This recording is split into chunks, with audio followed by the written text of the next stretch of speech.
Chapter 1171. Sun Simiao was right. It was indeed 1 in a million to be able to sense qi with Taiji fist alone. Chang'e was able to create miracles mainly because she didn't want to die.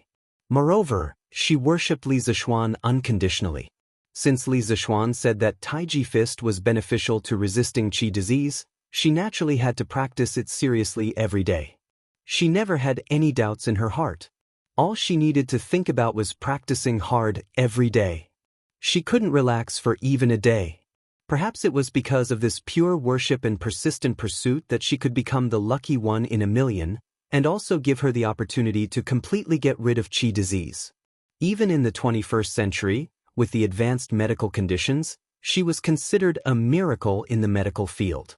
Why hasn't my husband come back yet? Did something happen in the palace? I heard that my husband injured King of Lu's guard. This time, the retired emperor suddenly summoned my husband. Is he deliberately making things difficult for my husband to vent his anger for King of Lu? In the Yunshan residence, it was almost noon. Han Yushi still hadn't seen Li Zishuan return. She became more and more worried. Thinking of the conflict between Li Zishuan and Li Yuansheng, Han Yushi's heart gradually sank. Yushi, what did Xian go to Chang'an for? Why hasn't he come back yet? Mrs. Li felt that Han Yushi's expression was a little abnormal, so she asked, Mother, my husband just went to Chang and to explain some things to the members of the Chamber of Commerce. He should be back in the afternoon. Let's eat first. It won't be good if it gets cold. Han Yushi said hurriedly. This was also what Li Zishuan told her before he left. The purpose was to not let the family worry. Oh, in that case, let's eat first. Mrs. Li replied suspiciously. Yi Guizhong's eyes flashed. He said thoughtfully, Xiao Xian is now grounded. How could he leave Yunshan? Yushi, tell me honestly, did something happen to Xiao Xian? Tell us and we can help him together. Indeed, the older the ginger, the spicier it was. Yi Guizhong instantly noticed the loophole in Han Yushi's words. As soon as she finished speaking, everyone in the family turned to look at Han Yushi. Han Yushi immediately felt as if she was sitting on pins and needles. She hesitated for a moment before telling the truth. Father, mother, grandfather, grandmother, hubby today. As Han Yushi spoke, the expressions of Yi Guizhong, Li Jingma, and the others gradually turned solemn. In the end, Yi Guizhong said, There's no need to overthink it. It's definitely the retired emperor who was instigated by His Highness King Lu to summon little Xian into the palace for revenge. Mrs. Li suddenly panicked and hurriedly asked, Father, in that case, what should he do? We have to think of a way to save Xian. Yi Guizhong heaved a sigh and shook his head. The palace is heavily guarded. How can ordinary citizens like us enter the palace to save little Xian? Seeing Mrs. Li's gloomy face, Yi Guizhong couldn't bear to say, Yuzhu, you and Jingma don't have to worry too much. Although the retired emperor can decide the life and death of anyone, now that His Majesty is in power and little Xian is deeply favored by His Majesty, it's impossible for His Majesty to not know about him entering the palace. When the time comes, he will definitely not sit idly by. Hearing this, everyone was slightly relieved.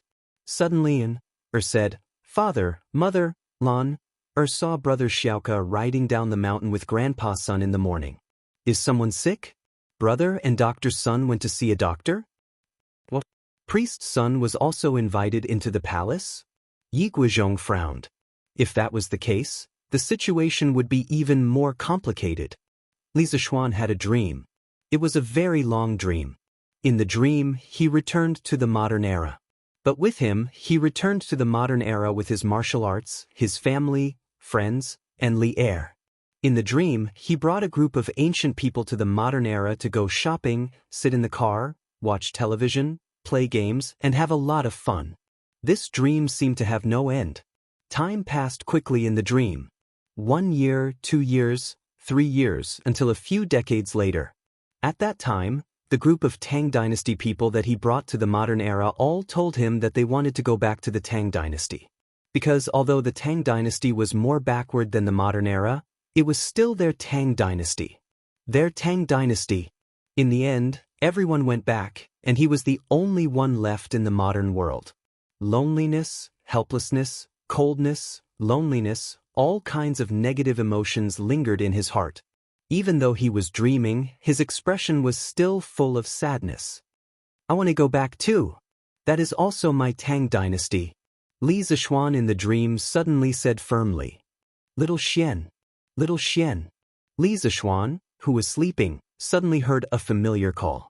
Gradually, he opened his eyes with great effort and saw a white-bearded old Taoist sitting by the bed, looking at him with a smile. Who else could it be other than Sun Simiao? Little Xian, you're finally awake?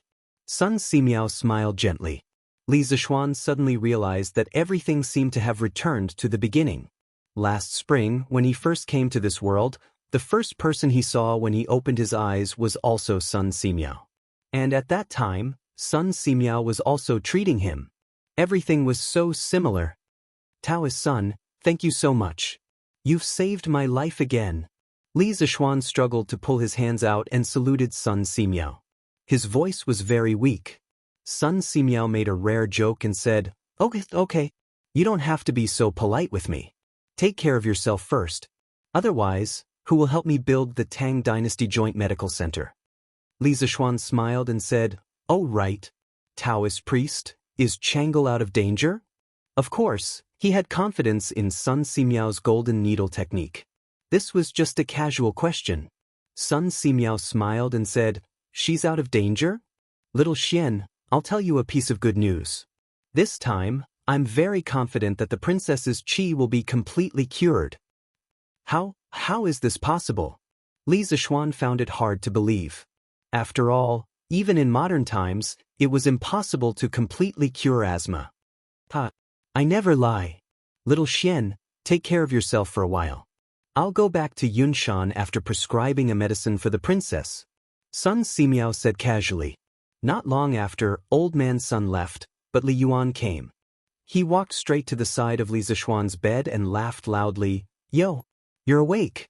Not bad, not bad. Good job. Luckily you're here today. Otherwise, I'm afraid that I'll lose Chang'e forever. Even if Erlang doesn't reward you, I'll reward you. Say it, what do you want? As long as I have it, I'll reward you. Chapter 1172. Taiji Palace, Li Yuan's bedroom. Looking at the smiling Li Yuan in front of him, Li Zishuan secretly curled his lips. He thought to himself, just now you, this rotten old man, should have wanted to chop off this young master's head.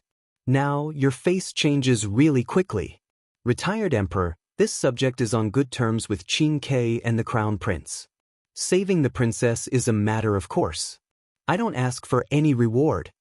Li Zishuan felt that his body had already recovered some strength. Thus, he got off the bed and cupped his hands towards Li Yuan. In order to avoid some criticism, he could only involve Li Tai and Li Qingqian. Li Yuan's eyes glared, and he said unhappily, What? You think Zhen can't give you a reward? Although Zhen can't leave the palace now, Zhen still has all kinds of treasures and wealth. If you want beauties, Zhen can also give you hundreds. If you want to be promoted, Zhen will speak to Erlang. I don't think he will disobey Zhen. This old geezer is really narcissistic. Li Zishuan didn't want to be entangled with Li Yuan on this matter. He quickly said, Retired Emperor, this subject definitely didn't mean that. This subject is now deeply indebted to the Emperor. Wealth, official titles, and beauties are not lacking. Therefore, this subject really doesn't need a reward. He was very clear in his heart that whether it was official titles or wealth, he had already reached a peak. Advancing further would definitely be a disaster and not a blessing. Moreover, he didn't save Chang'e for a reward. He just felt sorry for this little girl who had been suffering from illness all this time. It's rare for you to be modest today. However, what should be rewarded should still be rewarded. At this moment, Li Er walked in with Empress Zhangxin, Li Qingqian, Li Tai, and Li Ke. Li Er's face was flushed red as if he had won a battle. He came in front of Li Zishuan and said, Today, not only did you save Chang'e, but because of you, there is hope that Chang'e's illness can be completely cured. This can be considered to have solved one of Zhen's worries. You should be rewarded. And you must be heavily rewarded. He did have a reason to be happy. Chang'e's recovery gave him hope because Empress Zhangsuan's situation was exactly the same as Chang'e's. Now, with Chang'e's example, there was hope for Empress Zhangsuan's illness to be cured. Actually, Li Zishuan just wanted to go home as soon as possible. He was about to reject him when Li Er waved his hand and said, "I know you don't lack anything now, but I still want to reward you. How about this? Now that you have 8 villages under you, we might as well bestow all of Lantian County to you." As soon as he finished speaking, everyone, including Li Zishuan, was stunned. There was no other reason. This reward was simply too shocking. How big was Lantian County? This wasn't easy to measure at the moment, but the most direct measurement was population. Lantian County was considered a large county, and there were at least 50 to 60,000 people in the county.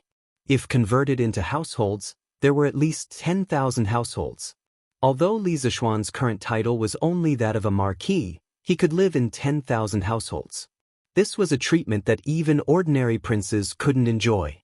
Furthermore, Lantian County was close to Chang, and its geographical location was rather important. Yet, Li Er gave it to Li Zishuan as his fief. This kind of generosity was not small. It could be said that just based on this reward, Li Er treated Li Zishuan better than his own son. As such, Li Zishuan could be said to have become the second largest landlord in Great Tang. The first was of course Li Er. In terms of land, no one could compare to him. After all, he had a vast territory. "Your Majesty, please retract your order. This subject dares not accept such a heavy reward." Li Zishuan's heart trembled. After a moment, he hurriedly cupped his hands and said, "The bigger the bowl, the bigger the rice." Li Zishuan knew very well that the current him definitely couldn't enjoy such a large fief. Even if he agreed to Li Er's reward today, in the future, the court would definitely not agree to it. This reward was too big, to the point that no one could accept it. Our words carry enormous weight. Since it's given to you, you should accept it. As for the rest, if they have any objections, tell them to look for us. Others might think that this reward was too heavy, but Li Er didn't think it was heavy at all. After all, Li Zishuan had saved the 2 most important people in his life.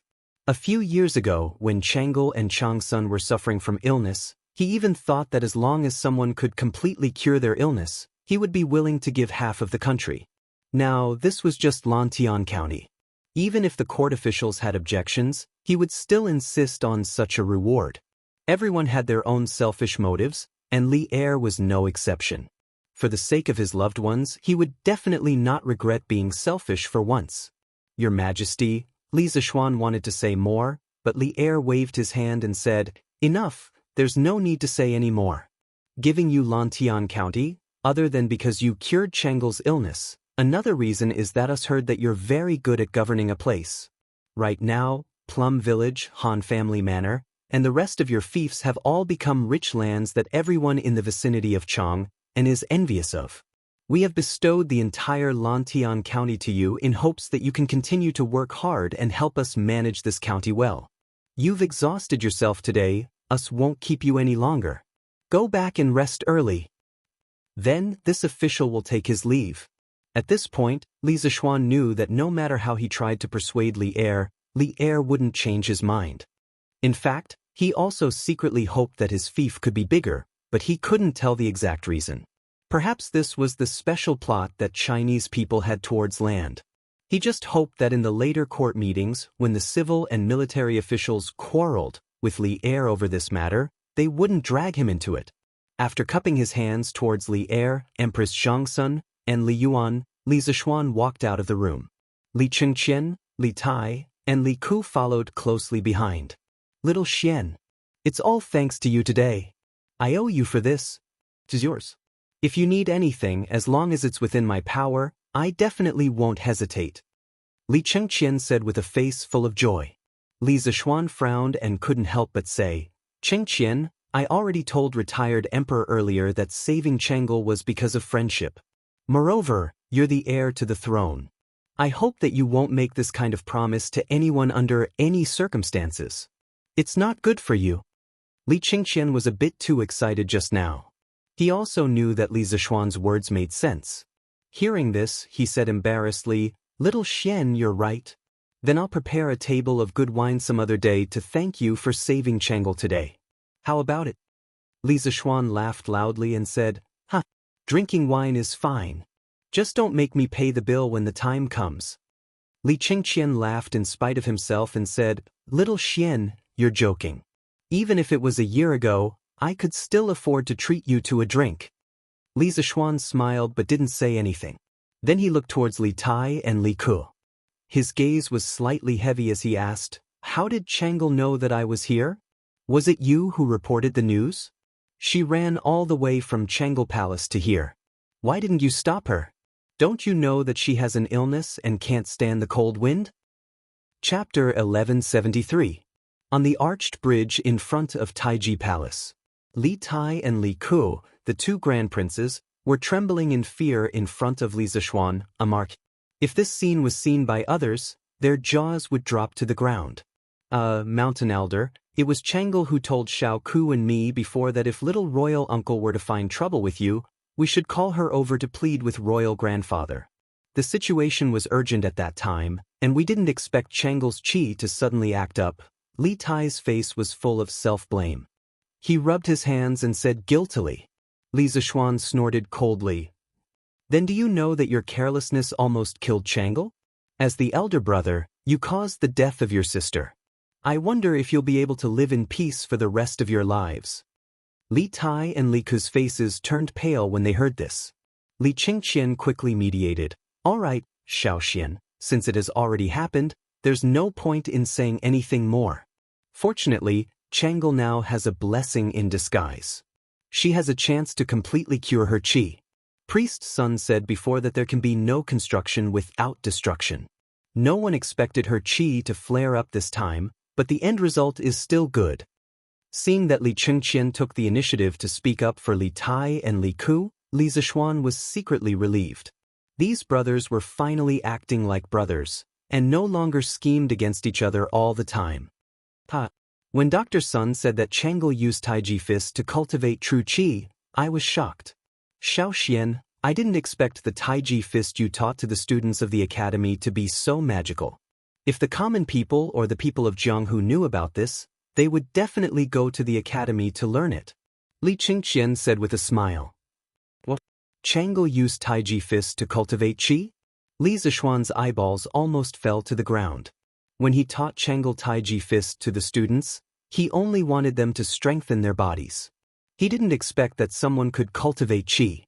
After all, for ordinary people, the profound meaning of Taiji Fist was too profound. If they did not understand the fist intent and only understood the fist form, it was impossible for them to reach a higher level. Therefore, Li Zishuan was surprised that Changle could use Taiji Fist to cultivate true chi. Just think about it, a delicate and weak little girl suddenly became a martial artist with true chi. No matter how one listened to it, it felt unreal. Perhaps this was the only way to describe Changle's talent in martial arts. I'm ashamed to say that I came into contact with Taiji Fist earlier than Changle, but I neglected to practice it. My progress is not even 1,000th of Changle's. Li Qingqian nodded with a face full of regret. With Changle as a living example, the Li family no longer dared to underestimate Taiji Fist. They believed that after today, there would be a craze for Taiji Fist in the palace. Li Tai scratched his head and said embarrassedly, "Ahem. I'm going to start practicing Tai Chi next semester.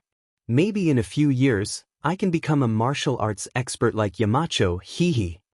Li Zishuan rolled his eyes and couldn't be bothered with this little fatty.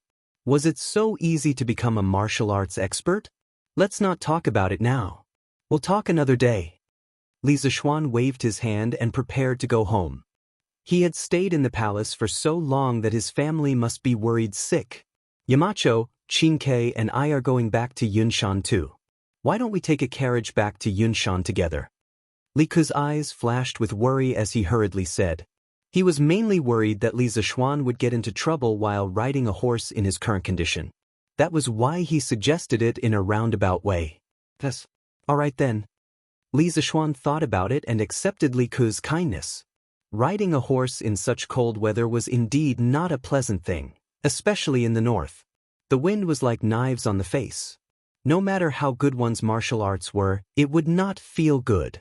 Husband, you're finally back. As evening approached, he finally returned to the residence. Han Yushi was waiting at the door. Seeing Li Zixuan return, she hurriedly got up and greeted him. Shen, did the retired emperor make things difficult for you? Madame Li asked Li Zixuan as she stood up. Mother, it's nothing. It's mainly because something happened in the palace, so I was delayed for a while. Li Zixuan replied with a relaxed expression. Madame Li smiled as if relieved of a burden. Half an hour ago, Daoist's son returned from Chang. Mother heard from Daoist's son that Princess Changel had a relapse. You were in the palace helping to treat her. How is Her Highness now? She's fine. According to Divine Doctor's son, it's very likely that she'll recover in the future. Li Zixuan avoided the topic. Naturally, he could not tell his family that he had fainted because he had transferred qi to Changel in the palace. That's great. Her Highness is cute and kind. To be safe and healthy is truly a blessing to my great Tang. Madame Li sighed with joy. She had seen Changel when she came to the Li household. Moreover, she liked this little girl from the bottom of her heart. Now that she heard that the little girl's illness that had troubled her for several years could be cured, she naturally felt happy. Father, mother, grandfather, grandmother, please continue chatting. I'm a bit tired. I'll go in and rest for a while. Li Zixuan's body couldn't help but sway. He hurriedly regained his footing and said a few words to the elders in the room before heading to his bedroom. This time, his body had truly been hollowed out. At the very least, he would need to recuperate for several days before he could fully recover. Mother, then I'll go see husband. Han Yushi looked worriedly at Li Zixuan's back. She turned her head and said a few words before following after him. 2 days later, the civil and military officials who had taken 7 days of New Year's Eve finally returned to work in the imperial court. The first day of work after the New Year's Eve was unusually busy. Every department in the 3 provinces and 6 ministries had to report the backlog of problems to Li Er one by one. The morning court session lasted until noon, and it still hadn't ended. At this time, many officials' stomachs were already growling from hunger. Unexpectedly, Li Er released a shocking piece of news at this time. 2 days ago, Changel's illness suddenly flared up. The Duke of Yong stabilized Changel's condition with his own efforts and used an ingenious prescription. There is hope that Changel's illness can be completely cured. All these years, Changel's illness has always been a sore point for me. Now that the Duke of Yong has completely cured it, I am very happy. Therefore, I have decided to bestow the entire Lantian County to the Duke of Yong as his fief. What do you think? Bestow the entire Lantian County to Li Zixuan? The moment he said that, the officials were in an uproar. Your Majesty! I don't think so. Although the Duke of Yong has made great contributions, it's too much to bestow the entire Lantian County to him. Please retract your order, Your Majesty. Wei Zheng frowned. He felt that Li Er was completely acting on impulse. Thus, he took a step forward and spoke righteously. Chapter 1174. Why is the reward too excessive? Changel is the apple of our eye. We have said before that if anyone can cure Changel's illness, we will give them half of the country. Right now, it is only a small Lantian county. Wei Zhuqing, are you looking down on us or Changel by saying that the reward is too excessive? Within the Taiji Palace, Li Er saw that Wei Zheng was the first to jump out to oppose and frowned. He paused and snorted with displeasure. But how could Wei Zheng retreat because of Li Er's displeasure? This fellow was the most typical thorn in the imperial court during the Jingguan era. Opposing Li Er had already become a common occurrence for him. Your Majesty, this old subject is not looking down on anyone, but if all the citizens of Lantian County are in fief to Marquis Yong, how is that different from Western Zhou's enfeoffment system? Could it be that Your Majesty wants to restore the Zhou system? Enfeoffment system.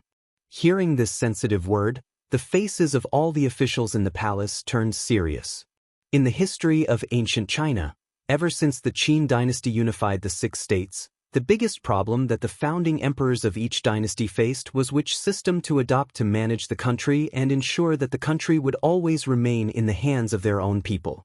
Regarding this, the Qin first emperor thought of a way to abolish the enfeoffment system and change it to a county system. As for the county magistrates, they were personally appointed by the emperor to govern the region. However, the Qin dynasty only existed for 15 years before disappearing. Later on, many founding emperors used the Qin dynasty's disappearance as a lesson and implemented the enfeoffment system. During the implementation of the enfeoffment system, because the emperor's relatives were watching over the country, they had a very close relationship. Thus, the citizens lived very well and there were very few disturbances. However, this could only be done when the founding emperor was on the throne. Once the founding emperor died, there would be another catastrophe. Many vassals would start to fight for the throne and start to rebel. For example, the Western Han's rebellion of the state of Qi, and the Western Jin's rebellion of the Eight Princes. However, during the Tang dynasty, although there were painful lessons from the Han and Jin dynasties, Li Er still wanted to use the enfeoffment system to reward his son and the officials who helped him obtain the throne. According to historical records, in the 7th month of the first year of Zhenguan, Li Er sought out Xiao Yu to discuss the enfeoffment system. Xiao Yu was a person who greatly respected the Zhou rites and could be said to be the most enthusiastic proponent of the enfeoffment system.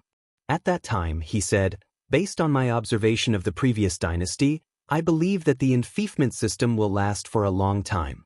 The Qin dynasty had 6 states, but the second generation died. The Han dynasty had the world, and the commanderies participated in the construction, but it took more than 400 years. The Wei and Jin dynasties were abolished and could not last forever. Li Er was overjoyed that he had finally found a like-minded person. He was about to issue a decree to reward the officials who had rendered meritorious service. But at the crucial moment, Li Er's idea was vehemently opposed by the officials led by Fang Xianling, Du Ruhui, Wei Zheng, Li Baiyao, and Yan Shirgu. In their view, the enfeoffment system was the root of the country's troubles. Once this loophole was opened, the Tang Empire would inevitably be plunged into a chaotic state of war. Thus, at that time, the imperial court was divided into the anti-enfeoffment system and the enfeoffment system. But after Li Er's consideration, he finally decided not to enfeoffment system. The anti-enfeoffment system faction obtained a temporary victory. Now that the old matter was brought up again, Fang Xianling, Du Ruhui, and the others could not sit still. Bastard! How could Li Er, who was sitting at the head of the table, not know what was at stake? His expression changed as he slammed the table and stood up. He pointed at Wei Zheng and said angrily, "Wei Xuanqing, don't confuse the public. I am only giving Lantian County to the Marquis of Yong, and as a fief. What does this have to do with the enfeoffment system?" Seeing Li Er so angry, the officials in the imperial court immediately dispelled the idea of joining in the fun. Now that Li Er had ascended the throne for a long time, he had accumulated more and more power. Many officials were still afraid of him getting angry. Fang Xianling and Du Ruhui looked at each other. Finally, the two of them looked at Zhang Sun Wuji at the same time. But the latter actually closed his eyes and crossed his arms, standing on the spot as if he was asleep. What a joke! Chang'e was Zhang Sun Wuji's niece. Now that Li Zishuan had saved Chang'e, no matter what, Zhang Sun Wuji, as her uncle, had to accept this favor. On this matter, even if he did not support it, he could not oppose it. Besides, in his heart, he also felt that Wei Zheng was making a big fuss over a minor issue. It was just a county in Lantian County. Although it was a little out of bounds compared to Li Zishuan's title, forcefully connecting it to the feudal system was a little too far-fetched. After reading Zhang Sun Wuji's attitude, Fang Xianling and Du Ruhui looked at each other and shook their heads. In the end, they did not go out to stand up for Wei Zheng. The pitiful Wei Zheng suddenly became a lonely warrior, facing Li Er's anger with his own strength. But the reason why a troublemaker was called a troublemaker was because he was not afraid of difficulties and faced them head-on. Wei Zheng was never afraid of difficulties. He took a step forward and said aggressively, "Your Majesty." As the saying goes, a small clue reveals the whole picture. Although a county cannot be compared to the enfeoffment system of the Western Zhou dynasty, once this example is made, I fear that our Tang Empire will repeat the mistakes of the Han and Jin dynasties. Speaking of which, this fellow was really stubborn and dared to say anything. If it was in the Ming and Qing dynasties, just based on his words, the emperor would chop off his head and even exterminate his entire family. However, even though Jingguan's words were more liberal, when Li Er heard this disgraceful sentence, he could not help but spit fire from his eyes. He pointed at Wei Zheng and said in exasperation, Good for you, Wei Xuanqing. Do you really think that the tolerance I gave you is indulgence? How presumptuous! Men, drag Wei Zheng out and flog him 100 times. As soon as these words came out, everyone in the hall was shocked. Ever since the Qin and Han dynasties, especially during the Sui and Tang dynasties, the monarchs had always treated their ministers with respect. It was extremely rare for them to use torture on their ministers. It was only after the Ming dynasty that it gradually became more common to use caning on ministers. What I say is for the sake of the country. I am worthy of the heavens and the earth. Today, if your majesty wants to be like King Zhou of Shang, I am willing to do it. Wei Zheng's temper also rose at this time. He straightened his neck and looked directly at Li Er tit for tat. Presumptuous. Drag him out and flog him 200 times. Hurry. When Li Er heard this, he was so angry that he almost flipped the table. He roared out of the hall. Suddenly, 2 silver-armored generals came in and walked in the direction of Wei Zheng. At this moment, Fang Xianling could no longer sit still. If these 200 flogs were to be flogged, wouldn't Wei Zheng die directly? He quickly stepped forward and said, Your Majesty, please calm down. Your Majesty, please calm down. Wei Zhuqing is straightforward and outspoken. Although his words were a bit extreme, I hope that Your Majesty can forgive him on account of his dedication to the country. Chapter 1175. Forgive? How do you want me to forgive? It is because I have forgiven him time and time again that he is so unbridled now. Li Er's angry voice roared in every corner of the Taiji Palace. Only now did people see Li Er's determination to reward Li Zishuan. Your Majesty, Minister Wei's words are indeed inappropriate, but it is not enough to warrant punishment. Your Majesty, please reconsider. Zhang Sun Wuji also stood out. These were 2 separate matters. He indeed did not support Wei Zheng's words, but seeing that Li Er was about to punish the minister, he still had to step forward to stop it. This example could not be set. Your Majesty, please reconsider. Since Zhang Sun Wuji had stood out to plead for leniency, the other ministers could not remain indifferent. Instantly, a large group of people bowed. When Li Er saw this, he was so angry that he did not know what to say. At this moment, Wei Zheng recklessly said, This old minister's life and death are not important, but as Your Majesty's minister, this minister should think for Your Majesty's country. Giving Lantian County to the Marquis of Yong and is against the law, and this minister believes that the Marquis of Yong and will not agree. The people of Lantian County will also not agree. Li Er was so angry that he laughed. Good. Since Wei Xuanqing is so confident, then do you dare to make a bet with me? Wei Zheng said without hesitation, Why wouldn't I dare? But how does Your Majesty want to bet? Li Er said with his hands behind his back, Let's bet on my decision. Whether Li Zishuan agrees or not, whether the people of Lantian County agree or not. With 2 days as the limit, I hope that after 2 days, you, Wei Xuanqing, can still be so unyielding. Court dismissed. Without giving Wei Zheng a chance to refuse, Li Er flicked his sleeves and announced the dismissal of the court session. Hey, Wei Xuanqing, don't you have nothing better to do? Your Majesty wants to give little Xian some land. What does that have to do with you? Jumping out in such a hurry to object, isn't this just finding trouble for yourself? The officials had been hungry all morning and wanted to go home to eat. When Li Er announced the end of the court session, the officials went back to their homes. Cheng Yaojin walked to Wei Zheng's side and patted his arm. As one of Li Zishuan's elders, he naturally stood on Li Zishuan's side in this matter. However, Li Zishuan's temper was too big in the morning assembly, so he didn't want to add fuel to the fire. He could only mock Wei Zheng after the assembly ended. Lu Guogong, this old man is wholeheartedly devoted to the public. I only care about the matter, not the person. No matter who is involved in this matter today, this old man will come out and stop His Majesty from acting willfully. Wei Zheng rolled his eyes and snorted at Qing Yaojin. Hey, what a stubborn old man. Just you wait. Old Qing, don't even need to look to know that you're going to lose this bet with His Majesty. Don't cry when the time comes. Ha. Qing Yaojin waved his hand, not willing to waste any more time with a one-track-minded person like Wei Zheng. He left Taiji Palace and returned home. Damn it. This Wei Xuanqing has repeatedly contradicted me. It's really hateful. It seems that I have been too lenient with him in the past. After the assembly, Li Er came to the Suite du Hall. Recalling everything that had happened in the morning assembly, he became angrier and angrier. In the end, he pushed away the memorials on the table and roared angrily.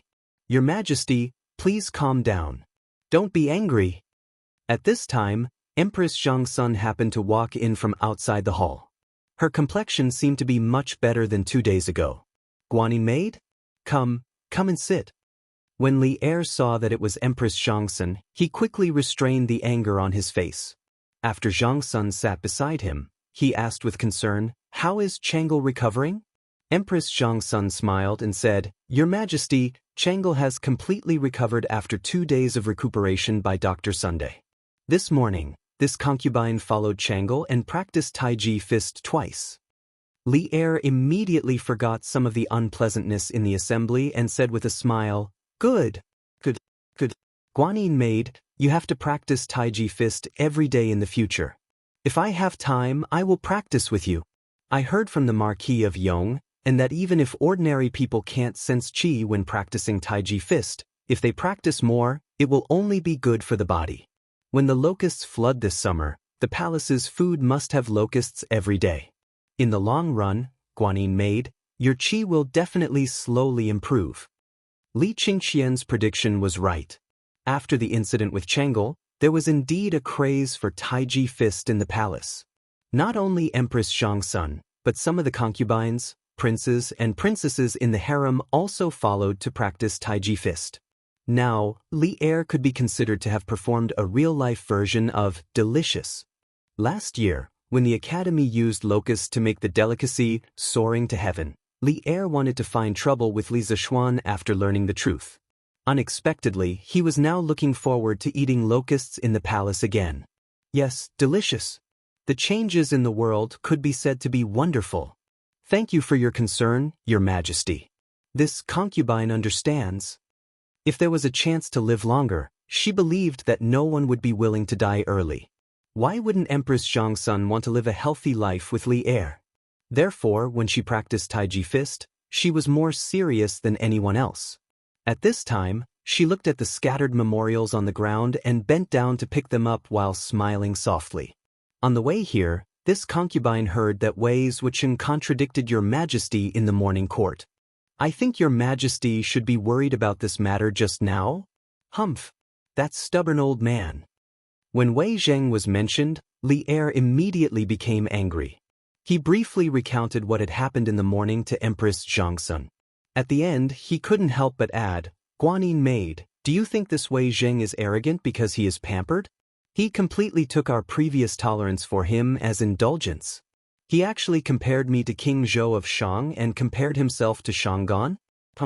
If I were King Zhou of Shang, Wei Zheng would have died who knows how many times. In fact, the reason why Li Er was so angry today, other than Wei Zheng's attitude being a bit reckless, was that he had already promised to bestow Lantian County to Li Zishuan yesterday. Moreover, his father Li Yuan was still present at that time. In this way, if he really couldn't fulfill his promise because of Wei Zheng, not only would he lose his prestige, he would also become a joke in Li Yuan's eyes. This was absolutely not allowed to happen. Li Er had a very deep obsession in his heart, and that was to be an emperor for all eternity. No matter how bad it was, he had to be better than Li Yuan. He wanted to prove to his father that no one was more suitable to sit on the throne than him. Your Majesty, please calm down. That last bet of yours has caused Wei Wucheng to suffer miserably this time. I don't know if someone will throw stones at Wei Wucheng's house in the next 2 days. Empress Zhang Sun softly comforted, then thought of something and couldn't help but cover her mouth and laugh. Chapter 1176. It was almost evening in the Yunshan residence. Li Zishuan looked at the golden silk in his hand and helplessly revealed a trace of a bitter smile. He could only hear himself muttering to himself, Wei Zheng, this time it's not me who wants to make things difficult for you. It's His Majesty and the people. After that, he picked up the pen and paper on the table and scribbled a few lines of words. Then he put it in an envelope and left the study. He called Pang Feiji and said, Feiji, quickly send this letter to the workshop and give it to Ma Zhou. It was already the 7th day of the Lunar New Year, and the workshop had already resumed production. Correspondingly, the editorial department of Datong Daily had already started work 2 days ago. Therefore, some of the people in Chang and who had been away for work all year round had taken advantage of these 2 days to enjoy the freshly baked Datong Daily, which was still emitting the fragrance of ink. Pang Feiji bowed and accepted the order. Mr. Ma, Margie asked me to give this to you. In the new workshop, in the editorial department of Datong Daily. After Song Xiaoxi's report, Pang Feiji met Ma Zhou and handed over the letter from Li Zishuan. At this moment, Ma Zhou was writing the application materials for the evaluation of professors. After the Lantern Festival this year, the teachers of the academy would start school early. The first thing in the new semester would be the evaluation of teachers' titles. A few days ago, Li Zishuan had asked Ma Zhou to start preparing. At this time, he took the letter and opened it. He was stunned. If not for the fact that the handwriting on the letter was exactly the same as Li Zishuan's, he would have suspected that Pang Feiji was faking Li Zishuan's handwriting. But please tell Marquis that there is no problem on my side. After putting away the letter, Ma Zhou's expression was strange. He then said to Pang Feiji in a muffled voice, Okay, then I'll take my leave. Pang Feiji was confused. However, he knew that some things could be asked and some things could not be asked. Therefore, he just nodded and left. Sigh. I really don't understand what Marquis is trying to do. After Pang Feiji left, Ma Zhou smiled and sighed. The next day, the headline of Datong Daily made Chang, which had been bustling for a few days after the Spring Festival, boil again. This subject, Li Zishuan, has heard that Your Majesty wishes to bestow upon this subject the land of Lantian County. This subject is in fear and trepidation. As a marquis, to receive a county as a fief is indeed against the rules.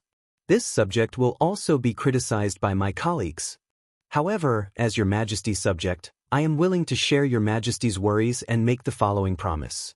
If within 3 years, this subject is unable to ensure that the people of Lantian district can afford to wear clothes, eat meat, and read books, this subject is willing to hand over all my fiefs. I welcome all the people and officials of the Great Tang to supervise this subject. Li Zishuan, 8th day of the 1st month of the 2nd year of Xingguan. This short announcement was similar to a modern-day inauguration speech. However, this was the first time that the ancient people had seen such a form of announcement. They could not help but find it refreshing. However, what was more interesting was the content of the announcement. It seemed that Li Zishuan was going to bestow all of Lantian district to Li Zishuan? This was big news. Did I hear wrongly? His Majesty wants to bestow Lantian district to the Marquis of Yong? After reading the newspaper, the people exclaimed, especially those who lived in Lantian district or had relatives living in Lantian district. They were so excited that they almost jumped up. This is great. His Majesty is wise. From now on, I am also a farmer in Marquis's fief. In the future, my child might be able to attend school and even get into Yanhuang College. This is really good news. I have to go back and tell my child's mother. We have to celebrate at noon. Old Zhong, you guys are really lucky this time.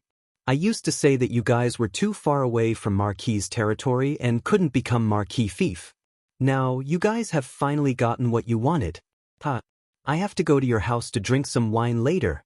That's not a problem. Old Yang, whenever you go, there will be wine to drink. As Marquis farmer, we can't be stingy.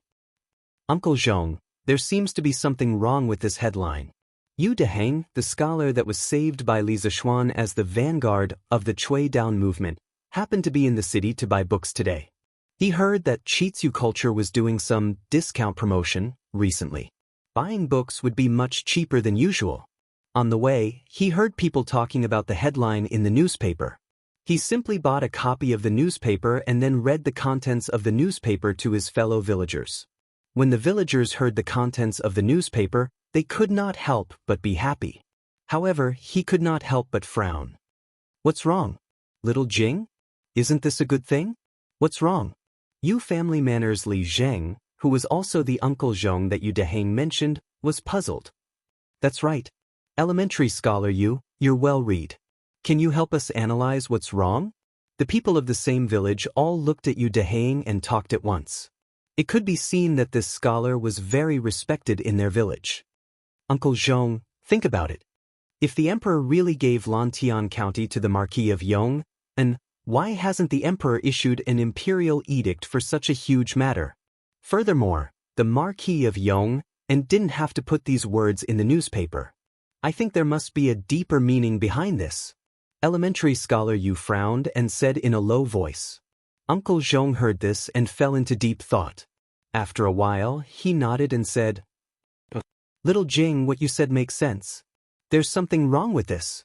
But no matter what, our village is about to be merged into Marquis fief. This is a joyous matter. Yu Deheng shook her head and said, Uncle Zhong, I'm afraid things aren't that simple. You see, Marquis said in the newspaper that as a Marquis, he received a county as his fief. This is against the rules and will cause criticism from his colleagues. Therefore, I'm guessing that there are court officials who are objecting to the emperor giving Lantian County to the Marquis of Yong and as his fief. What? Someone objected? Who dares to object? Isn't this asking for our lives? We finally have the chance to become Marquis' villager.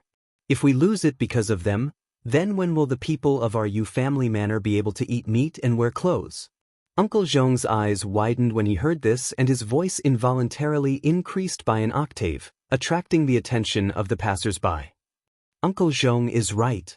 Elementary scholar Yu, who exactly is objecting? This is a joyous matter for our village. We can't let anyone ruin it. The villagers were all filled with righteous indignation.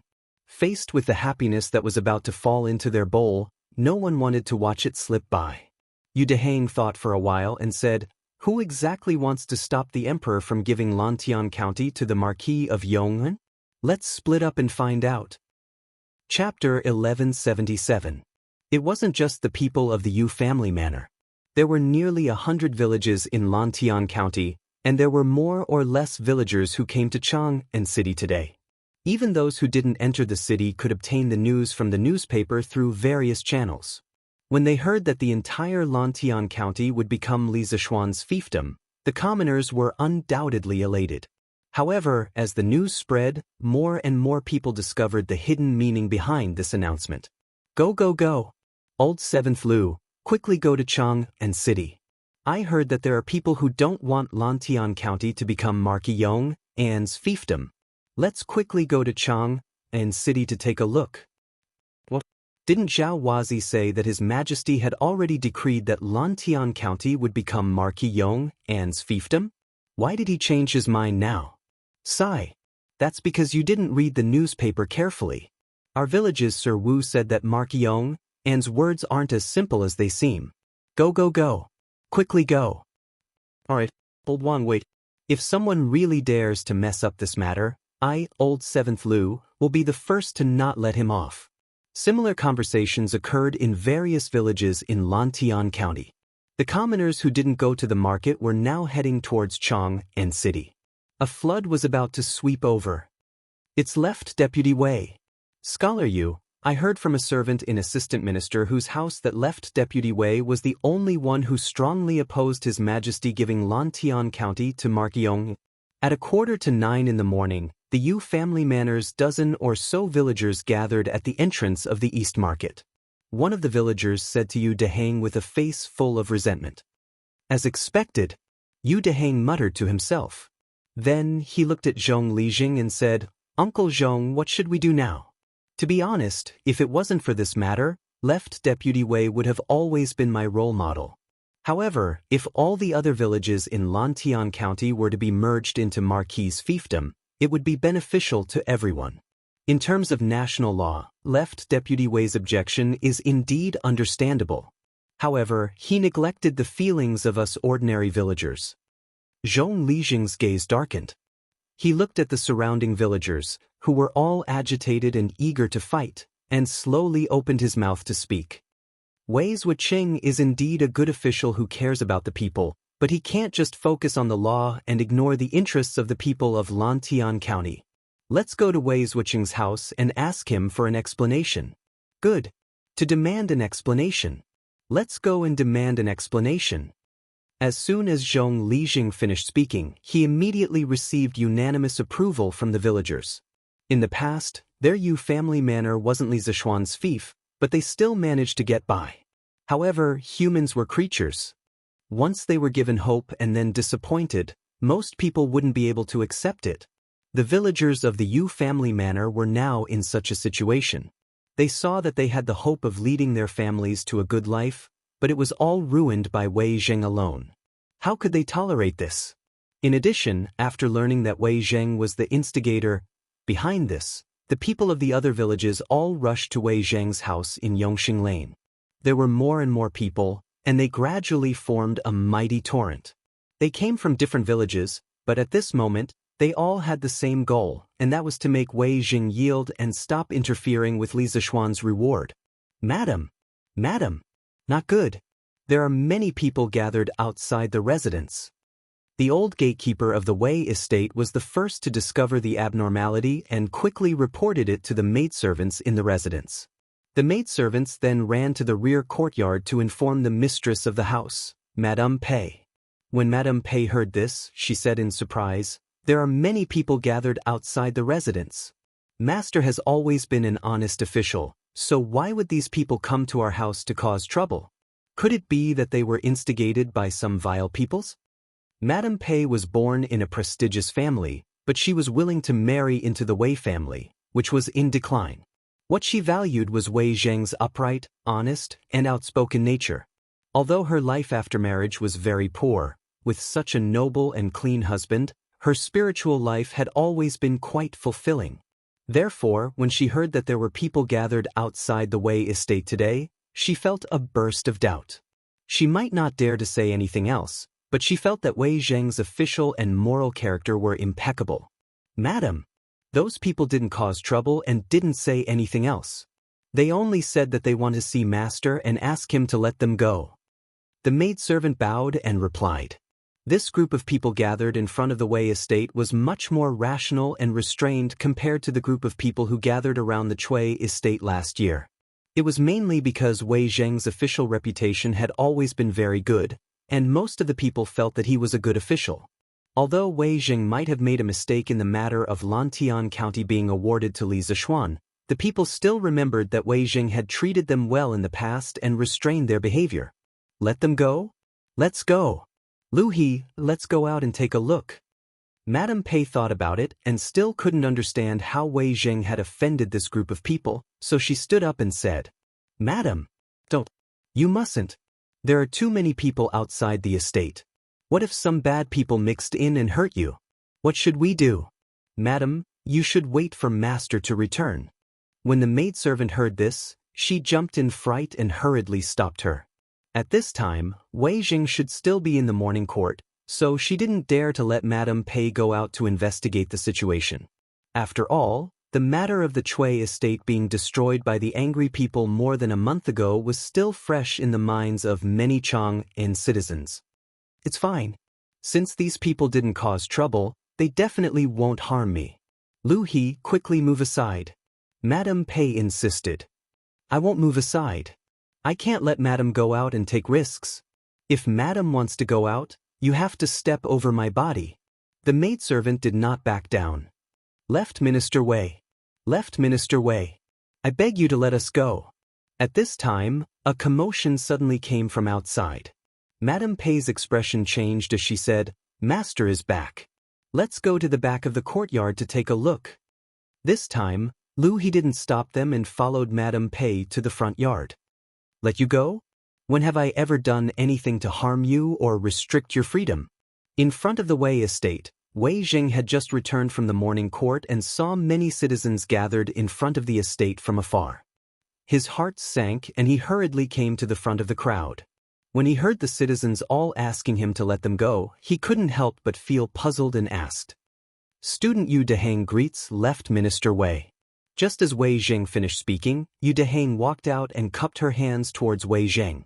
Then she said, "This student comes from the Yu family manor, which is the northernmost manor in Lantian County.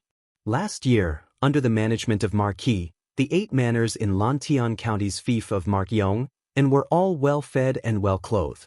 Now that we heard that His Majesty wants to bestow the entire Lantian County to the Markyong, but left Minister Wei, you have a different opinion, so we came here to implore left Minister Wei to change your mind and let His Majesty bestow the entire Lantian County to the Markyong."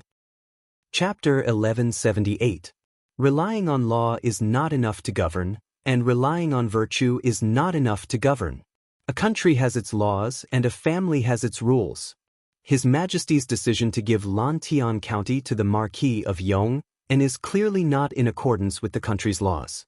This is a calamity that will bring chaos to the country. As an important official of the empire, how can this old man sit by and do nothing? In front of the Wei residence, Wei Jing looked at the aggressive commoners in front of him. There was not the slightest trace of fear on his face as he spoke righteously to Yu Dijin. Hearing this, Yu Dehang frowned and said in a low voice, "Left Minister Wei's words are incorrect. What does Lantian County have to do with Western Zhou's enfeoffment system? The Marquis of Yong is benevolent, and the commoners of his fief all love and respect him. Now that they hear that the other villages of Lantian County have the opportunity to become the Marquis of Yong and's fief, countless commoners are overjoyed and scrambling like ducks. This is what the people want. Left Minister Wei, you keep saying that you are doing this for the sake of the country's laws and dignity, but you have disregarded the people's will and harmed the tens of thousands of commoners of Lantian County." Being spoken to like this by a late student, Wei Zheng's old face was somewhat embarrassed. Brushing his sleeves, he angrily said, "Foolish brat. Since the founding of the Great Tang, there have been many restrictions on the enfeoffment of the nobles. This old man has never heard of anyone being able to obtain the fief of tens of thousands of households as a marquis. With this example, I'm afraid that in the future, there will be many vassals in the Great Tang. The rebellion of Prince Qi, of the Western Han, and the rebellion of the 8 princes of the Western Jin are not far off. This old man will definitely not agree to this kind of politics that brings chaos to the country." His worries were not without reason. According to history, in the 13th year of Xinguan, Li Er indeed brought up the old system again. However, at that time, he changed the name to feudalism. The so-called feudalism was like the Western Zhou's enfeoffment of vassals, allowing the various princes and meritorious officials to hold a permanent position in a place that could be inherited by their descendants. This matter was clearly a reversal of history. As a result, it was strongly opposed by Fang Xianling, Wei Jing, Zhang Sun Wuji, Ma Zhou, Li Baiyao, and Yu Jining. Afterwards, under the circumstances where the objections of all the officials were ineffective, it was the already married Princess Changle who personally stepped forward to persuade Li Er to withdraw the order. The enfeoffment system had its advantages, but it also had its drawbacks. During the Lushan rebellion at the end of the Tang dynasty, it was precisely due to the excessive power of the regional military commanders that caused the Great Tang dynasty to suffer an unprecedented blow. It was difficult for it to return to its former glory. Therefore, it was hard to say whether the enfeoffment system was good or bad. At this moment, facing his former spiritual idol, Yu Dehang inexplicably felt a little disappointed. He angrily said, "Left Prime Minister Wei, are you going to ignore the suffering of tens of thousands of people in Lantian County just to insist on your political views? In this way, even if you realize your political ambitions, what's the point?" This student remembers that the Marquis of Yong and once said that everyone in Yanhuang College should have a heart for the heavens and earth and a life for the people. Your actions today are far inferior to the Marquis of Yong. With an ashen face, Wei Jing said, "Shut up. Since ancient times, only when the country is stable can the people prosper. This old man's political views are to protect the stability of the great Tang dynasty. This brat only sees the immediate benefits but cannot see the future of the world. He is truly a short-sighted person." At this moment, Yu Deheng no longer cared about being polite. He retorted sarcastically, "Left Prime Minister Wei is truly eloquent. This student does not understand how bestowing Lantian County to the Marquis of Yong and would affect the stability of the country. What you are worried about is that the Marquis of Yong and will gradually grow in power like the Dukes of Western Zhou. However, Lantian County is close to Chang. Rather than doubting the loyalty of the Marquis of Yong, and why not worry about the lives of the people in the counties surrounding Chang? Furthermore, the Marquis of Yong and had once said that if the people of Lantian County could not afford to eat meat, wear clothes, and study within 3 years, then he would automatically relinquish all of his lands. From this, it can be seen that the Marquis of Yong and only wants to let the people live a good life and not for the sake of fighting for power and profit. As for us villagers, we only want to live a good life under the rule of the Marquis of Yong. Firstly, we do not violate the laws of the country. Secondly, we do not harm our personal morals. Why must left Prime Minister Wei force us? We only want to follow the Marquis of Yong and live a good life. We only want to live a good life. We beg left Prime Minister Wei to grant us this wish."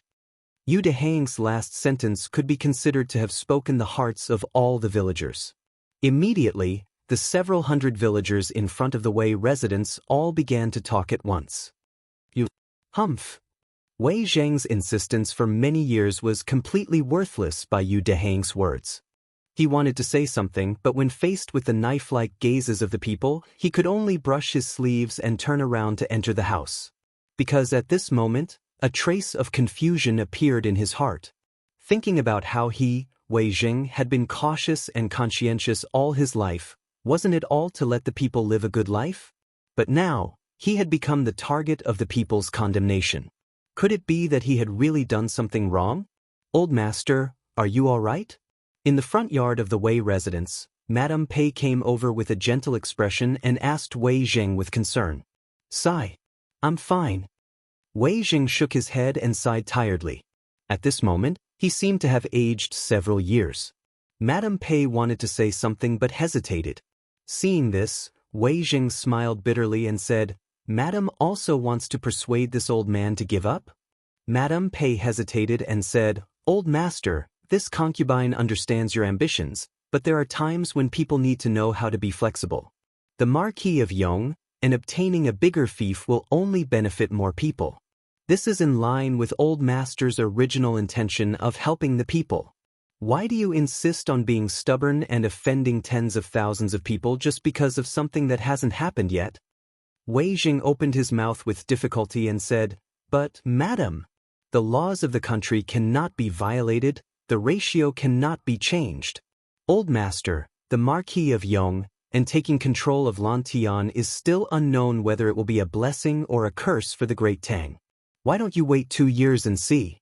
Moreover, the Marquis of Yong and also said that if he doesn't have any political achievements in 3 years, he will voluntarily withdraw from all his fiefs.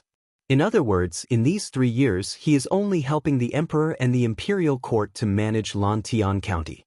"Old master, what are you worried about?" Madame Pei said in a gentle voice. When Wei Jing heard this, he couldn't help but feel enlightened.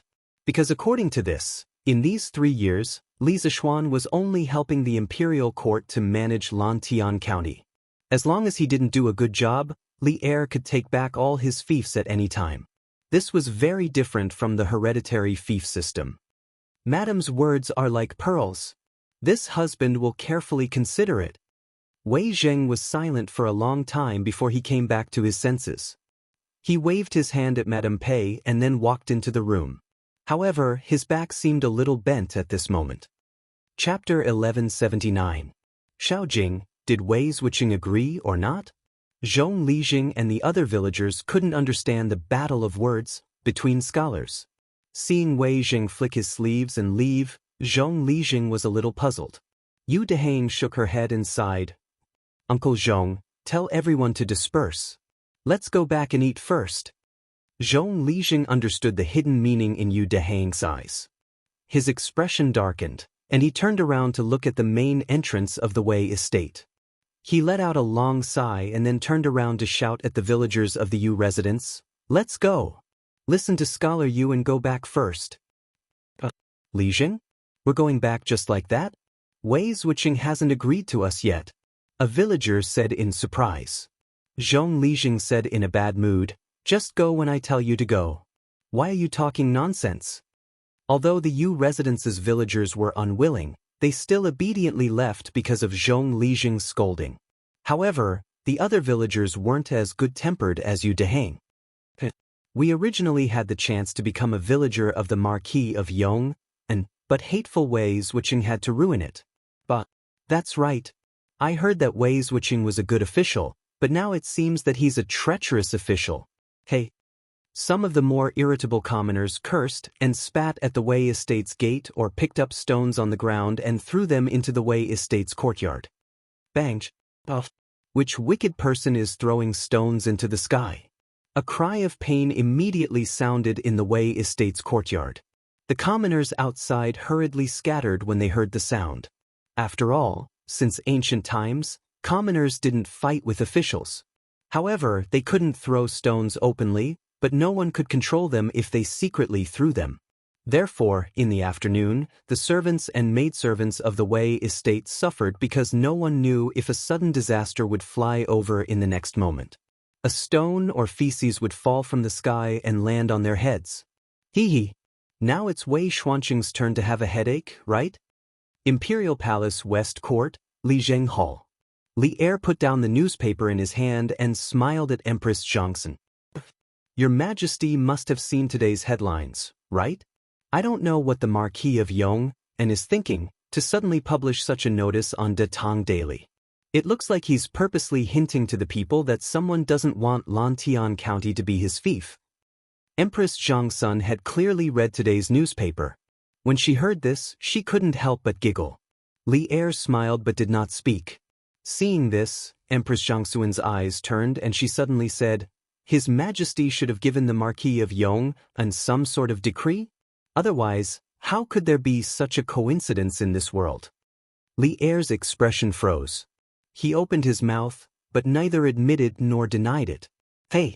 This kid didn't put in any effort at all, and he wants to obtain 10,000 households' land. How can there be such a cheap thing in this world? Empress Zhongxun smiled, and then a worried expression appeared on her face, saying, It's just that the Marquis of Yong is talking too big this time, right? There were 60 to 70,000 people in Lantian County. To let everyone be able to afford to eat meat, wear clothes, and study was extremely difficult. Not to mention 3 years. Even if it was 10 years, no one would be able to do it. Li Er frowned, thinking in his heart that all of this was done by this kid on his own initiative. This emperor did not ask him to make such a promise. Although this was what he thought in his heart, but towards Li Zishuan's ability, Li Er still had a lot of trust. Thus he said, Guanyin maid, rather than worrying about this, why don't you guess if Wei Zheng will admit defeat in tomorrow's morning court? Because this matter to other people was an impossible matter, but to Li Zishuan, it might not be so. And with that kid's character, if he wasn't confident in something, he would definitely not speak rashly. Empress Zhongxun carefully thought about it. It seemed like the awesome that Li Zishuan had boasted back then had all come true. In comparison, letting the people of the fief have enough to eat and wear wasn't an impossible matter. This concubine heard that when it was close to noon, Wei Zhuqing's house was surrounded by the citizens of Lantian County. However, with Wei Zhuqing's unyielding character, I'm afraid that even if the citizens opposed, he wouldn't easily give up. So I guess that in tomorrow's morning court, Wei Zhuqing will definitely not admit defeats. Li Er's eyes flashed and thoughtfully said, Hee. Then let's wait and see. The next day, before the morning court, under the steps in front of Taiji Palace, The officials gathered in groups of 3 to 5, whispering to each other as they waited for the morning court to begin. Hey, Wei Xuanqing, I heard that your house was very lively yesterday. How was it? Did you get hurt? Wei Jing came later today. The officials stood in front of Taiji Palace for half an hour before he arrived. As soon as he arrived, he was mercilessly mocked by Qing Yaojin, this old demon. Wei Jing angrily glared at Qing Yaojin and replied, This old man is so ruthless. There's no need for High Duke Lu to worry. After saying that, he walked towards the position of Fang Xianling and Du Rui. There was no other way. When a scholar met a soldier, there was no way to reason clearly. In terms of shamelessness, he was far from Qing Yaojin's opponent. Morning court. Fortunately, he didn't come very early today. After standing for a while, a eunuch came over and shouted. The officials lined up and entered Taiji Palace one by one. After the monarch and minister greeted each other, Li Er directly looked at Wei Zheng and said, Minister Wei, the 2 days have passed. Tell me, who won this bet? The officials in the hall all cast their eyes on Wei Zheng, guessing in their hearts how Wei Zheng would answer. However, most people felt that with Wei Zheng's temper, he would definitely not admit defeat. Wei Zheng had already thought about it before leaving this morning. At this moment he stepped forward, cupped his hands towards Li Er, and bowed. Replying to Your Majesty, this old official lost this bet. As Your Majesty wishes to punish, this old official will not refuse. Everyone, including Li Er, couldn't help but be stunned. The dignified Wei Zheng actually admitted defeat? Was this still the flamethrower Wei who dared to scold Li Er for half a day? Li Er was stunned for a moment. He thought that he would have to waste his breath.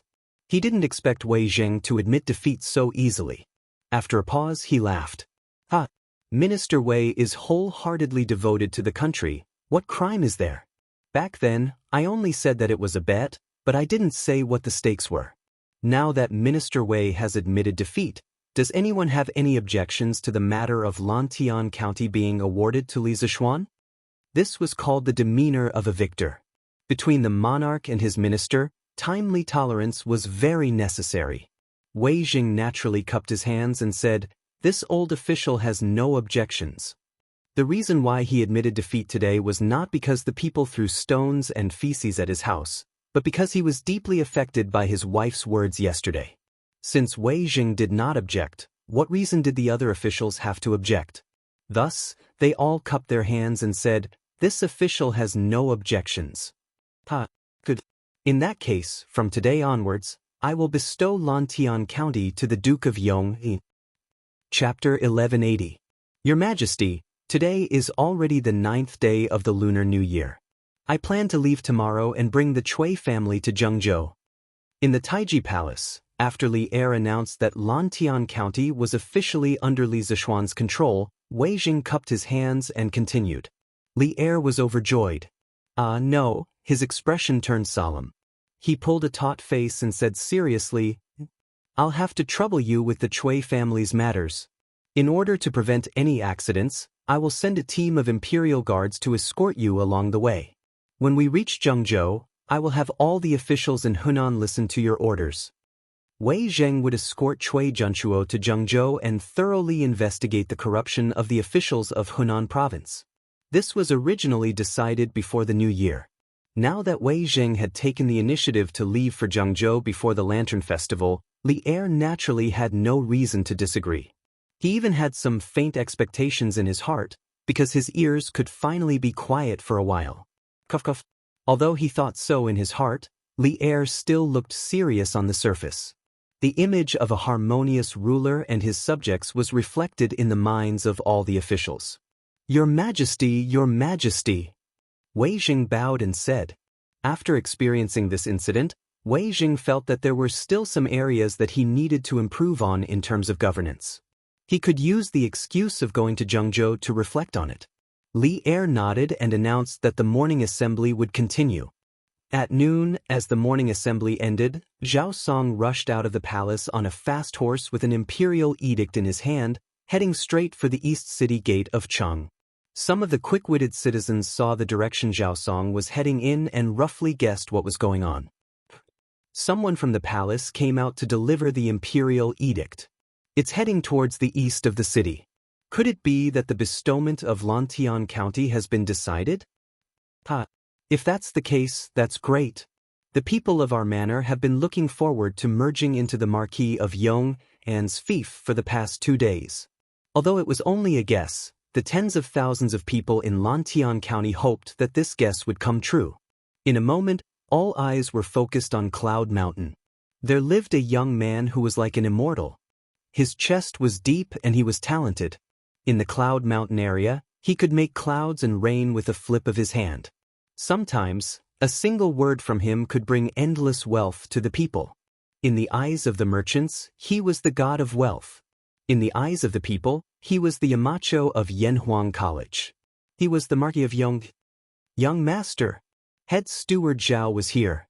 The imperial edict is here. In the imperial court, Li Zishuan and Wei Jing had a battle of wits and courage. It was very lively. On Yunshan Mountain, Li Zishuan had just finished his lunch and was sitting in the small courtyard, watching the flowers bloom and wilt in front of the courtyard, watching the clouds roll and disperse in the sky, quite leisurely. At this moment, Xiao He hurriedly ran over, shouting as she ran. "Oh, I'm coming." Li Zishuan nodded and stood up. It had been 4 days since the incident in the palace. His body had more or less recovered. Not only did his strength not decline, but it had also improved slightly. However, it was only a slight improvement. If he wanted to break through, he would have to wait a few years under normal circumstances. However, Li Zishuan was not in a hurry. After all, he was still young. Moreover, with his talent and understanding, it was still very possible for him to enter the great Grandmaster realm in his lifetime. Head steward Zhao, long time no see. Long time no see. After a while, Li Zishuan walked out of the house and saw Zhao Song in the front courtyard. The two old acquaintances naturally had to exchange a few pleasantries. After going through the ceremony to receive the imperial edict, they finally got to the main topic. Zhao Song opened the imperial edict and read, "The Emperor of the Tang Empire decrees, all great doctors must calm their nerves and resolve their illnesses. They must have no desires, and must first show great compassion to others. Today, there is the Marquis of Yong An, who has superb medical skills and miraculous hands, who saved my beloved daughter Changle from danger. I am very happy and specially grant him Lantian County. In addition to his previous fief, he will have a total of 13,527 households to live in. I, Li Zishuan, accept the imperial edict and thank you for your kindness." Li Zishuan heaved a sigh of relief in his heart, then stepped forward to receive the imperial edict. Initially, he was not willing to accept such a large fief like Lantian County. However, since Li Erqiang gave it to him, he had no choice but to accept it. After thinking about it, although his fief was bigger and his responsibilities greater, he would have more manpower and resources to use in the future. Only when there were more people working together could more wealth be created in society. Old Man Li, Madam Li, Han Yushi, and the 3 members of the Yi family were all dumbfounded. They had seen the announcement on Datong Daily yesterday, but they had thought that as long as Wei Jing did not yield, the imperial edict would not be issued. However, it had only been 2 days and the imperial edict had been issued. In other words, from today onwards, the entire Lantian County would belong to the Li family. In the entire Tang Empire, they were the nobles with the most fief under the title of prince. Li Zishuan's fief had already far surpassed those dukes in the imperial court. He, Marquis of Yong, and congratulations. Zhao Song congratulated him with a smile. Thank you. Li Zishuan immediately asked Xiao He to bring the money and stuffed it into Zhao Song's hands.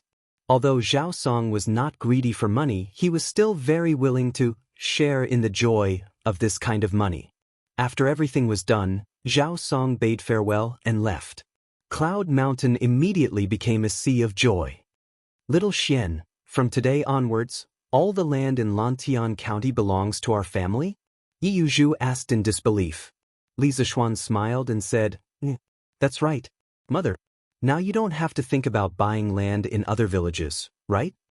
Yi Yuzhu had always had a little hobby, and that was to buy land. Whenever she had spare money, she would buy land. Before Li Zishuan returned to Chang, and last year, Yi Yuzhu had bought the entire Han family manor. Child, are you laughing at your mother? Ah, how could I? Mother, you must have misunderstood. Cloud Mountain was full of joy and harmony. The imperial edict has been issued to Cloud Mountain. From today onwards, Lantian County belongs to the Marquis of Yong. Ah, that's great. This time, our manor has really become the Marquis' fief. Ha. At the foot of the mountain, as time passed, more and more people knew that Lantian County was going to belong to Li Zishuan. The commoners ran around to spread the news. In broad daylight, every household set off firecrackers. Standing on Cloud Mountain, Li Zishuan could hear the firecrackers coming from all around Cloud Mountain. The commoners were treating today as New Year's Eve. It was even livelier than New Year's Eve. Because from today onwards, the commoners in the other villages in Lantian County could be as well fed as the Han village and Plum village. To the commoners, there was suddenly hope for their lives. Of course, it was even livelier than New Year's Eve. Chapter 1181. The next day. A 10-mile pavilion outside Chang and city. Since the Qin and Han dynasties, there would be a pavilion every 10 miles outside the main city. Later on, there would be a short pavilion every 5 miles for pedestrians and friends to bid farewell to each other. Today, Wei Jing led the imperial guards and escorted the Cui family to bid farewell to the officials and generals in the imperial court. Although Troll Wei's mouth was usually hated, most people still admired him for his conduct. His Majesty has arrived. Today's morning court was very short. The purpose was to make time for the officials to bid farewell to Wei Zheng. After the court, Li Er packed up in the palace and rushed over on a horse. "Greetings, Your Majesty." The officials bowed. Li Er said, "You may dispense with the formalities." Then he went straight to Wei Zheng and said earnestly, "My dear Wei Zheng, this journey is long and dangerous. No matter what, you must take care of yourself. The Tang Empire can't do without you." Li Er's feelings for Wei Zheng were very complicated. When Wei Zheng scolded him, he wanted to kill the old man in front of him countless times. After all, as the emperor, he also needed to save face. But every time after that, he would be glad that Wei Zheng could reprimand him at the crucial moment. This person was like a mirror to him, always able to find his shortcomings. So, in general, he both loved and hated Wei Zheng. Although he had sent Wei Zheng to Hunan province partly for personal reasons, it was mostly for official business. He also didn't want anything to happen to Wei Zheng in Hunan. Without Wei Zheng, he would feel that something was missing in his life. Wei Zheng felt that the feelings in Li Er's words didn't seem to be fake. He raised his head and said expressionlessly, "Your Majesty, don't worry. No matter how difficult the road ahead is, this old official will not fail his mission and eliminate the officials in Hunan. It's getting late. This old official will take his leave. Your Majesty, please take care of your body." Then, Wei Jing cupped his hands at Li Er and all the officials and turned to leave. "Retired emperor wants me to enter the palace again?" In the afternoon, eunuch Chao, who was by Li Yuan's side, came again. Everyone in the Li family felt a strong sense of vigilance rise in their hearts. A few days ago, Li Zishuan was invited by eunuch Chao to the imperial palace. He only came back when it was almost nighttime. Moreover, when he came back, his face was exhausted. Clearly, his experience in the imperial palace was not easy. Although Li Zishuan said that there was nothing wrong, Li Jingma and Madame Li could more or less guess what was going on. Therefore, when eunuch Chao invited Li Zishuan again today, the Li family members were somewhat repulsed. "Marquis Yong, and please don't misunderstand. The retired emperor only wants to invite you into the palace to chat with him. He doesn't have any other intentions." Eunuch Chao immediately understood when he sensed the vigilant aura coming from the Li family. He hurriedly said with a kind smile, "Then, please wait for a moment. This marquis will pack up and follow you into the palace." Li Zishuan nodded and turned to walk into the inner room. Han Yushi and Madame Li hurriedly followed in without batting an eyelid. Madame Li stepped forward and grabbed Li Zishuan's arm. She asked worriedly, "Shen, The retired emperor won't still hold a grudge against you, right? Li Zishuan smiled slightly and said, Mother, don't worry. The retired emperor already buried the hatchet with me last time. This time, he probably really just wants to chat with me. You and father shouldn't think too much. After experiencing the incident with Chengel last time, Li Zishuan believed that Li Yuan would not harm him again. Although this old man was sometimes a bit overbearing, he could still distinguish between good and bad. If that's really the case, then mother can rest assured. Madame Li heard this and let out a long sigh of relief. Then, husband, this concubine will help you change your clothes. Han Yushi happily stepped forward and said, But, putting on his court attire, Li Zishuan rode with Chao Cixi to Chang'an City. Actually, if Li Yuan had no ill intentions towards him, he would rather like this old man summoning him into the palace from time to time. Because this way, he could ignore the confinement order and legitimately descend Cloud Mountain. You're here? No need to be so courteous. Sit. Passing through Taiji Palace and arriving at Li Yuan's courtyard, unlike the cold words last time, Li Zishuan received Li Yuan's warm reception this time. And Li Yuan Chang, that little thing, was actually also there. The father and son sat around a table. There was even a wooden card on the table. Li Zishuan cupped his hands and bowed, then sat across from them. We heard about this kind of bandit fighting game from Qingke. Since we have nothing to do today, we wanted to find Mark Yong and to play a few rounds. Li Yuan saw Li Zishuan put his gaze on the wooden card on the table and said with a smile. Li Zishuan glanced at Li Yuanchang beside him without leaving a trace, then said to Li Yuan, Since retired emperor has such a refined interest, then this subject is naturally willing to accompany you.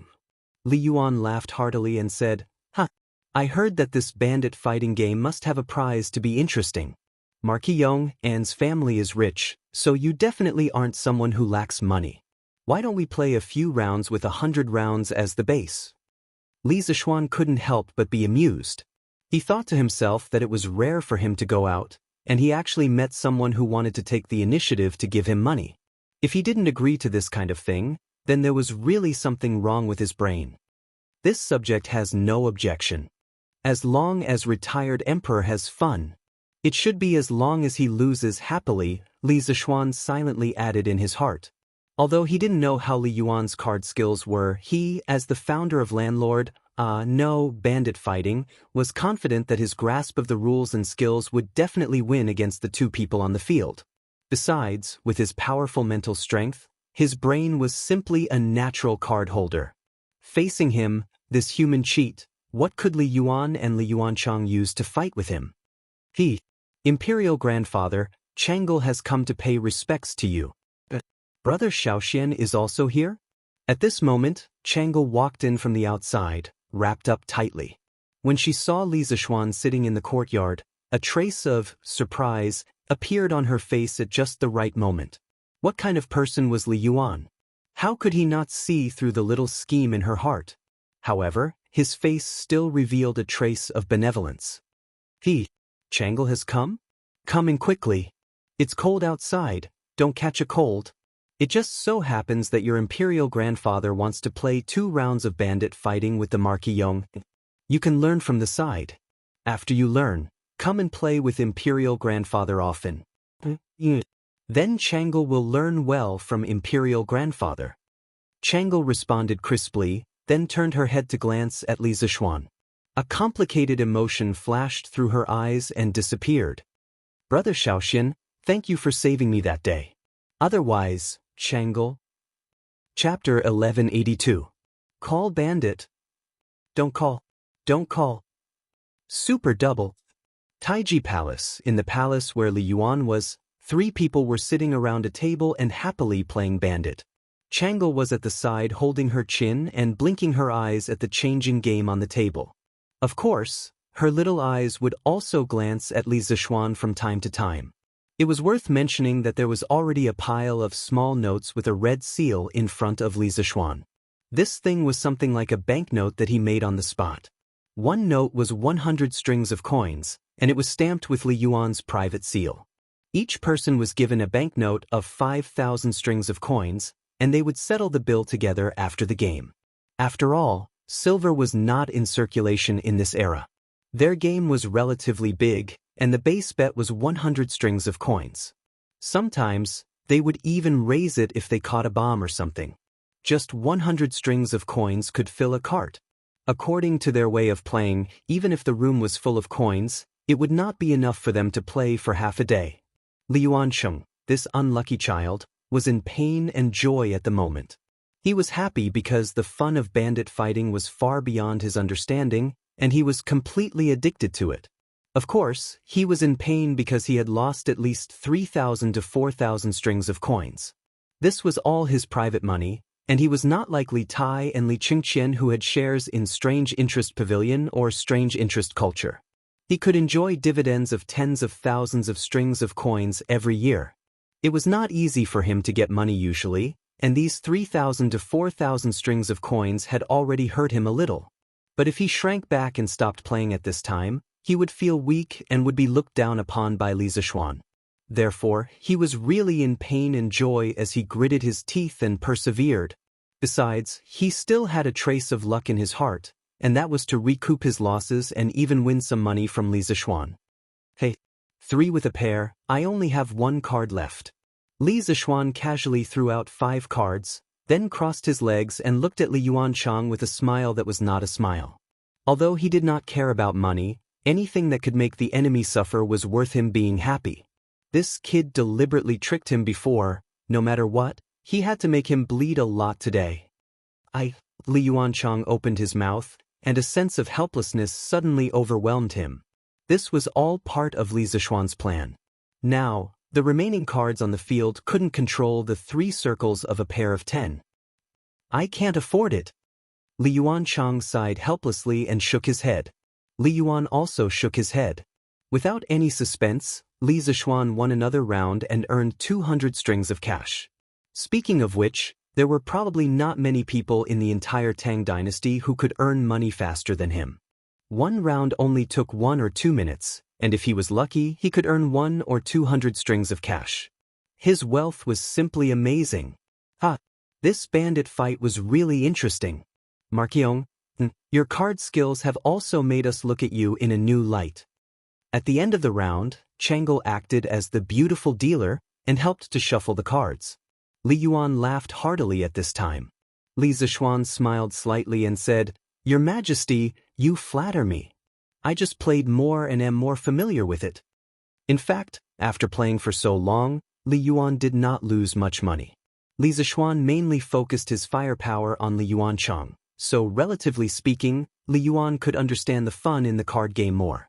Alright, it's getting late. Today's card game will end here. Changle, go back and rest. Li Yuan raised his head and looked at the sky, then said with a smile. Changle nodded. She had watched the card game from the side for the whole afternoon and also saw that Li Yuan had no malice towards Li Zishuan, so she had nothing to worry about at the moment. She got up and said goodbye. Then, Imperial Grandfather, Brother Shaoxian, Changle will go back first.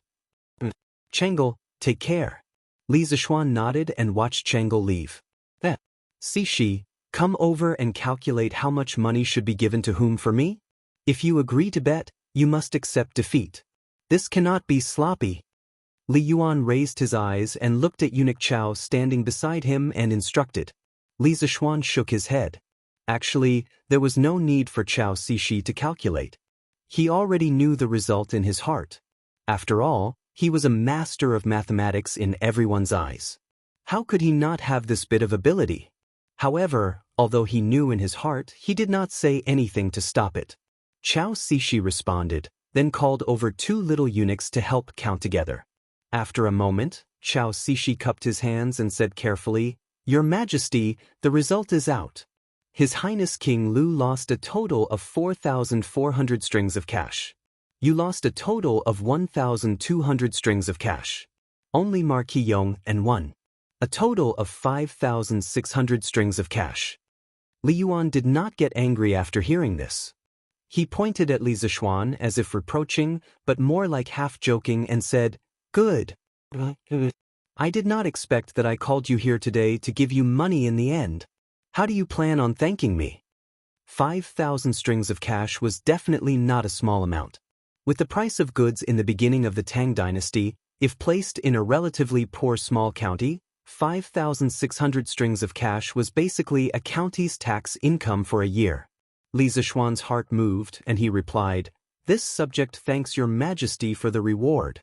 May your majesty's dragon body be in good health." "Ha, good." Li Yuan laughed loudly, then said to Li Yuansheng, "Yuansheng, tomorrow send the money you lost along with my money to Yunshan. If you agree to bet, you must accept defeat. As a person, you cannot go back on your words. Do you understand?" For some reason, Li Yuanchang seemed to be very honest today. In the entire process of the mahjong game, he did not deliberately create trouble for Li Zishuan like before, nor did he fan the flames at the side. At this moment, he nodded obediently and said, "Father Emperor, don't worry. This subject's son will take care of these matters tomorrow." Li Yuan said again, "Then you go back first. We still have some things to discuss with Markong." "This subject's son will take his leave." Li Yuanchang cupped his fists and left. However, Li Zishuan's eyes flashed, secretly thinking that today's main topic had finally arrived. The afternoon mahjong game was just an appetizer. "Markyong, and yesterday you saved Changle. We are very grateful in our hearts. We still have a request today. I wonder if you can agree to it?" As expected, once Li Yuan opened his mouth, nothing good would come out of it. Li Zishuan cupped his fists and said, "Your Majesty's words are too serious. This subject's ability is limited. Within the limits of my ability, if your Majesty has any request, this subject will definitely do my best to fulfill it." When Li Yuan heard that, he sighed helplessly and said, "You really are a slippery fellow. Forget it. We won't beat around the bush with you either. You are very young, and your future is also limitless. We just want to ask you for a favor. I hope that after our 100 years, you can take care of Yuan Chang a little.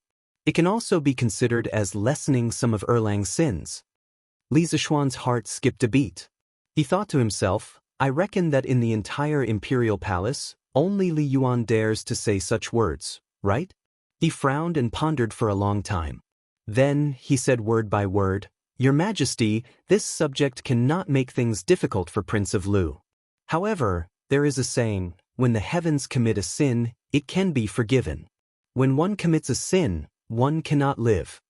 His Highness Prince of Lu's future life and death is not in this subject's hands, nor is it in your Majesty's hands. It is only in his own hands." Chapter 1183. Thinking about it carefully, Li Yuan had a good plan. Today, he first called Li Zishuan over to play cards, but there was another person at the table, Li Yuanchang. His goal was not as simple as it seemed on the surface. He wanted to use the card game to let Li Zishuan and Li Zishuan ease the relationship between each other, lose some money at the same time, and give some favors without leaving any trace. Finally, he would raise this request to Li Zishuan. The whole thing was one loop after another. Li Yuan's wishful thinking could be said to be well planned. Making this plan was nothing more than after hearing Li Zishuan's words yesterday, he realized the possible ending that Li Yuanchang might face in the future. As the saying goes, no one knows a son better than his father. Now in the entire Tang Empire, besides Empress Zhongxin, he was the only one who understood Li Er.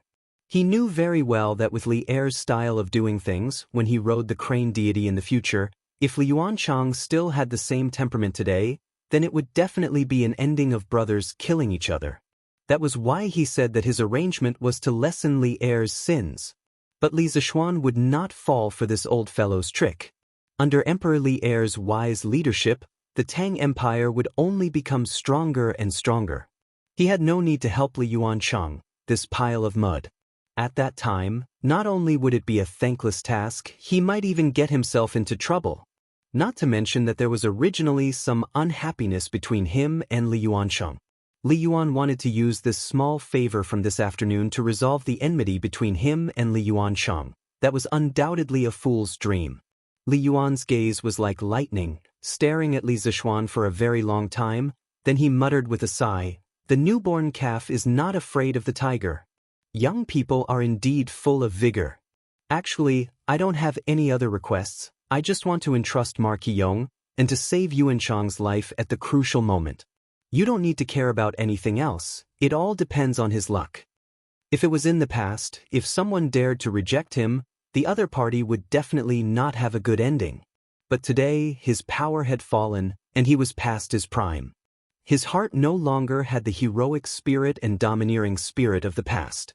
Deep in his heart, he only wished for the safety of his children. The Black Tortoise Gate incident 2 years ago had not only dyed the imperial palace red with blood, it had also extinguished his lofty ambitions, causing his heart to turn to ash. Because in this world, there was probably nothing more tragic than seeing one's own flesh and blood being torn apart. It was precisely because he had experienced it that he felt fear in his heart. Li Zishuan's words a few days ago had awakened him from his drunken stupor after losing the throne. There were some things that could not be solved by running away. Li Zishuan shook his head and said, "Please forgive me, retired emperor. There are some things that I can help with, but there are some things that I really can't help with." King Lu's life was in his own hands. If he really did something outrageous in the future, no one in the world would be able to save him. It's already late, I have to leave the city as soon as possible. I'll take my leave. After he finished speaking, he bowed, and then slowly retreated towards the outside of the hall. Li Yuan stared at Li Zishuan's back and didn't make a sound to stop him. His expression changed indeterminately, and after a long time, he lightly sighed with emotion. Brothers fighting and killing each other. Could it be that this is the destiny that I, Li Yuan's son, can never walk out of? Your Majesty, that's all.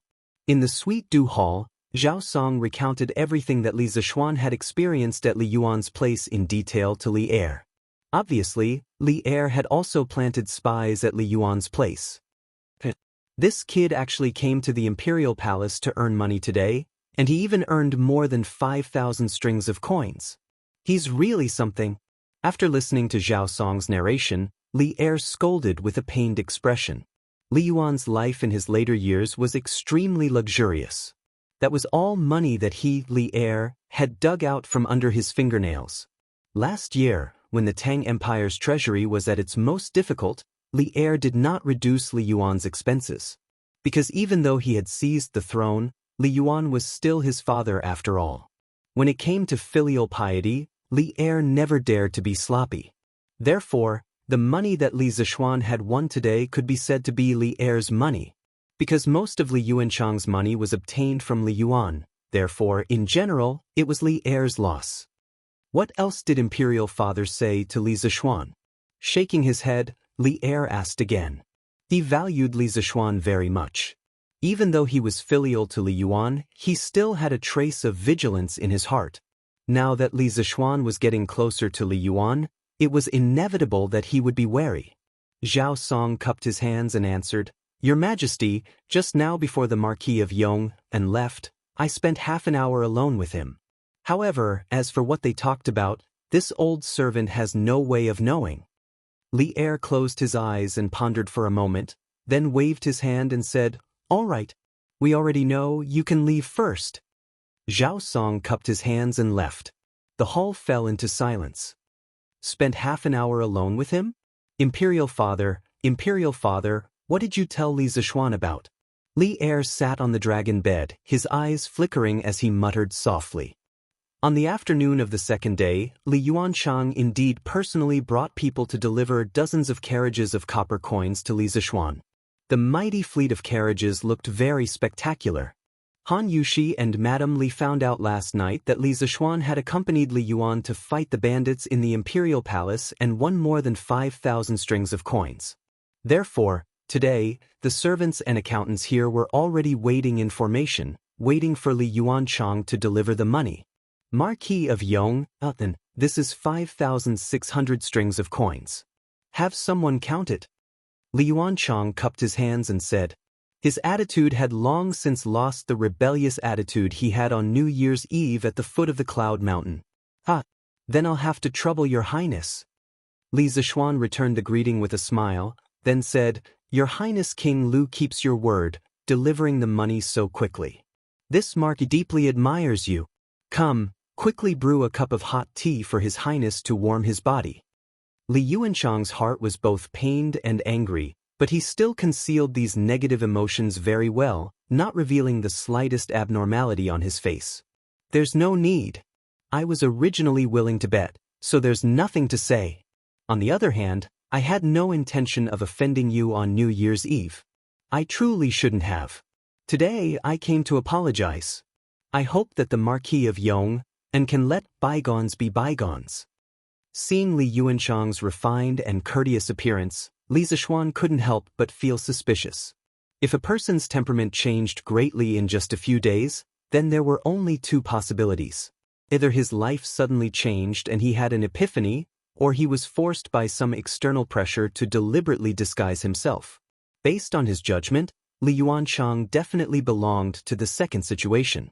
False feelings. This kid should have been taught a lesson by Li Yuan in private. Otherwise, why would he come to apologize today? Your Highness King Lu is thinking too much. I already don't remember what happened that night. Li Zishuan couldn't be bothered to show off his acting skills with this little brat. He still had a lot of things to do. Right now, he just wanted to get rid of him as soon as possible.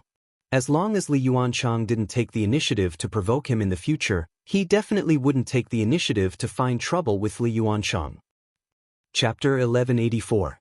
San Bao, I will give you 2 bodyguards. Find a few reliable people in the residence and prepare well today. Tomorrow, you will leave for Bashu and help me find the vanadium mine. The reason why Li Zishuan didn't want to waste time with a brat like Li Yuanchang was because he had more important things to do. This more important thing was to continue building his industrial blueprint.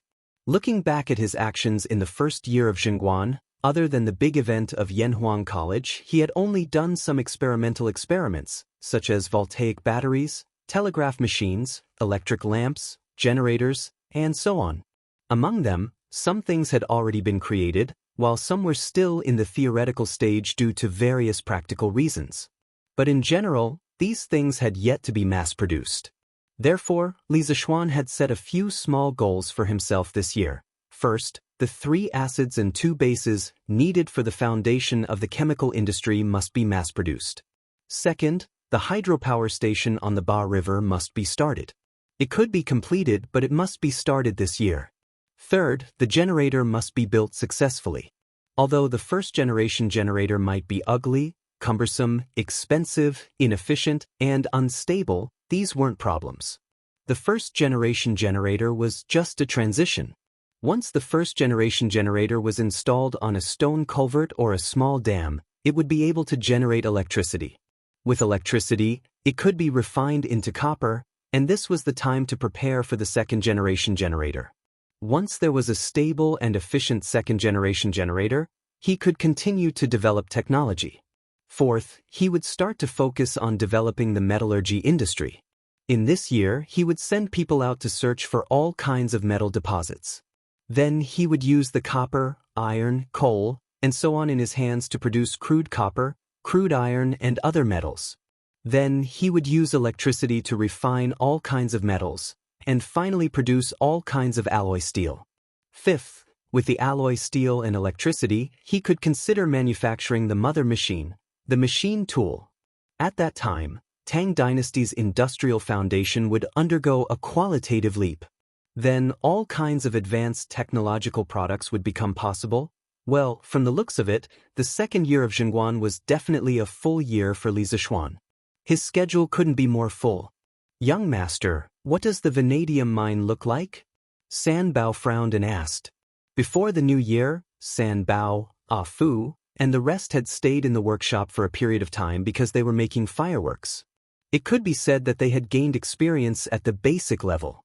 Most importantly, Fu Bin could not leave the Shangxi mine. Otherwise, that lad would definitely be more experienced in finding ores.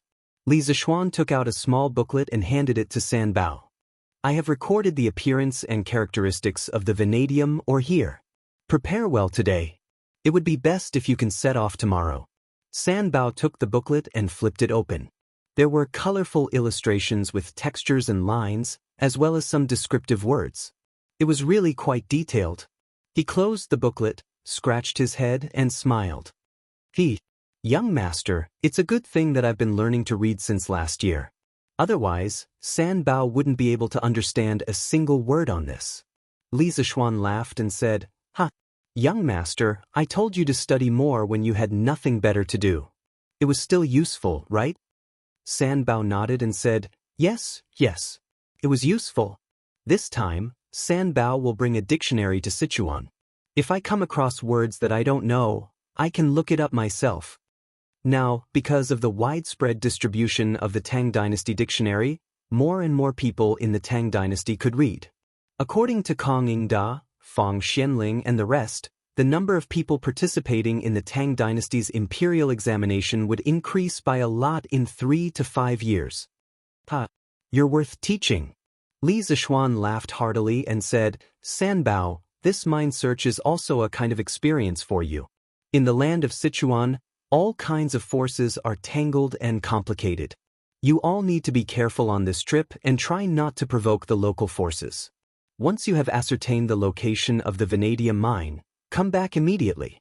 At that time, this young master will naturally ask His Majesty for an imperial edict and then open the mine legitimately."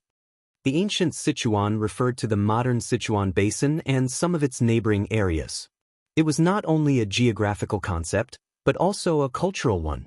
The land of Sichuan was surrounded by mountains.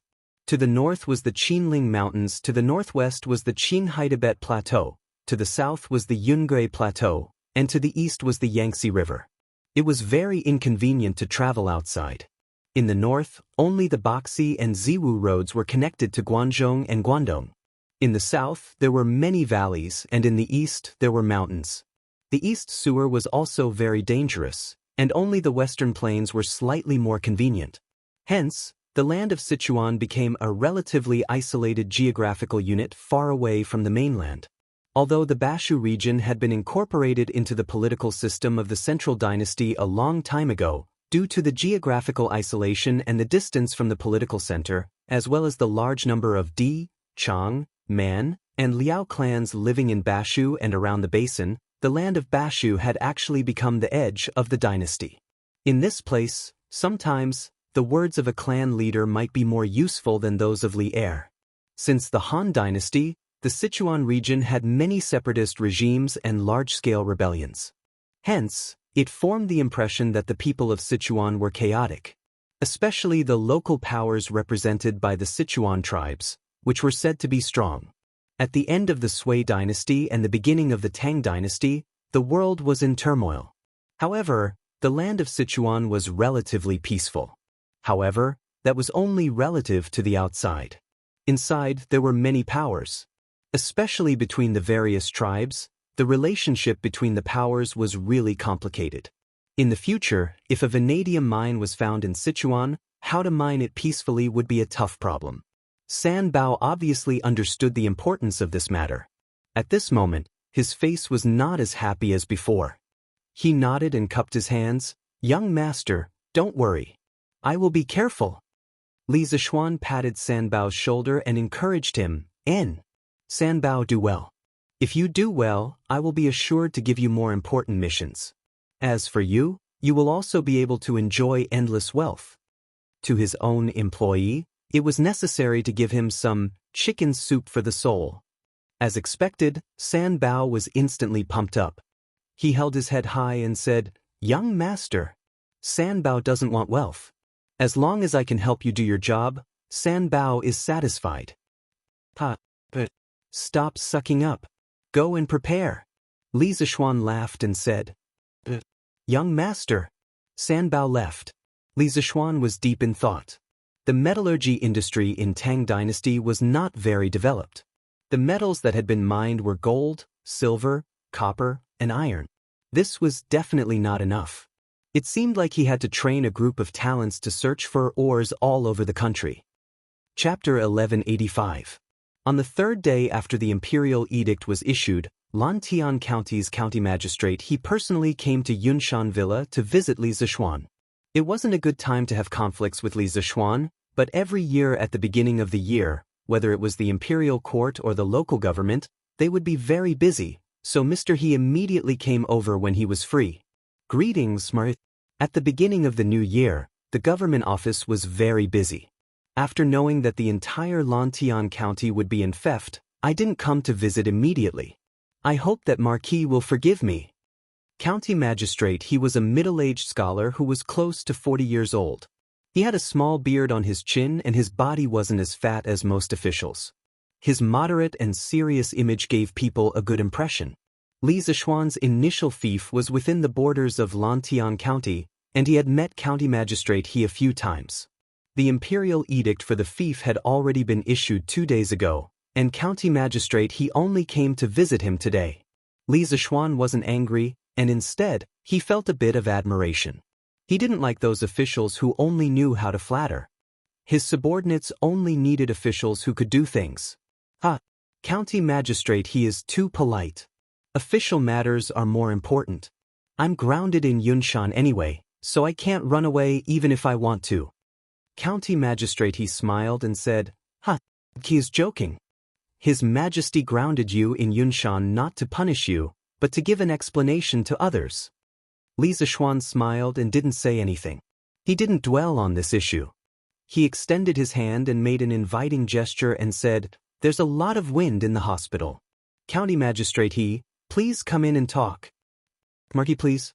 County Magistrate He was obviously very sensible, so he modestly declined. Li Zishuan smiled and took the lead to walk in. After the two entered the house, Li Zishuan asked someone to brew a cup of hot tea for County Magistrate He.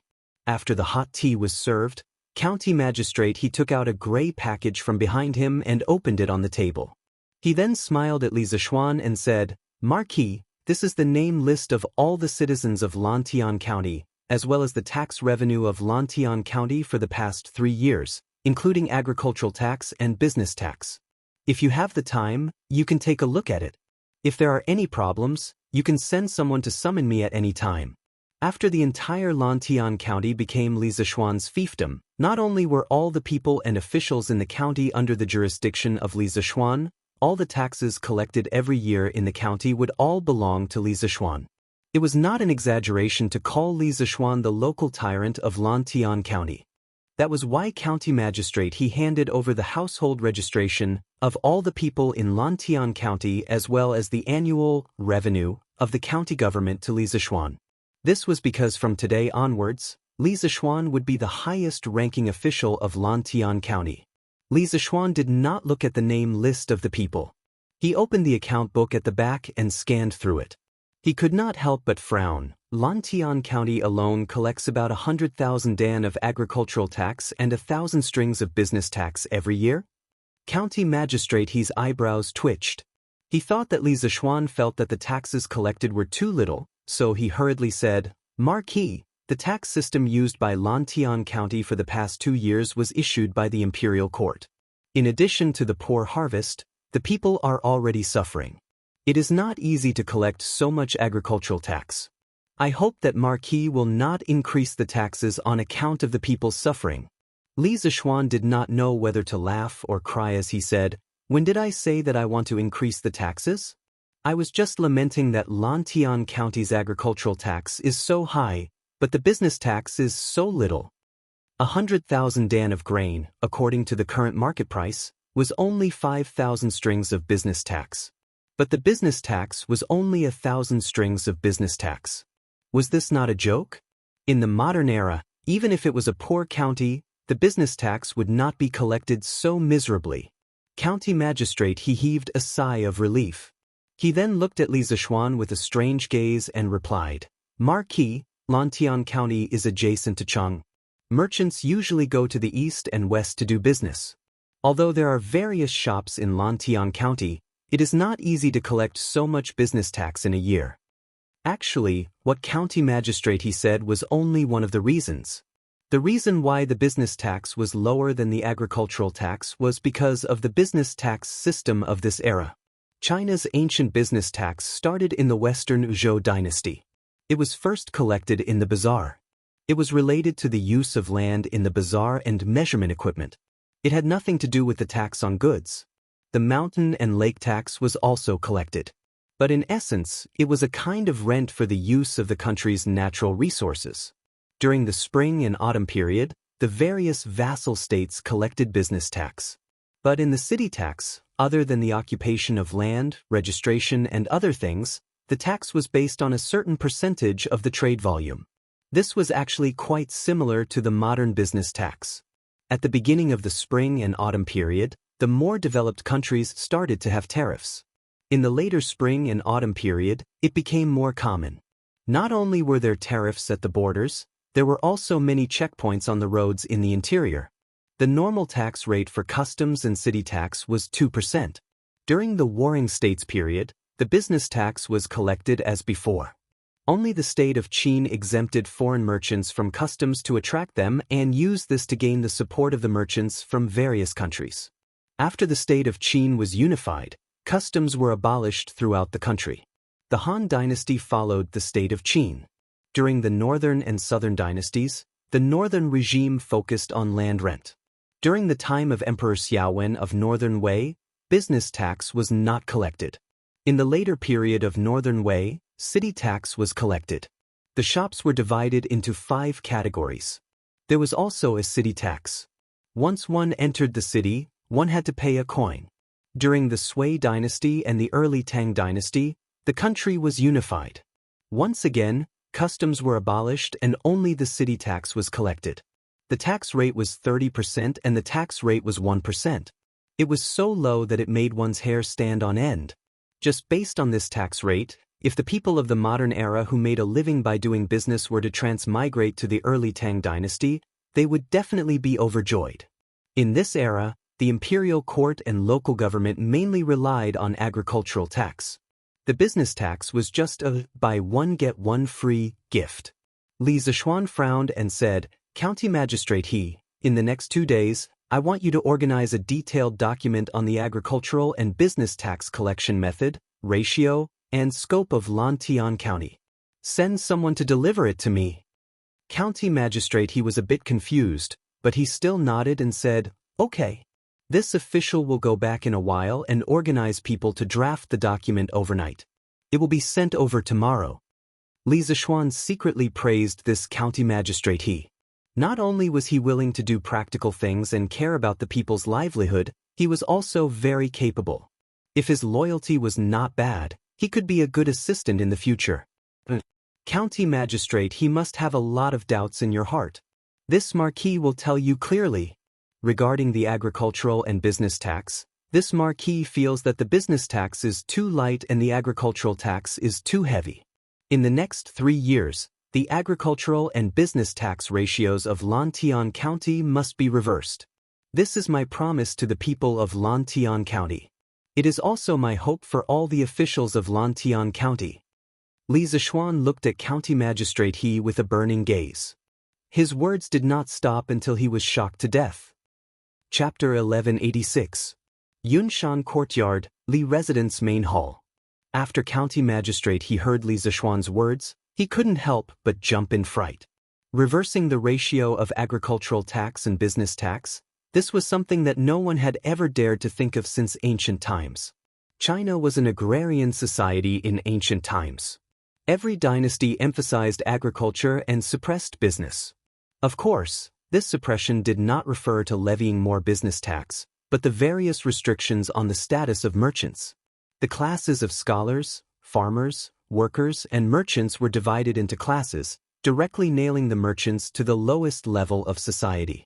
However, although the Tang dynasty followed the previous dynasties and stipulated that merchants or ancestors who were merchants could not become officials, and also limited the color of their clothing in real life, merchants could enter the palace and interact with high officials and nobles. There were even some who could pass the examination to become an official.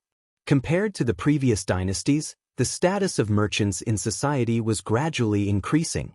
Although the laws of the Tang dynasty prohibited the nobles and bureaucrats from competing with the people, but they could not resist the temptation of huge wealth. The nobles and bureaucrats all entered the business world and engaged in business operations. It was because of this that the ratio of business tax in the Tang dynasty was so low. This was because the nobles and bureaucrats who had already gained benefits would oppose the rulers competing with the people. Moreover, if the nobles and bureaucrats wanted to avoid paying taxes, it was simply too easy. This directly led to the annual business tax revenue of the imperial court not even being a tenth of the agricultural tax. Over time, the ruler's emphasis on business tax became lower and lower. This problem was not only present in the Tang dynasty, but also in many dynasties before and after the Tang dynasty. Therefore, when county magistrate he heard this, he was so shocked. Mark, if you rashly change the ratio of business tax, I'm afraid that all the shops in Lantian County will move away. Moreover, the aristocrats in the city may all oppose it. When that time comes, I'm afraid that the business tax we receive will be even lower. County magistrate he had been an official for so many years. His experience in governance was much richer than Li Zixuan. He almost instantly thought of the consequences of increasing business tax.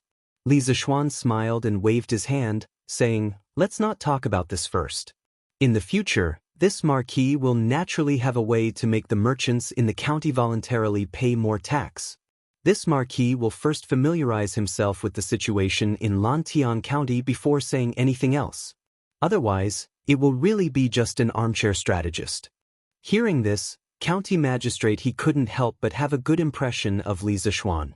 Actually, before he came, he was worried that Li Zixuan would act according to his wishes and arbitrarily implement government orders. If that was the case, he couldn't do anything about it. After all, Lantian County had completely become Li Zixuan's fief. As long as Li Zixuan didn't rebel, no one could control him. Now, it seemed that although Li Zixuan had the intention of reform, he did not force the reform by force. That made him feel a little relieved. Regardless of whether it was in ancient times or modern times, a department was most afraid of a leader who didn't know anything and liked to give orders blindly. "Marquis, you're too modest." Over the next few days, this lowly official and the deputy magistrate of the Yamen will organize the situation of the various villages in Lantian County into a book. When the time comes, I will send it to you, Marit. County magistrate he cupped his hands and said, "Then I'll have to trouble you." Thinking that he had become the king of Lantian County and could give orders, Li Zixuan couldn't help but feel slightly excited. In his previous life, he had played City Skyline and other similar city simulation games. He felt that being a mayor, planning a city, and giving his citizens a good life was a very satisfying thing. Now, he had directly become the king of a piece of land, controlling the life and death of tens of thousands of people.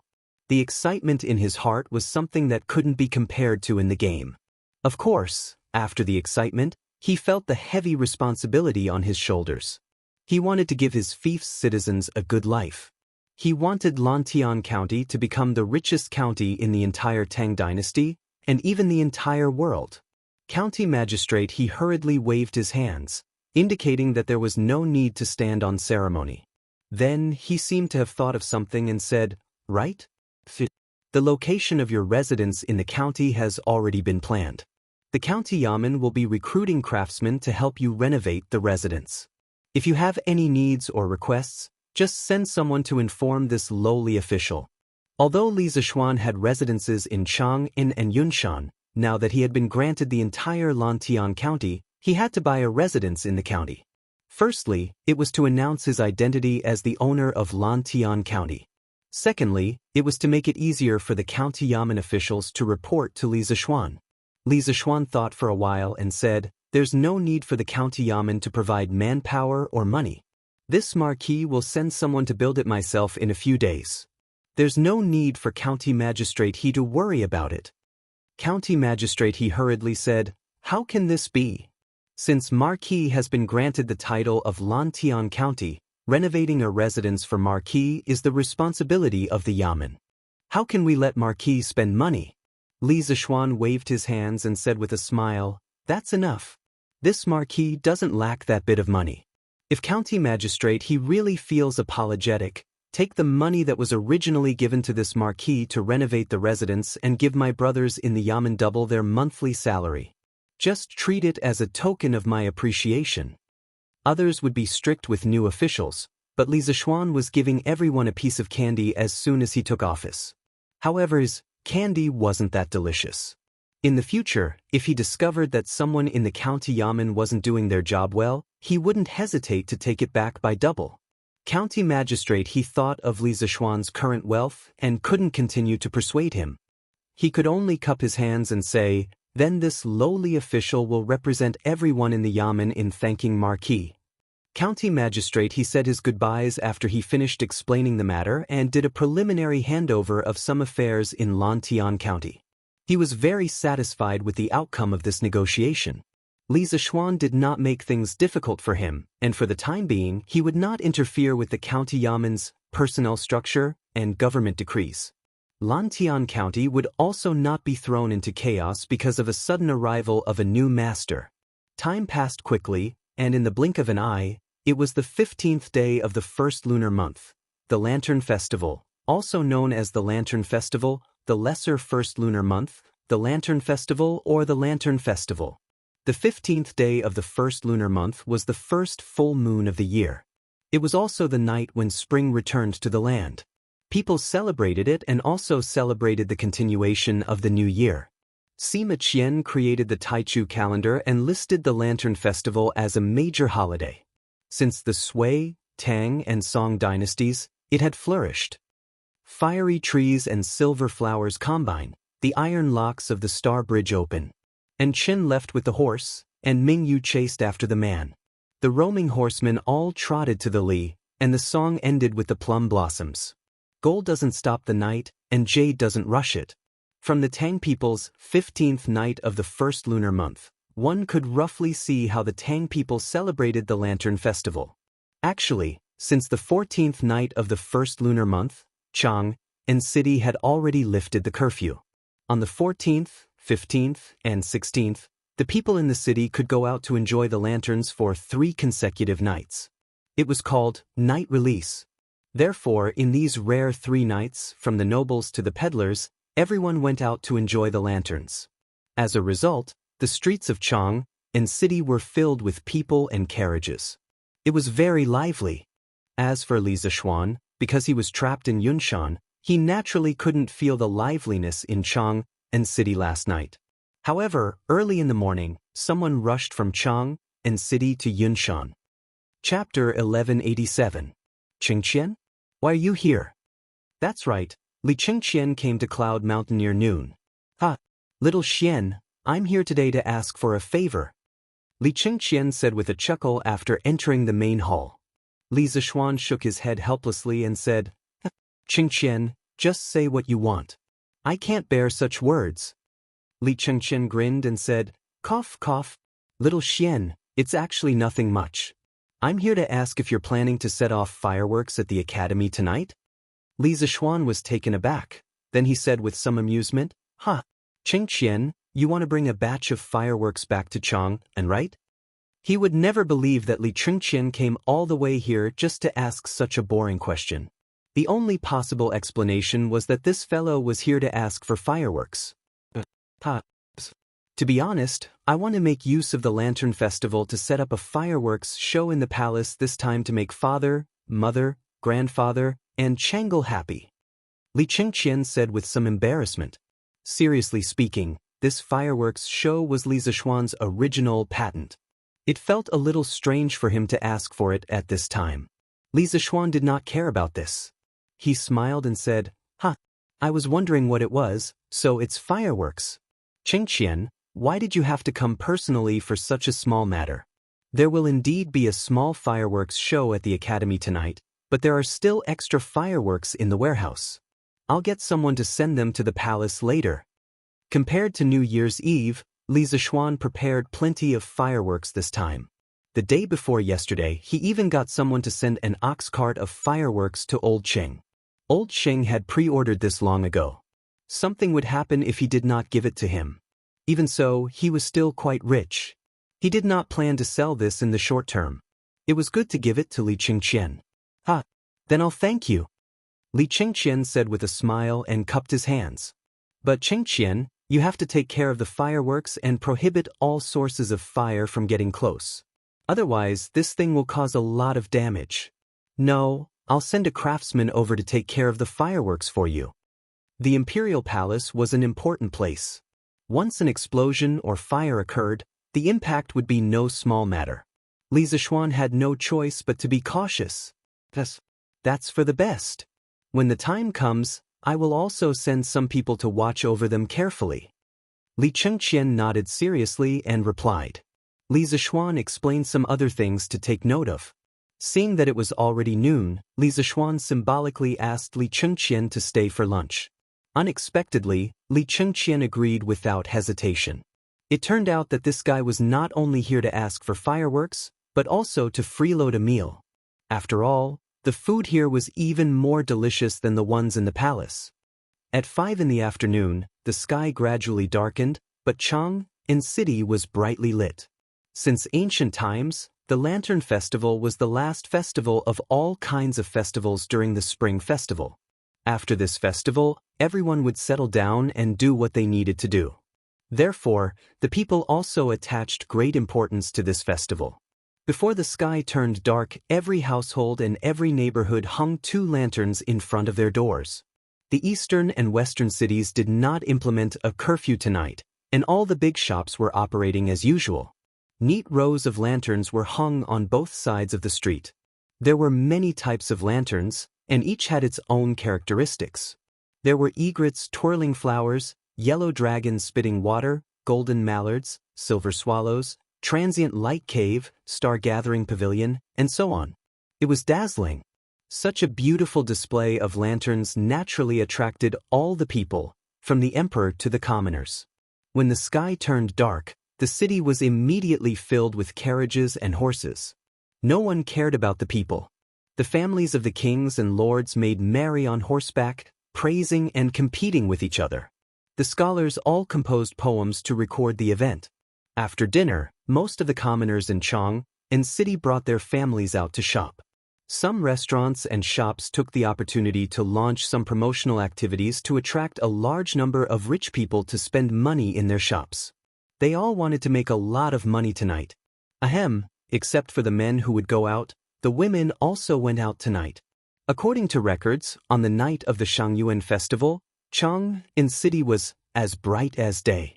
The mountain shed was more than 100 feet high. After the divine dragon, there were many decorations. Scholars and women all went out at night, and the roads were blocked by carriages and horses. The Lantern Festival was also known as the Valentine's Day in ancient China. The beauties in ancient times were usually very honest. Basically, they lived a monotonous life of not going out of the house, not going out of the house. They were watched too strictly. However, it was different during the Lantern Festival. Not only could they go out of the house, but they could also go out at night. This made the ladies very excited. Therefore, many Tang poems left verses of beauties playing and looking at the lanterns during the Lantern Festival. There are many beauties on the river and bridge. There are many fragrant carriages on the road. The South Mo black silk ride, the East neighbor pink dress, and so on. As a result, the night of the Shangyuan festival was even more lively. Everywhere in Chang'an city could be seen children chasing each other, girls playing, and single men giggling. On Yunshan Mountain, the festive atmosphere was also quite strong. Although the number of lanterns was definitely not as many as those in Chang'an city, the variety was not inferior at all. The entire Yunshan Mountain was decorated and surrounded by lanterns. Looking up from the bottom of the mountain, it was as if there was a dreamy fairy palace on the mountain. Chumo, why don't you go back to Chang'an for the festival? Maybe you can bump into a lady on the street. If you two catch each other's eye, Uncle Cheng will be very gratified. After Li Zishuan came to the brightly lit academy, he met Cheng Chumo, Li Tai, Sun Zifan, and the others who were fighting bandits on the lawn in front of Guanghua Building. He couldn't help but make fun of them. There was no other way. Cheng Chumo was the only leftover man among them. If he didn't make fun of him, who else could he make fun of? What lady? Pair of sharp. Cheng Chumo didn't hear too clearly. He saw that Li Tai in addition to a pair of Ks and quickly threw out a pair of As.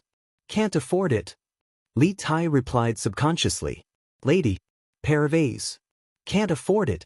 On the other hand, Li Zishuan was dumbfounded and almost laughed out loud. Because the unintentional conversation between these two guys reminded him of some modern jokes. Cough, cough. He coughed twice and shook off the nonsensical thoughts in his mind. Then he repeated the words just now to Cheng Chumo. Lady? Forget it. Those ladies from the noble families in Chang, and were all so weak that they couldn't even lift a finger. They were so weak that they couldn't even stand a gust of wind. Fighting bandits is more fun. 3, 4, 5, 6, 7 straights. Cheng Chumo curled his lips and complained. In the blink of an eye, he continued to join the battle. Chapter 1188. Yamacho, will there be lanterns at the academy tonight? After the game, a piece of paper appeared on Cheng Chumo's forehead. While the cards were being shuffled, Li Tai raised his head and asked Li Zishuan. Of course. Not only will there be lanterns, but there will also be riddles. The riddles will begin at 5:45 p.m. Li Zishuan nodded. Riddles? Are they going to write riddles on the lanterns for people to guess?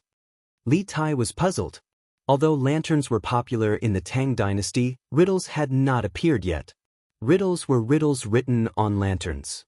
They originated from China's folk and were later turned into riddles by scholars. They had a long history in China. During the spring and autumn period and the Warring States period, there were riddles. During the Qin and Han dynasties, riddles were written creations. During the Three Kingdoms period, riddles were popular. However, it was not until the Song dynasty that riddles officially appeared. People tied riddles to colorful lanterns for people to guess. Li Zishuan nodded and praised, "That's right. The riddles are riddles written on lanterns. Every time you guess a lantern correctly, you will receive a small prize. After the riddles are over, you can take the lanterns and go to the teachers to receive your prize. In addition, the 3 students who correctly guess the most riddles will receive a special prize." Alright. As for the detailed rules, Mr. Mo will tell you next time. Since the teachers at the academy were working on the 16th of the first month, those who lived far away had arrived at the academy earlier today. Otherwise, they would not be able to find anyone to help organize such a grand riddle-guessing event. What special prize? Cheng Chumo's eyes lit up as he asked. Li Zishuan rolled his eyes and said unhappily, "No matter what the prize is, what does it have to do with you?" He did not believe that this idiot could get first place in the riddles. Feeling Li Zishuan's contempt, Cheng Chumo said unhappily, F***CK. Yamacho, what do you mean by this? Although I'm not good at all subjects, I'm definitely better at guessing riddles than Qin K, okay? I've been playing with this since I was a child, and I'm tired of it.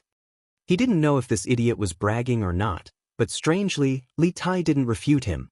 However, Li Zishuan definitely didn't believe this idiot.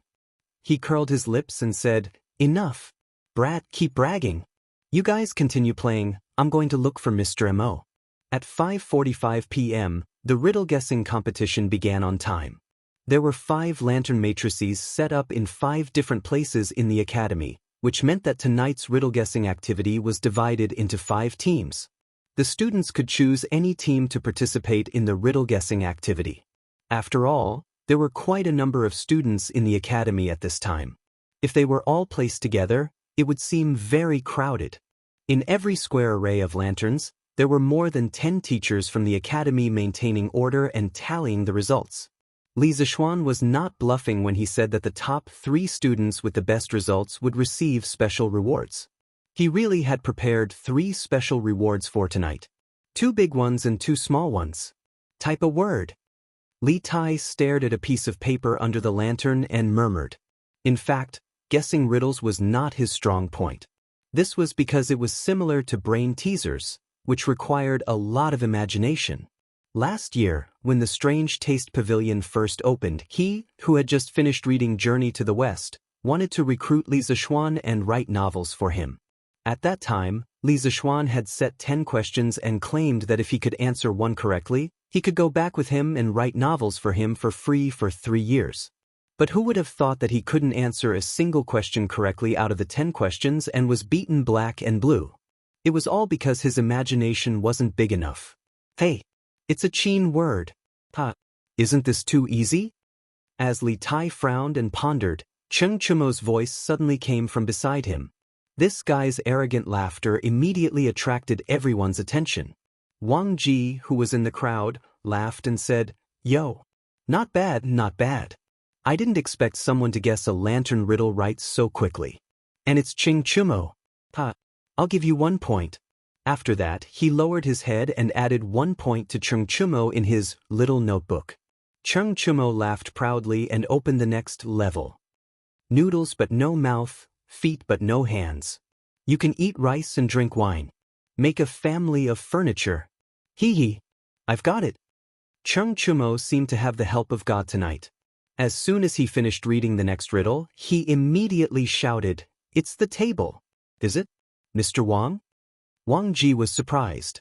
He thought that Chung Chumo's usual grades were not good. Why was he like a child prodigy when he guessed the riddle? The answer came out of his mouth easily, and his accuracy was surprisingly high. That's right. It's the table. Chung Chumo at another point. The students were in an uproar. They all looked at Chung Chumo in surprise. At the same time, they also sighed in their hearts that this riddle was very interesting. It was much more interesting than just guessing riddles. Chon Yo, how can you guess so accurately? When did you become so good? Sun Zifen could not help but tug at Chung Chumo's arm and wonder. Chung Chumo said proudly, "Hee hee. What else could it be? It's because I'm a prodigy." Sun Zifen rolled his eyes and almost spat out last night's meal. *CK. Stop bragging, Chumo. You call yourself a prodigy? Your grades are not even as high as mine in every exam. If you're a prodigy, then what am I? Tell me the truth, don't talk nonsense. Chung Chumo looked embarrassed. He scratched his head and said the truth. Hee hee. Actually, there are many riddles here that I've seen before. At that time, my favorite thing to do was to guess riddles. I used this to win a lot of money from Zhang Sun Chong. Zhang Sun Chong, who was guessing the riddles in another square of lanterns, could not help but sneeze. Chung Chumo continued to break through all the obstacles, and his score continued to soar. Li Tai, who followed behind Chung Chumo, had seen more and more of the lantern riddles. He also began to understand some of the rules, and the riddles he solved slowly increased. The rest of the students showed their magical powers and displayed their intelligence. They wanted to get more prizes. Some people even wanted to fight for the top 3 places to get the so-called special prize. The academy suddenly became a sea of joy. The festive atmosphere was not worse than some places in Chang and City. After 2 hours, Li Zishuan announced the end of the lantern riddles. The students received their prizes from the teachers of the academy according to the number of lanterns they guessed. The prizes were not expensive. They were just some small wooden animal carvings sold in the Wonderful Taste Pavilion. Compared to that, the students were more curious about the special prize Li Zishuan mentioned. Under everyone's gaze, Li Zishuan finally said loudly, "Next, I'll announce the top 3 of this lantern riddles. First place, Chung Chumo. Second place, Li Yan.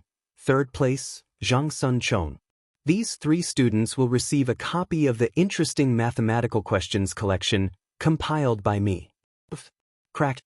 This was the sound of vomiting blood and heartbreak. Chapter 1189. Whoosh whoosh whoosh. Bam bam bam. After the riddles, it was time for the fireworks show. Several plates of fireworks were lit at the same time, and a spectacular scene of thousands of flowers blooming appeared in the sky. The fireworks on New Year's Eve had already left a very shocking impression on the students, so the students didn't make a big fuss like last time. However, the beauty of the fireworks had once again conquered them. At this moment, the students were all looking up at the colorful fireworks in the sky, dazzled and dazzled. At the same time, in Chang'an City, in the sky above the palace, a few bright flames suddenly appeared without any warning. Then, they exploded in the sky, and a few huge fireworks bloomed proudly in the night sky. They were colorful and extremely gorgeous. The ever-changing fireworks gracefully unfolded her smiling face in light yellow, silver, green, light purple, clear blue, and pink. It was too beautiful to behold. The petals fell like rain, falling one after another. People seemed to be able to touch them, but when they stretched out their hands, they couldn't touch anything. In an instant, whether they were shopping, looking at the lanterns, or flirting in Chang and City, all of them turned their eyes to the direction of the palace in the north at the first moment. It's fireworks. There are fireworks in the palace. Someone suddenly exclaimed. On New Year's Eve, hundreds of thousands of people in Chang'an City went to the foot of Yun Mountain to watch the fireworks festival. Therefore, when the palace released the fireworks tonight, someone immediately recognized it. Wow! These are fireworks. So beautiful!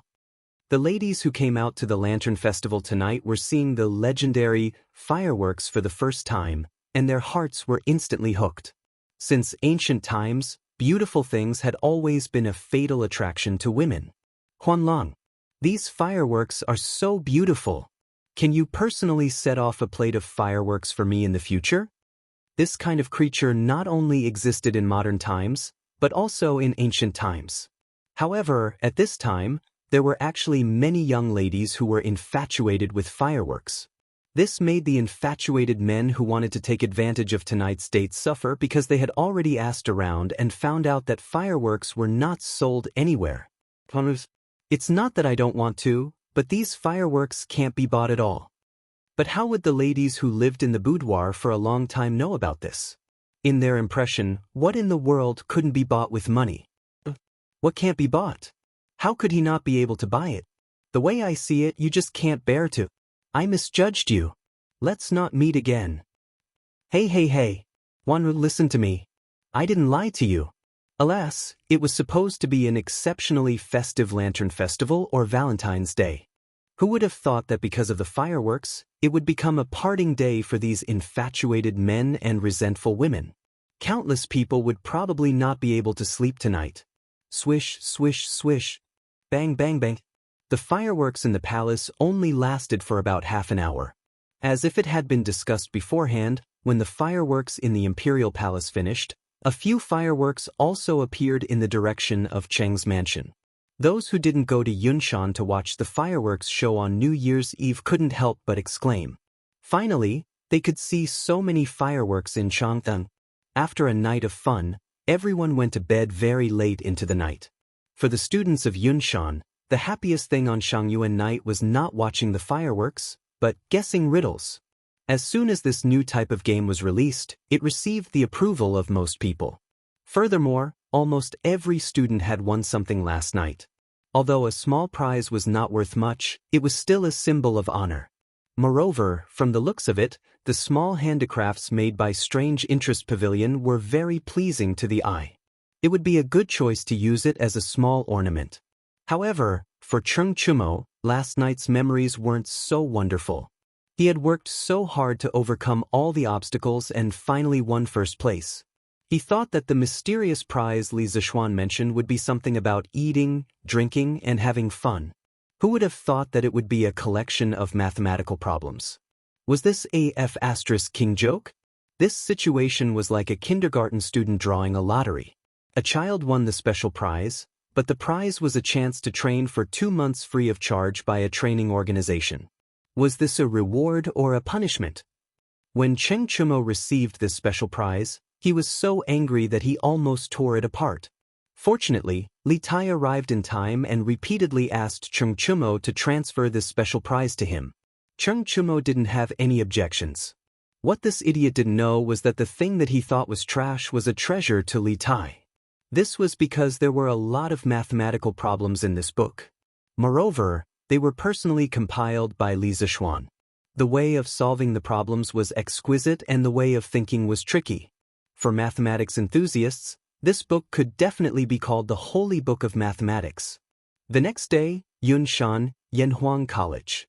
At 7 in the morning, when most of the students were still asleep, Li Zishuan had already arrived at Yanhuang College.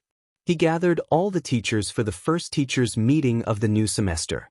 His main task in the morning was to commend the teachers and form teachers of the classes who had the best results in last year's final exams, as well as those who had made outstanding contributions to the college. For example, Mo Lingwei, who built the astronomical telescope, Wang Ji, who produced sulfuric acid in the laboratory, and so on. The commendation meeting lasted until noon. Li Zishuan announced the end of the meeting and told the teachers that there would be a teacher's title evaluation meeting in the afternoon. After the meeting, Li Zishuan walked out of the college and went home for dinner. Husband, it's cooked. The dishes are cooked. As soon as he walked to the door, Han Yushi ran over happily and pulled Li Zishuan's hand. The dishes are cooked? Li Zishuan was puzzled when he heard that. He subconsciously said, "Wife, why are you so happy that the dishes are cooked? Let's go in and eat." Speaking of which, he thought that the dishes for lunch were cooked. Unexpectedly, Han Yushi quickly shook her head and tried to explain to Li Zishuan in detail, "Husband, that's not what I meant. It's the greenhouse behind our courtyard. Most of the vegetables inside are already cooked. Especially the cucumbers, they've already grown so long." As Han Yushi spoke, she gestured with her hands. Li Zishuan finally understood what his wife meant. He couldn't help but be shocked and said, "Are they really all cooked? So fast? Let's go. Wife, let's go to the greenhouse to harvest the vegetables." In his previous life, he was the son of a farmer. In this life, he still had a special feeling for the land. Now that he had grown vegetables in the greenhouse, it could be said that he was bursting with a sense of accomplishment. Chapter 1190. Not bad, not bad. Let's have a plate of cucumber salad with vinegar and minced garlic for lunch. It's delicious. Li Zishuan followed Han Yushi to his own greenhouse. What he saw was a patch of green. There were mustard greens, spinach, shepherd's purse, leeks, onions, lentils, eggplants, and cucumber sprouts climbing on the rattan frame. Seeing so much green in the middle of winter, his mood immediately improved. Spinach was brought back by Zhang Qian from the western regions during the Han Dynasty. Lentils were originally from India and were introduced during the Han and Jin dynasties. Eggplants were originally from Southeast Asia and India and were introduced to China during the Jin dynasty. Emperor Yang of the Sui dynasty was especially fond of it and named it Kunlun purple melon. Although the variety of fruits and vegetables in the Tang dynasty was not as much as in modern times, it was definitely not a small number. Looking at the variety of vegetables in front of him, Li Zishuan was very satisfied.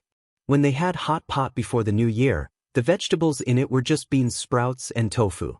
Now that the vegetables in the greenhouse had matured, they could finally have a good combination of meat and vegetables when eating hot pot later. Husband. Han Yushi nodded and went in to pick the cucumbers. Although it was cold in winter and inconvenient to eat cucumbers, for the Li family who had heating, let alone cucumbers, they could even eat watermelons. Wow! He was actually able to grow vegetables in winter. Xiao Xian, your greenhouse is really amazing. After knowing that some of the vegetables in the greenhouse had matured, Li Jingma, Mrs. Li, and the 3 members of the Yi family hurried over to take a look. When they saw the vibrant vegetables in the greenhouse, Yi Guizhong was shocked. To him, the trip to Chang and last year was not in vain. Not only did he resolve the misunderstanding with his daughter for many years, but he also saw more new things than he had seen in the first half of his life.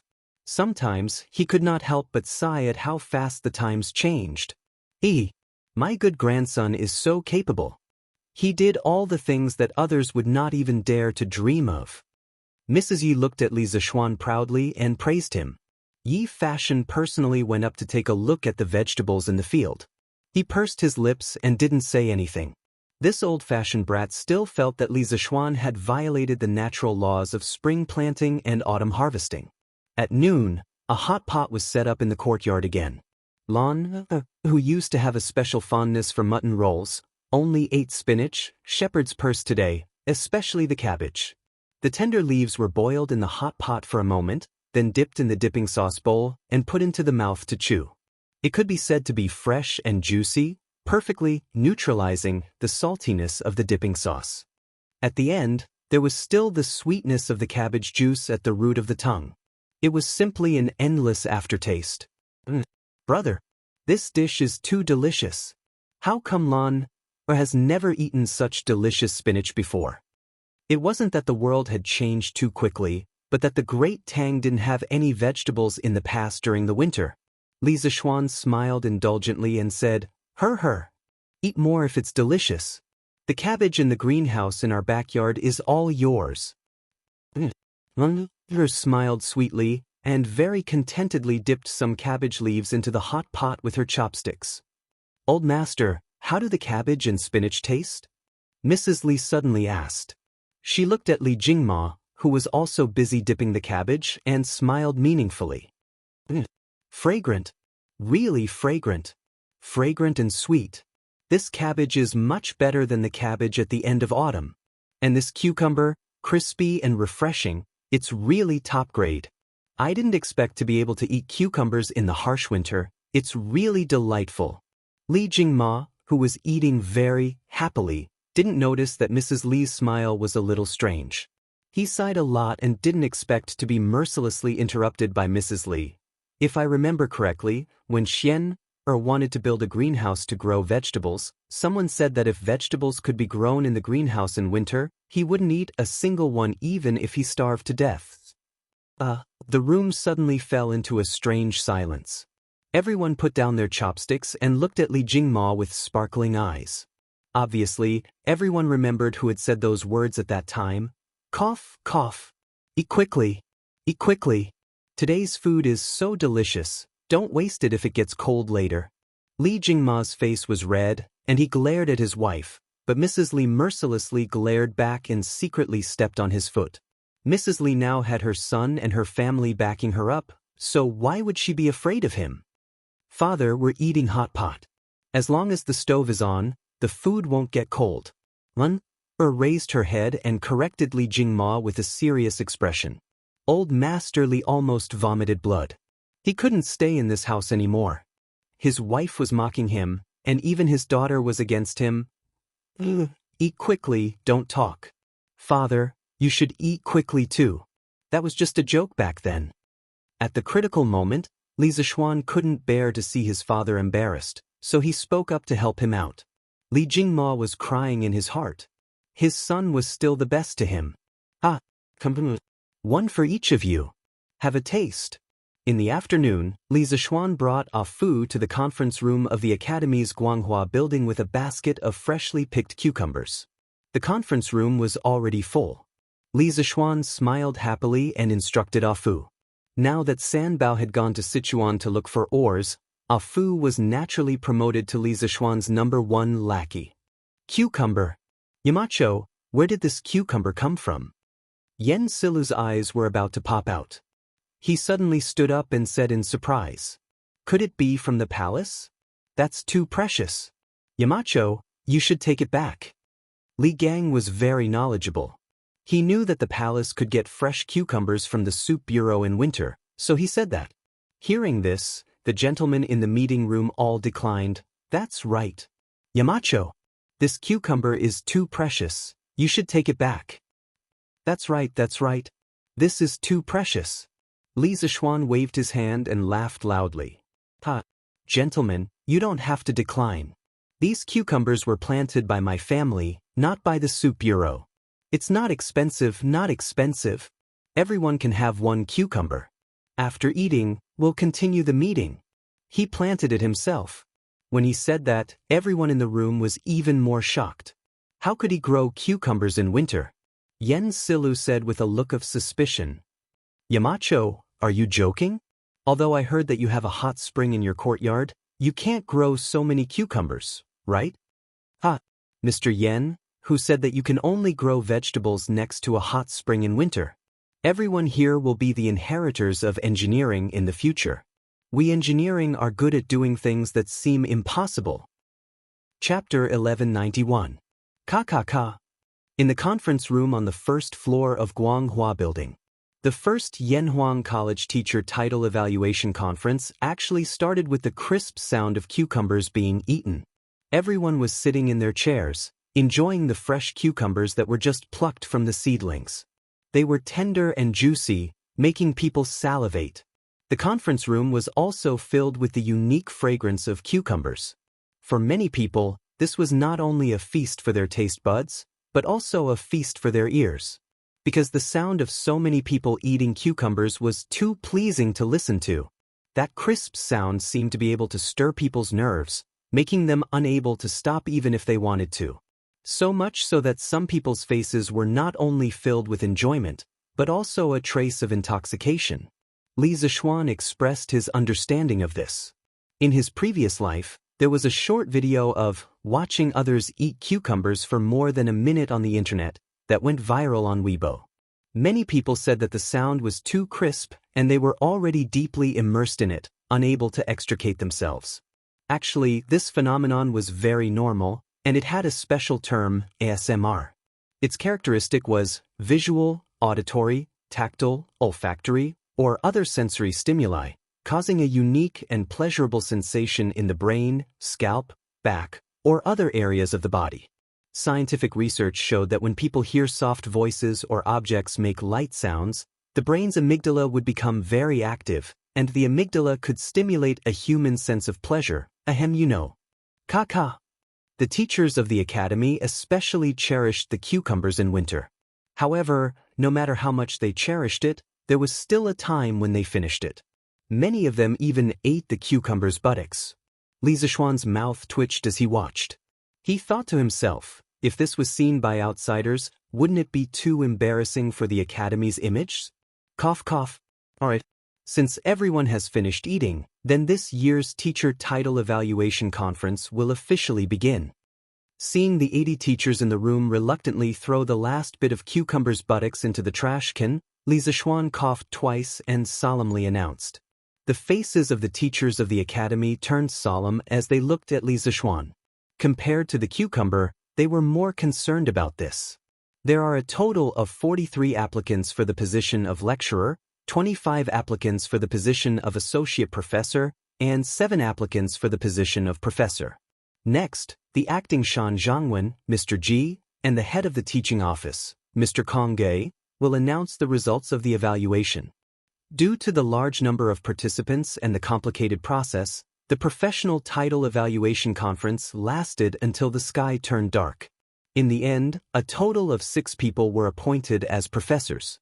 They were Yen Silu, Wang Ji, Xiaodian, Su Hongji, Mo Huai, and Ma Zhou.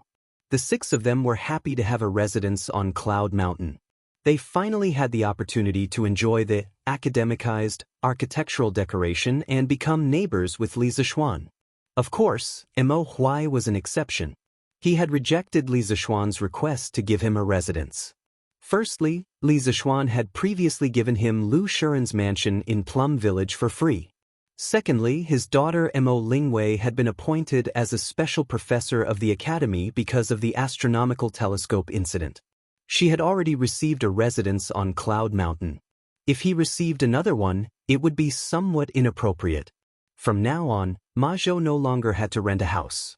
At least he had a home in Chang'an, and it was an exquisite mansion that was priceless. As for Wang Ji, he no longer had to live in the academy's teacher's dormitory. After class in the afternoon, he could also warm 2 pots of wine at home. It was worth mentioning that Yen Xiaoning was not appointed as a professor, but only as an associate professor.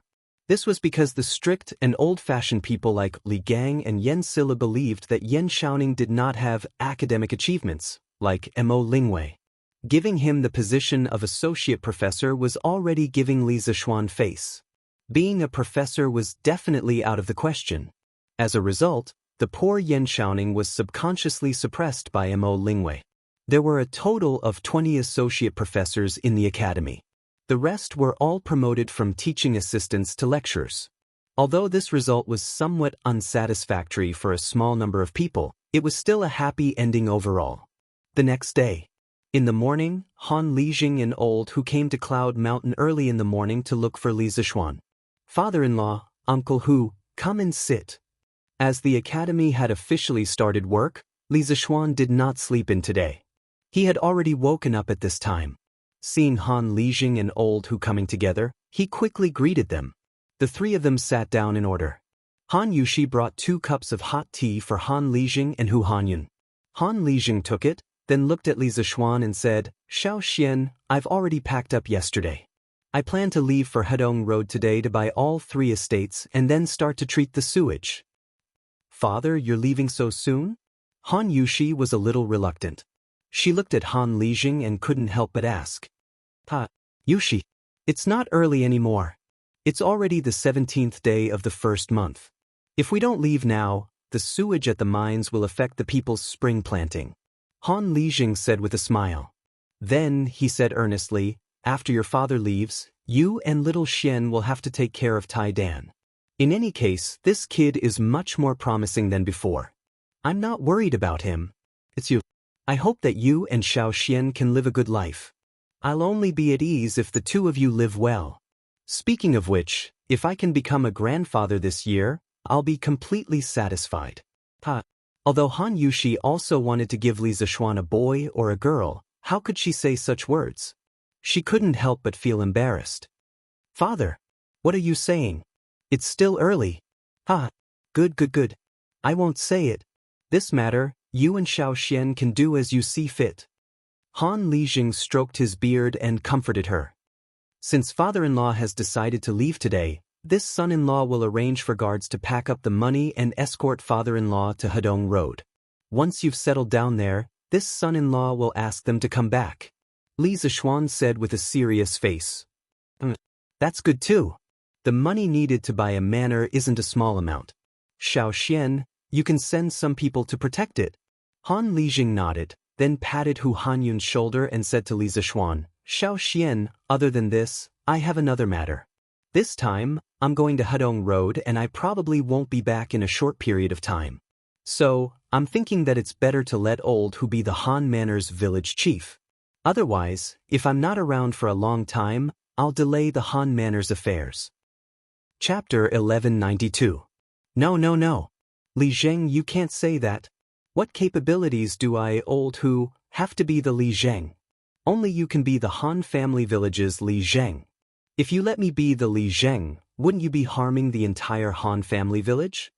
In Cloud Mountain First Courtyard, after Hu Hanyun heard Han Lijing's words, he hurriedly said. Looking at him, he obviously didn't know beforehand. Han Lijing waved his hand and smiled. Old Hu, you don't have to be too humble. Last year when I wasn't at the Han family village as the acting Li Zheng of the Han family village, you did everything very well. But the Han family village cannot continue to be without an official Li Zheng. Now that I am away for so long, old Hu, you will have to take on more responsibilities in the future. This is also for the good of the Han family village. But Hu Hanyun still wanted to argue. Being a straightforward person, he subconsciously felt that this was snatching the rice bowl from Han Lijing and it was very unethical. No buts. Apart from you, there's no one more suitable.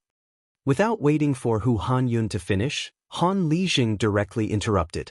After saying that, he looked towards Li Zishuan and urged the latter to make a decision quickly. Little Xian, you should quickly consider this matter. I have to leave today, but the Han family village cannot be without a Li Zheng for too long. Li Zishuan frowned. He looked at his own wife's expression and realized that Han Yushi's face didn't have any special expression. He thought for a while and said, Father-in-law is right. How about this? After father-in-law has completely settled down at Hedong Road, I will hand over the Han family village's Li Zheng to Uncle Hu. What do you think?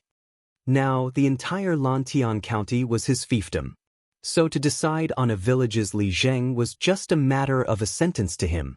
Hearing that, Han Lijing nodded and said, That's good too. After I have completely settled down there, I will get someone to send a letter back to you, little Xian. It's settled then, I will go back first. Little Xian Yushi, take care. Father-in-law, be careful. Li Zishuan stood up and cupped his hands towards Han Lijing. He said, In a moment, this son-in-law will have the manor's guards send the money to the Han family manor. After that, I will go with father-in-law to Hedong Road. Han Lijing nodded and took his leave. Only Li Zishuan, his wife, and Hu Hanyun were left in the room. At this moment, old Hu could not help but sigh. Han Lijing had stayed in the Han family manor for so many years. If the manor head knew that he was leaving, he reckoned that he would not be willing to part with him for the time being. To be honest, I, old Hu, am hoping that Li Zheng won't be able to buy the manor at Hedong. That way, Li Zheng will be able to come back and continue being Li Zheng for everyone. Li Zishuan sorted out his thoughts and said to Hu Hanyun, Uncle Hu, actually, what my father-in-law said is not without reason. It's not impossible for you to take the position of village chief of the Han family manor. Father-in-law still has other important matters to attend to in Hedong Road. So, from today onwards, you will have to take on all the responsibilities of the Han family manor. Hu Hanyun opened his mouth, and after hesitating for a while, he could only say helplessly, "Yes, young master." The main hall was silent for a moment. Hu Hanyun then remembered the purpose of his visit. "So," he said to Li Zishuan, "young master, a portion of the vegetables in the Han family manor's sheds are already ripe. 2 days ago, the manor heads were discussing with me if we should take a batch to Chang and city to sell. After all, these things can't be kept for long." Li Zishuan smiled and nodded, "Yes. Then let's sell them." Before the new year, the manor heads had spent a lot of money to manage these sheds. It's time for them to reap the rewards. Old Hu chuckled and said embarrassedly, "Young master, everything else is easy to discuss. It's just that the manor heads don't know how to set the price. After all, none of us have ever sold vegetables in the winter before." Li Zishuan instantly understood what Hu Hanyun meant. It was most likely that the manor heads felt that the vegetables in the winter were more valuable. However, as they were used to being honest, they were too embarrassed to ask for too high a price. So, they asked Old Hu to come over and ask for his opinion. After pondering for a moment, Li Zishuan opened his mouth and said, "I can't tell you the exact price.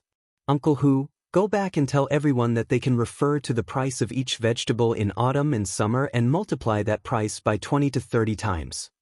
In modern times, the price of the same type of vegetables grown in the winter in greenhouses was generally twice as high as the price of the vegetables grown in the summer under natural conditions. Because the manor heads under him were the first batch of Tang Dynasty farmers to grow vegetables out of season on a large scale, it wasn't excessive to ask for 20 to 30 times the price. In fact, even if he asked for 100 times the price, there would still be people who would buy it. According to historical records, the cucumbers in winter in the Tang Dynasty were priceless treasures. Even after the Ming and Qing dynasties, the price of cucumbers in winter was still calculated by the roots. A single cucumber was worth tens of thousands of dollars. However, if he set the price like that, there would be a lot less people who would buy it. However, the 8 manor heads under him all grew vegetables in greenhouses. With such a huge amount, he had to set a price that was acceptable to the rich in Chang and city. Although in the future, as more and more people knew about the technology of growing vegetables in greenhouses, the price would definitely decrease year by year. However, what did that matter? Anyway, it was fine as long as his manor heads could enjoy the first wave of huge profits. 20 to 30 times? Old Hu's eyes widened. He was tongue-tied and said, Young master, isn't this a little too greedy? What if we can't sell it? What should we do?" Before he came, he had discussed with the manor heads. At most, the price of the vegetables in summer was 5 times the price. He didn't expect Li Zishuan to be so ruthless and ask for 20 to 30 times the price. Greedy? How is this greedy? Uncle Hu, don't worry. There will definitely be a lot of people buying at this price. You just have to listen to me. Li Zishuan waved his hand nonchalantly. Believe in the young master and you will be rich. This was already a principle that Li Zishuan's manor heads had long been engraved in their hearts. Old Hu was no exception. When he heard Li Zishuan's confidence, he immediately put away his previous doubts. That's fine. I will go and inform all the manor heads who have greenhouses. We are all young master's people. That means we are family. When we go to Chang and city, we have to maintain the same price. Old Hu stood up and prepared to leave. Li Zishuan laughed in his heart. He didn't expect Old Hu to be so meticulous. He even came up with the idea of a uniform price. This way, it would be very good to avoid the vicious competition between the manor heads and the manor heads. Good. Uncle Hu, take care. If there's anything, you can come to Yun Mountain to find me. Li Zishuan also stood up and said. Old Hu nodded his head and left. Looks like there are many people in the fief. This year, they can directly become well-off with the vegetables in the greenhouses. Looking at Hu Hanyun's back, Li Zishuan was happy in his heart. Chapter 1193. Shopkeeper Lu, do you want spinach, cucumber, or spinach? The next day, before dawn, many farmers had already entered the city with 2 baskets of fresh vegetables. Of course, there were also those who directly pulled ox carts into the city. With the help of the cement road, The speed of the ox carts was naturally very fast. Unsurprisingly, the farmers chose the Drunken Immortal restaurant as their first stop to sell their vegetables. In the past, when the bean sprouts were just grown, they also did this. Yo, old who, coming quickly. The Drunken Immortal restaurant had just opened when shopkeeper Lu saw that old who had brought dozens of farmers with him. Second Master Lu didn't come today, but his sons did. This? Old who, the vegetables in your shed have all grown? As one of the few elders under Li Zishuan, shopkeeper Lu knew that the farmers under Li Zishuan were secretly cultivating vegetables. Seeing so many fresh vegetables, shopkeeper Lu was first shocked. Then he said in realization. Old who grinned and said, yes. A portion of them have already grown. Everyone wants to bring some to Chang and city and see if they can be sold. Easy to sell. Easy to sell. Of course they're easy to sell. Shopkeeper Lu hurriedly nodded. Speaking of which, when he saw those green spinach and cucumber, he couldn't help but salivate. Ding-san, quick, get a scale and weigh all these vegetables. Shopkeeper Lu didn't even ask about the price and directly called the servants over to weigh the vegetables. In any case, these vegetables were processed by the Drunken Immortal restaurant and sold at a sky-high price. As long as the prices of the farmers weren't too outrageous, the Drunken Immortal restaurant would definitely make a huge profit. After all the vegetables were weighed, Manager Lu asked, the weight of each of the vegetables is recorded here. Old who, tell me the price of each of the vegetables. I'll get the cashier to settle the bill for you right now. The Drunken Immortal restaurant was backed by Li Zishuan and could be said to be rich and overbearing. Shopkeeper Lu naturally wouldn't owe the farmers money. Hu Hanyun scratched his head and said somewhat embarrassedly, Shopkeeper Lu, you also know that these vegetables were all grown in the greenhouse, so in terms of cost, it's much more expensive than growing vegetables in the summer. He was afraid that shopkeeper Lu would misunderstand, so he spoke in advance. No matter how unreasonable Lu is, he still understands this. Old Hu, just name the price. Don't worry about it. No matter how high it is, the Drunken Immortal will still make a profit. Shopkeeper Lu laughed and waved his hand carelessly. Old Hu breathed a sigh of relief and said with a smile, let's discuss these dishes. Shopkeeper Lu, you just have to pay us 10 times the summer price. Li Zishuan had clearly said that it would be 20 to 30 times, but Hu Hanyun had said that it would be 10 times. This was also something they had discussed in private before they came. Anyway, 10 times the price was already very profitable for them. Just today's trip alone had allowed them to earn back the cost of the greenhouse. 10 times? Manager Lu frowned, shook his head and said, Old Hu, you're deceiving me again. How precious were the vegetables in winter? How could they sell them for 10 times the price? No matter what, it had to be 20 times. Ding-san, quickly call the bookkeeper over to settle the bill. Let's settle it at 20 times the price. Speaking of which, shopkeeper Lu was also a person who had seen the world. Although Li Zishuan had never told him about the guiding price of the vegetables in the greenhouse, with his shrewd eyes, how could he not see that Hu Hanyun was deliberately lowering the price for the sake of the Drunken Immortal Inn? You can't. Shopkeeper Lu. These vegetables aren't worth this price. That's right. Shopkeeper Lu. 10 times is too much. Old Hu and the others were shocked and shouted from behind, but shopkeeper Lu went straight to the backyard without looking back. Master! There are people selling fresh cucumbers, spinach in the East Market. Chongren Square, Chow family's courtyard. A servant girl ran in excitedly and said, What? Fresh cucumbers? How is that possible? Chow Wendong stood up in shock and said in disbelief. This servant girl was in charge of buying fruits and vegetables in the Chow family's kitchen. Seeing that her master didn't believe her, she almost swore to the heavens. Master! It's true. This servant saw it with my own eyes in the East Market. And there's more than one seller. Chow Wendong stared at the basket on the servant girl's arm and said in a bad mood, You saw someone selling cucumbers and you didn't buy them? Do you know how hard it is to get a cucumber in winter? That's something that can't be bought with money. That servant girl was about to cry. Master, that cucumber is too expensive. It's 30 times more expensive than summer cucumbers. This servant doesn't dare to buy it. Chow Wendong said resentfully, "What's so expensive about it? You call this expensive? Go quickly. Get someone to carry the money and go quickly. Buy as much as you can for this old man. Don't you know that your master likes to eat cucumbers the most?" "Master, this servant will go right away." Chow Wendong's family wasn't the only one who knew the news.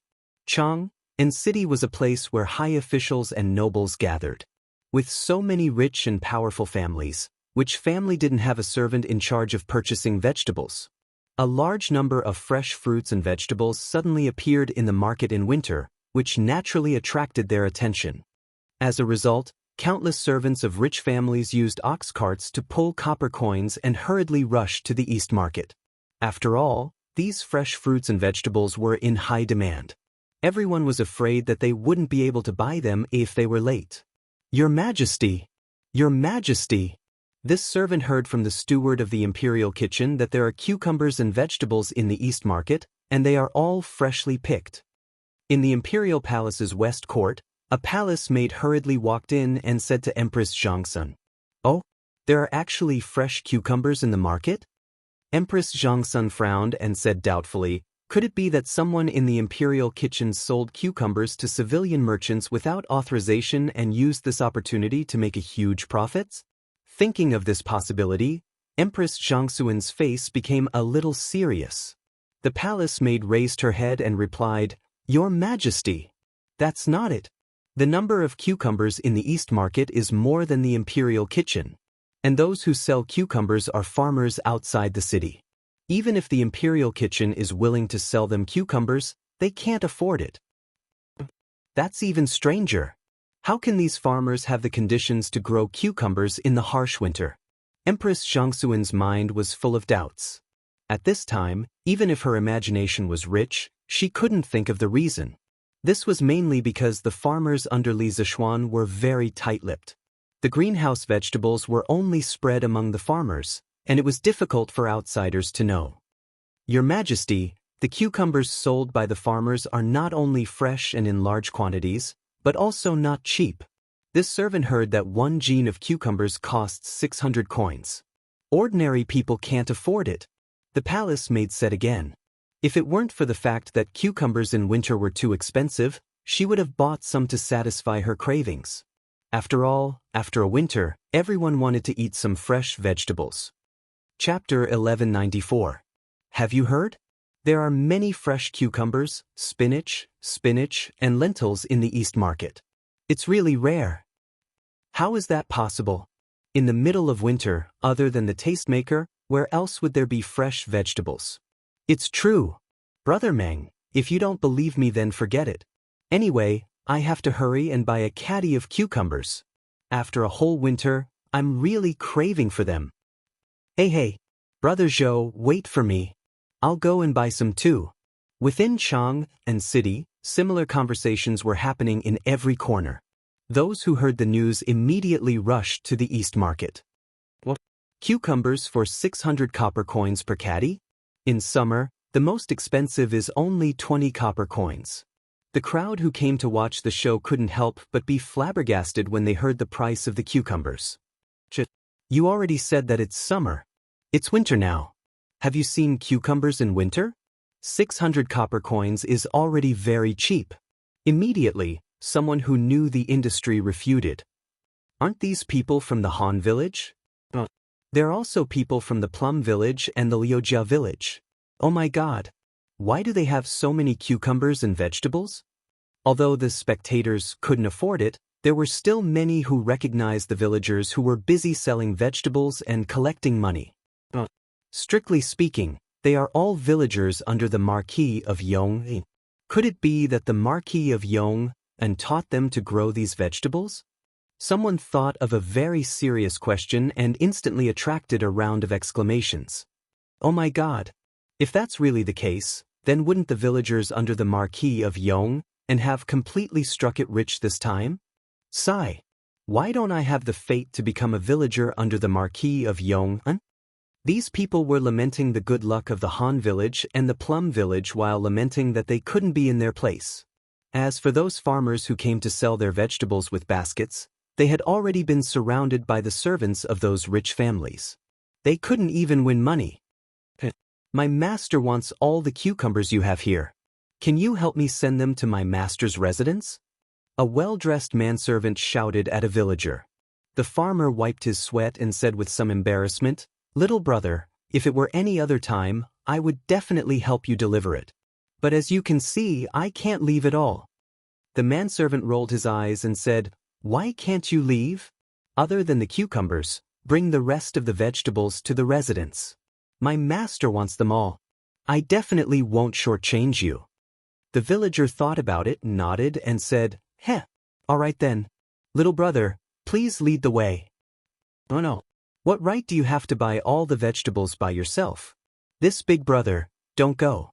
My master is willing to pay twice the price to buy 10 caddies of cucumbers from you."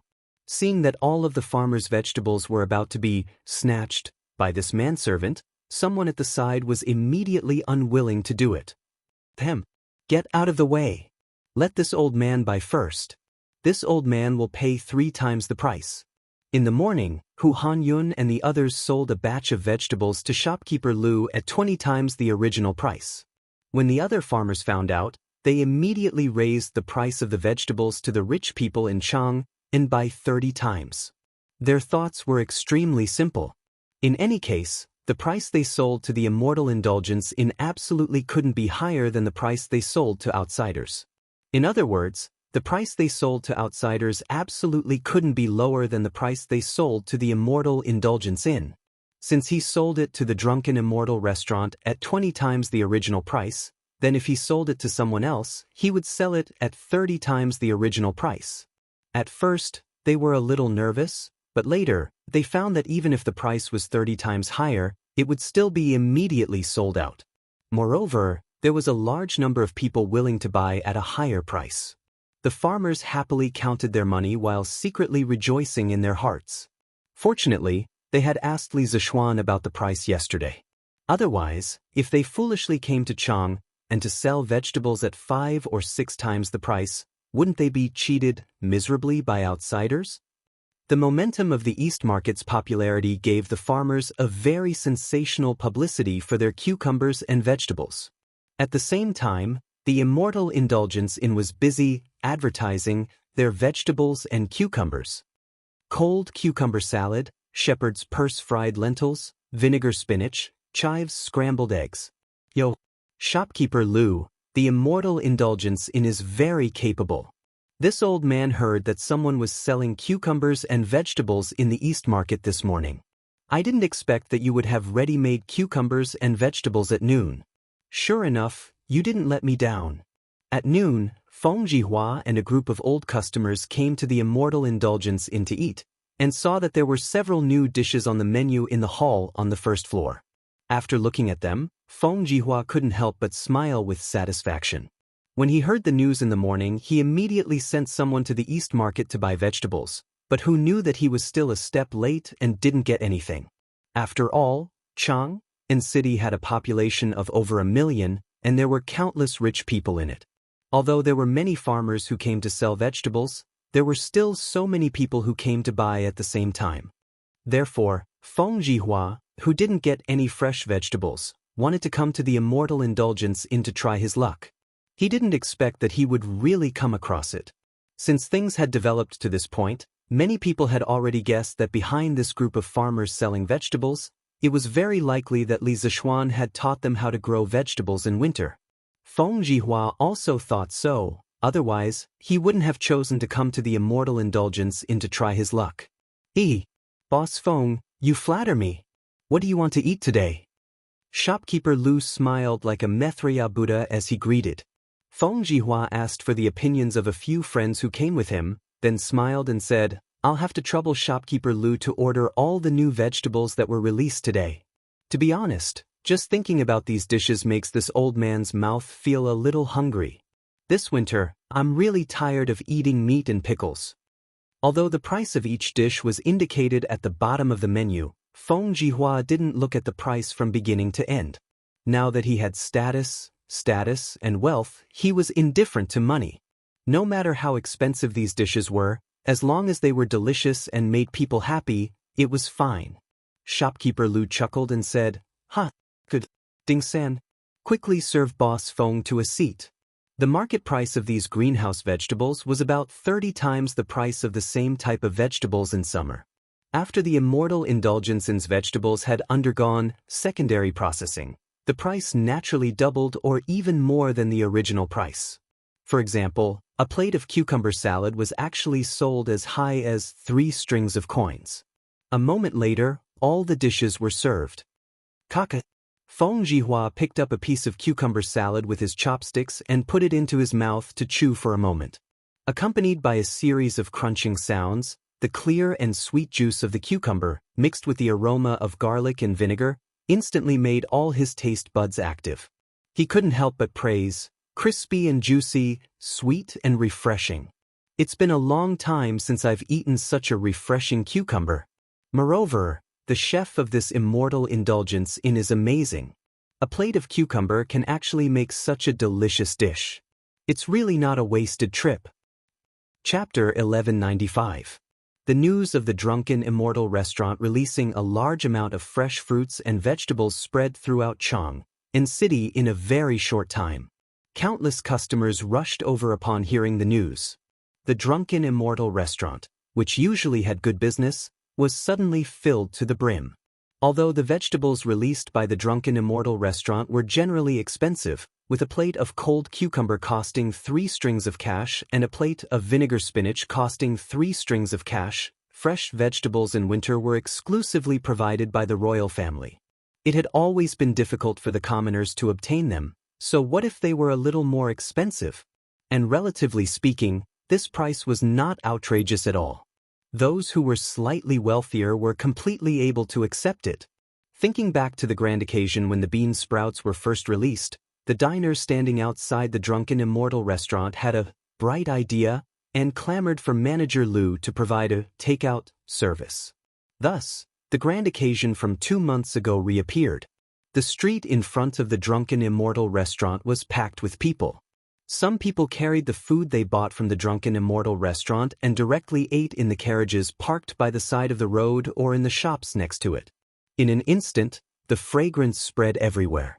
The people near the West City could even smell the fragrance of the vegetables in the air. Li Zishuan's farmers are selling cucumbers and vegetables in Chang and City? In the Sweet Dew Hall, Li Er, who had just finished his morning court session, heard Empress Zhang Sun come over to say this piece of news. His heart stirred, and he subconsciously thought that the vegetables sold by the farmers might very well have come from Li Zishuan's hands. "Your Majesty, I feel that these farmers should have grasped the techniques of growing vegetables in winter, and the person who taught them these techniques is the Marquis of Yong. This concubine also asked Steward Zhao just now. The vegetables sold by the farmers should mature in 1 to 2 months. And a month ago, the Marquis of Yong only had 8 farms. Now, the farmers who came to Chang and City to sell vegetables almost all came from those 8 farms. Doesn't this mean that the Marquis of Yong taught the farmers the methods of growing vegetables in winter more than a month ago?" Empress Zhangxuan's reason, although a little far-fetched, had her reasons. It was because Li Zishuan had only obtained the entire Lantian County this year that only the farmers from the original 8 farms knew how to grow vegetables in winter. Hearing this, Li Er nodded and said, "This kind of thing that no one else can do, it must be done by that kid without a doubt. In the whole world, only he has this ability. As for how he did it, I am very curious." Zhao Song. "Your Majesty." Zhao Song, who was standing at the side, quickly came over and cupped his hands. Li Er asked, "Those 8 farms must have planted a lot of vegetables. Do you know how they grow vegetables in winter?" Zhao Song's face darkened, and he said carefully, "Your Majesty, in the past month or so, the manor under the Marquis of Yong did not have any big movements. This old servant did not pay attention to that side. So, this old servant has failed in his duty. Please punish me." This matter could not be blamed on Zhao Song. The main reason was that the villagers were too tight-lipped. Not only did they not tell outsiders, even when their relatives came, they were determined not to let them even half a step closer to the shed. This was a secret that the thousands of people in the 8 villages worked together to keep strictly. If anyone accidentally leaked this secret, they would become everyone's mortal enemy. At the very least, they would not be able to continue living in Lantian County. People who had experienced poverty, once they had the hope of living a good life, they would not easily destroy this prosperous state.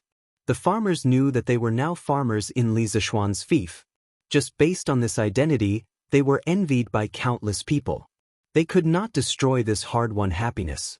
As for Zhao Song, he would definitely not send people to investigate the 8 farms that seemed peaceful on the surface for no reason. Naturally, it was even more impossible for him to know about the existence of the greenhouses. Li Er waved his hand and laughed. "Ha! You can't be blamed. It should be that the farmers under that kid were too tight-lipped. Who would have thought?" In more than a month, there was no news at all. From this, it can be seen that this kid is very good at governing the people. As the emperor of the human world, how could Li Er not know that it was easy for one person to keep a secret, but it was harder for 1,000 people to keep a secret? It was because of this that he could not help but be impressed by Li Zishuan's ability to control the people in his fief. "Thank you, Your Majesty, for your mercy." Zhao Song heaved a sigh of relief and bowed. Empress Zhangxuan's brows relaxed and said, "Your Majesty, I suddenly remembered that more than a month ago, the price of cloth in Chang and city skyrocketed, but it was quickly suppressed. Most of the people who came to Chang and city to buy cloth seemed to be farmers under the Marquis of Yong. I wonder if there is any connection between the two?" Hearing this, Li Er's eyes lit up. "Yes. I also remember. At that time, I was still wondering why the commoners bought so much coarse cloth. However, I was busy with official business and put this matter aside. Now that I think about it, the coarse cloth that the commoners bought back is definitely related to the vegetables that appeared in the Eastern market today. Since I have nothing to do in the afternoon, I will go to Lantian County to take a look. Your Majesty, may I accompany you?" Empress Zhangsun also wanted to see how the farmers grew vegetables in winter and ensure that the vegetables did not freeze to death. As a result, when Li Er's voice fell, she requested. Li Er shook his head and said, "Guanyin maid, it is freezing outside. You should not go to avoid a relapse. When I return, I will clearly tell you what I have seen and heard." A few days ago, Princess Changle had suffered a relapse due to the invasion of cold air. How could Li Er dare to let Empress Zhangsun go out in such cold weather? Li Er himself did not believe it. At this moment, he even faintly hoped that the plague of locusts would quickly arrive. This was because he knew that locusts were very beneficial to Empress Zhangxuan's illness. Unfortunately, there were no locusts in this season. Using the words of modern people, as long as the locusts came, old Li would definitely let his wife eat until she exploded. "Then, many thanks to Your Majesty." Although Empress Zhangsun felt regretful, she was not the type of woman who was unreasonable and liked to pester endlessly. She nodded her head and softly replied, "Your Majesty, His Imperial Highness, the Crown Prince, requests an audience. He says that he has prepared some new vegetables at the Drunken Immortal restaurant and wishes for Your Majesty and Her Imperial Highness to taste." At this moment, an attendant walked in through the yellow door and bowed in salute.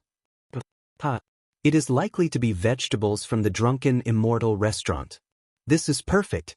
I can see the difference between the vegetables from the Drunken Immortal restaurant and those from the palace.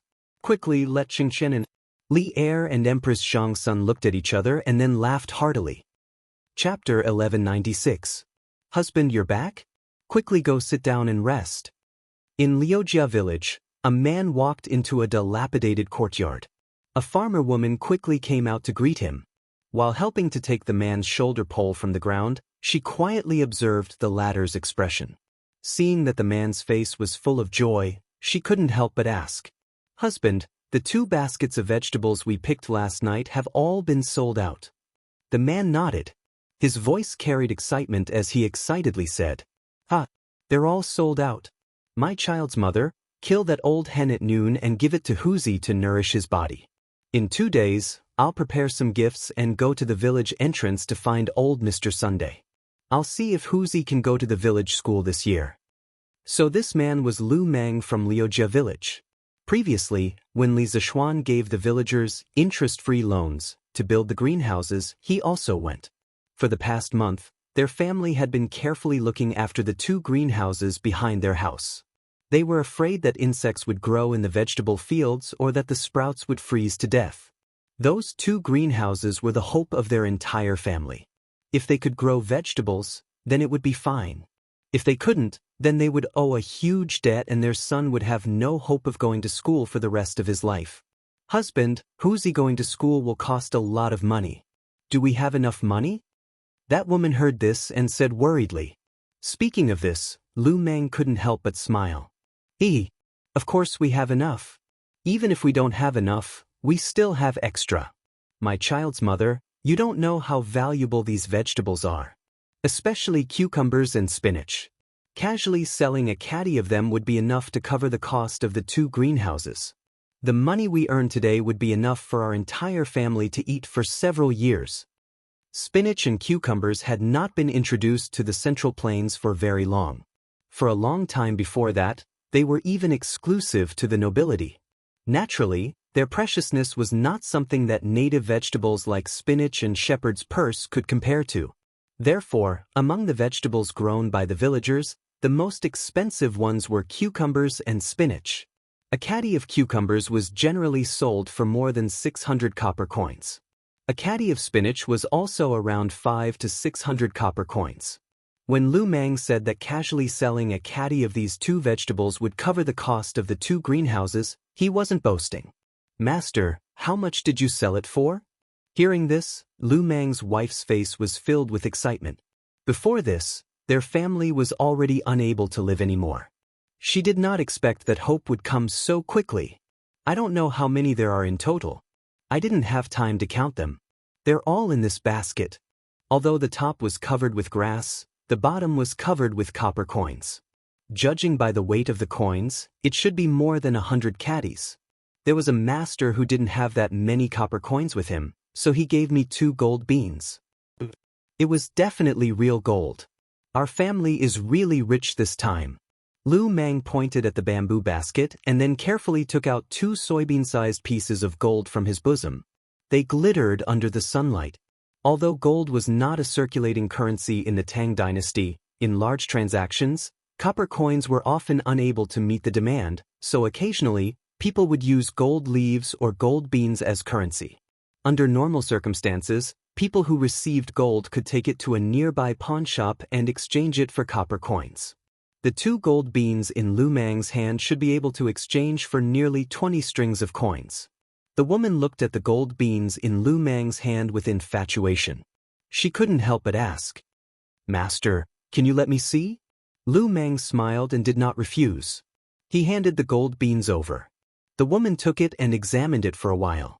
She then used her teeth to gently bite it. After seeing some slight marks, she happily said, Master, it's really gold. It's really gold. Lu Meng grinned and said with disdain, You melon woman, these gold beans were given by Lord Chow. How can they be fake? Quickly go and cook. This woman probably forgot that when she received the gold beans, she secretly bit it with her teeth and secretly rejoiced for a long time. Young master, old who, have asked around in the afternoon. The vegetables that the farmers brought to Chang and city have all been sold. Every household has earned at least 10 strings of money from this trip. Everyone is discussing how to return the money they borrowed from young master as soon as possible. In the afternoon, Hu Hanyun came to Yunshan to report to Li Zishuan. With Han Lijing gone, Li Zishuan's subordinates that were previously in charge of the surrounding villages were now under old Hu's management. Li Zishuan originally came to the academy in the afternoon to preside over the evaluation of the students' study plans for the next semester. Hearing that old Hu was coming, he had to take some time out to meet him. Uncle Hu, the matter of money is not urgent. Everyone can return it whenever they want. When the time comes, please help me keep it first. Right now, we need to make everyone pay attention to the safety of their vegetable fields. After all, with such a big commotion today, the news of our farms being able to grow vegetables in winter cannot be hidden.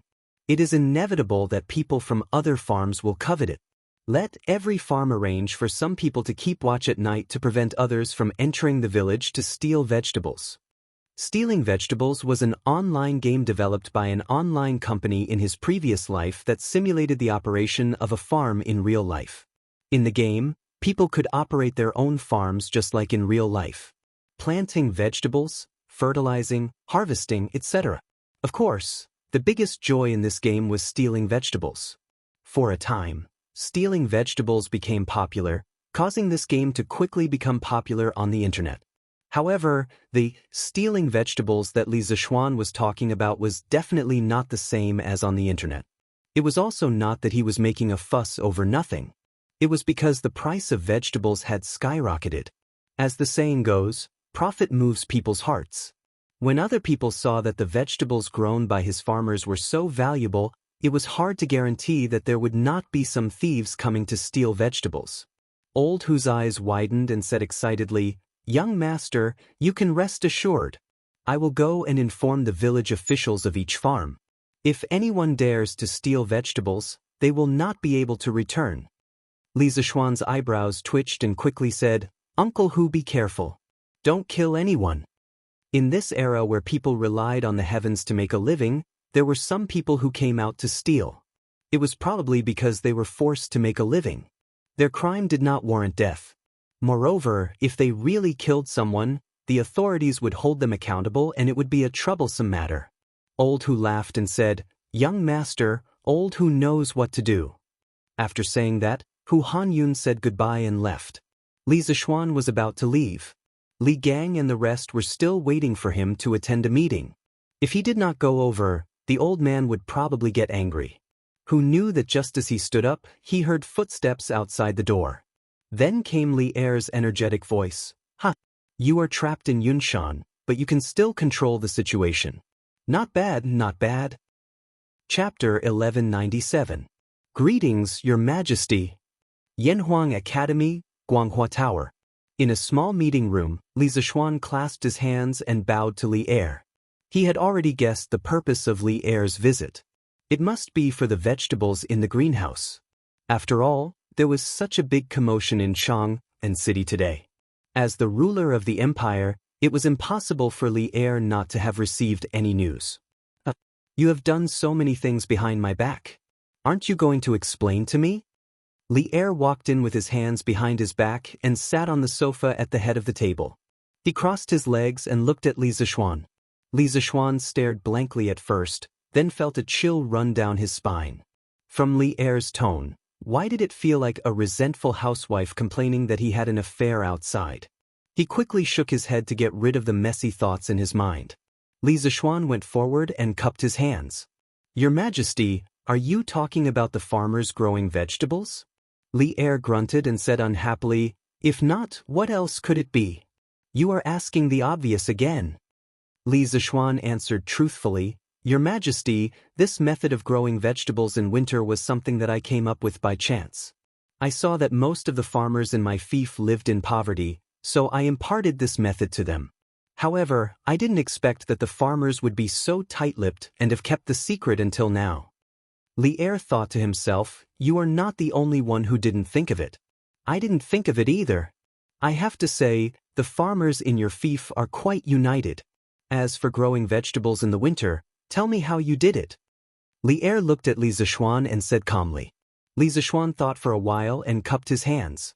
"Your Majesty, there are 2 vegetable fields on Yunshan Mountain. Why don't you take a look at them personally?" Li Er's eyes lit up. "Oh, that's great. Lead the way then." "Please wait a moment, Your Majesty. I will speak to Mr. Wenji and come immediately. This is where you grow vegetables." 15 minutes later, Li Zixuan brought Li Er to the large shed in the backyard of his courtyard.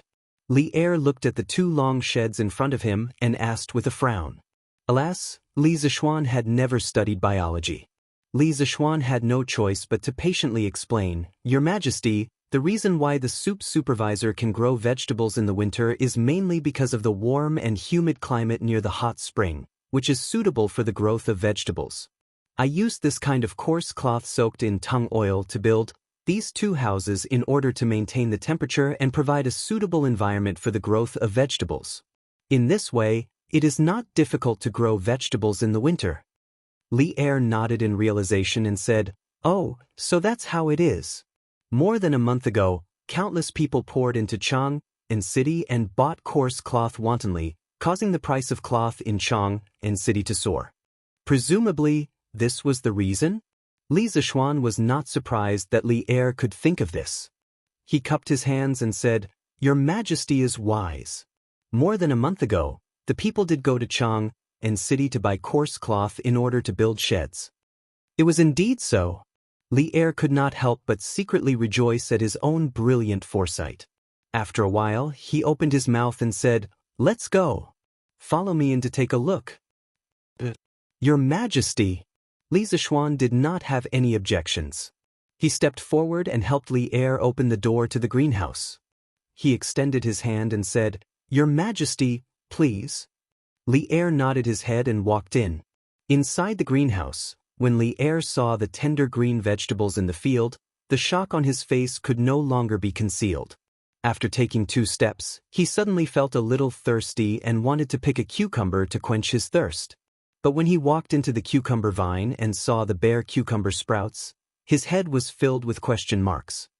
"Marquis Yong, and did your house get burglarized recently?"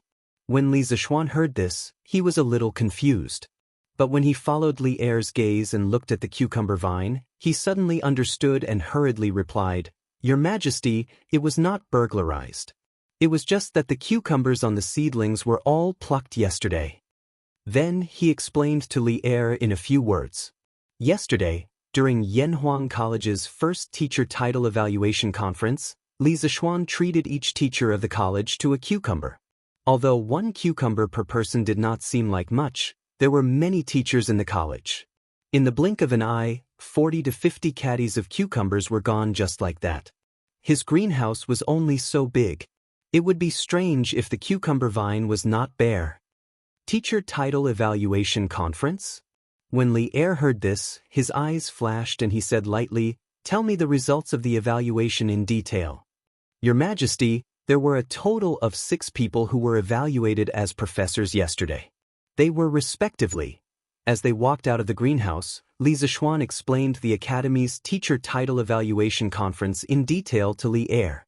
After listening, Li Er nodded his head and said, "Your teacher title evaluation conference was very interesting. You can continue to stay in the college in the future. Just as you said before, I also hope that Yanhuang College can truly become a place where only talents are valued. Only then can the college become a college that benefits the country and the people." Li Zishuan nodded his head and said, "Your Majesty, rest assured. As long as I am here, I will definitely not let the college become a place for flattery. Establishing a heart for the world and establishing a life for the people is the foundation of Yanhuang College's existence." "I still believe in your words." Li Er laughed lightly and turned around to look at the greenhouse behind him. Then he said thoughtfully, "Mark Yong, and this method of growing vegetables in winter, can it be promoted to benefit more people?" Different people, in different positions, would naturally think of different problems. As the king of Lantian County, Li Zishuan usually thought of the people in his fief. As for Li Er, as the emperor of the Tang Empire, he naturally thought of the people of the world. Now that the price of vegetables in Chang and was comparable to gold, Li Er felt that this method could be used to let the people of the Tang Empire live a good life. When that time came, the Tang Empire would be rich and the people would be strong. Li Zishuan frowned and thought for a while. Then he shook his head and said, "Your Majesty, it is not that I am stingy, but even if this method is promoted, it will not benefit all the people in the world. As the saying goes, the rarer something is, the more precious it is. Your Majesty, although the price of vegetables in Chang and is very expensive now, it is only temporary. As more and more people know how to grow vegetables in winter, the price of vegetables will definitely drop greatly. When that time comes, those farmers who grow vegetables in winter will not only not be able to earn as much money as they do now, but also have the risk of losing money when the weather is very cold." The reason was very simple.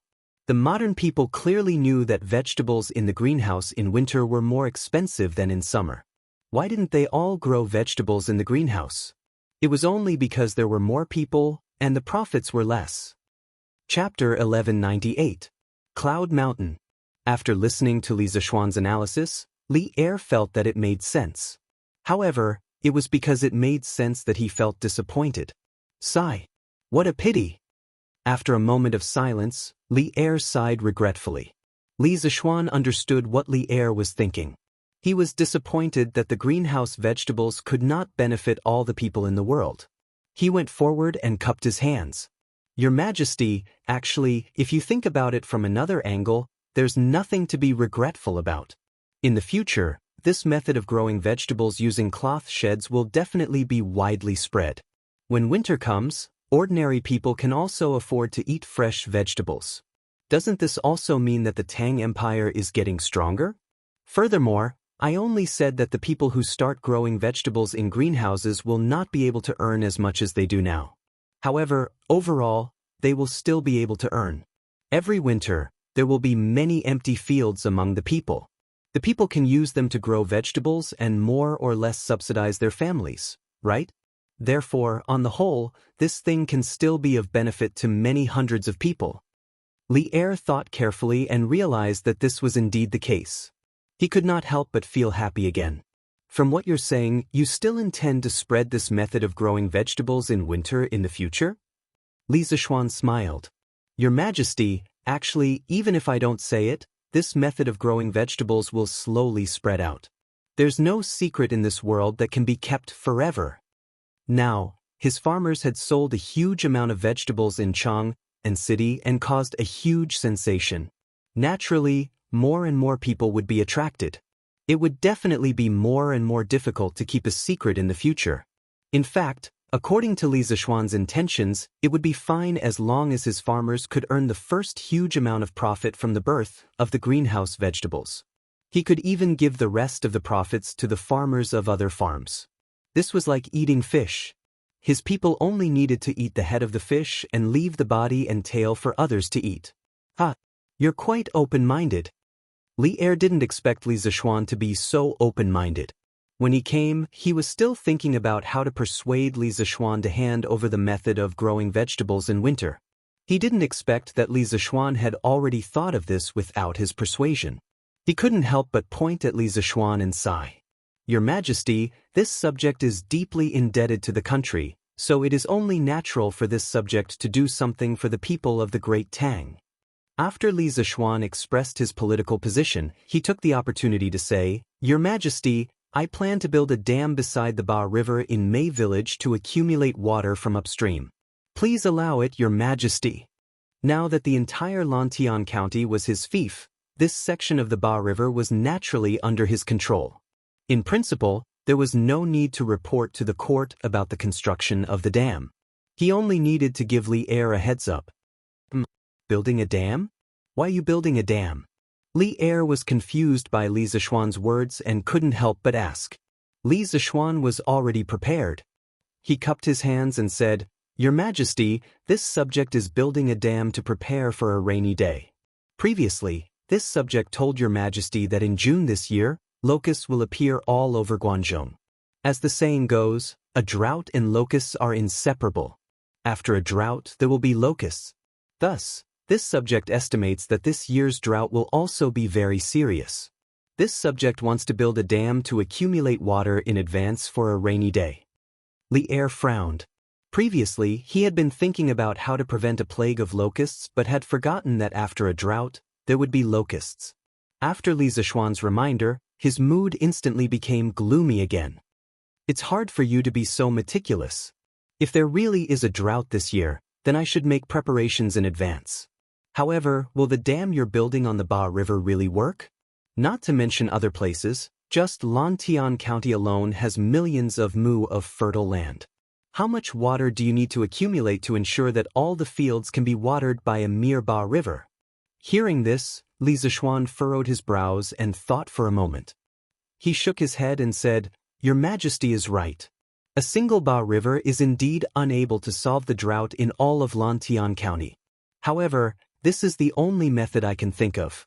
I can only do it first and talk later. This subject still believes that nothing in the world is difficult. If one has the will, there will definitely be other methods before the drought arrives. Furthermore, other than building a dam to fight a drought, this subject also plans to build something on the dam and use this thing to create something new that the Tang Empire has never seen before. If it succeeds, the impact on the Tang Empire will be unprecedented. Li Er raised his eyebrows in surprise.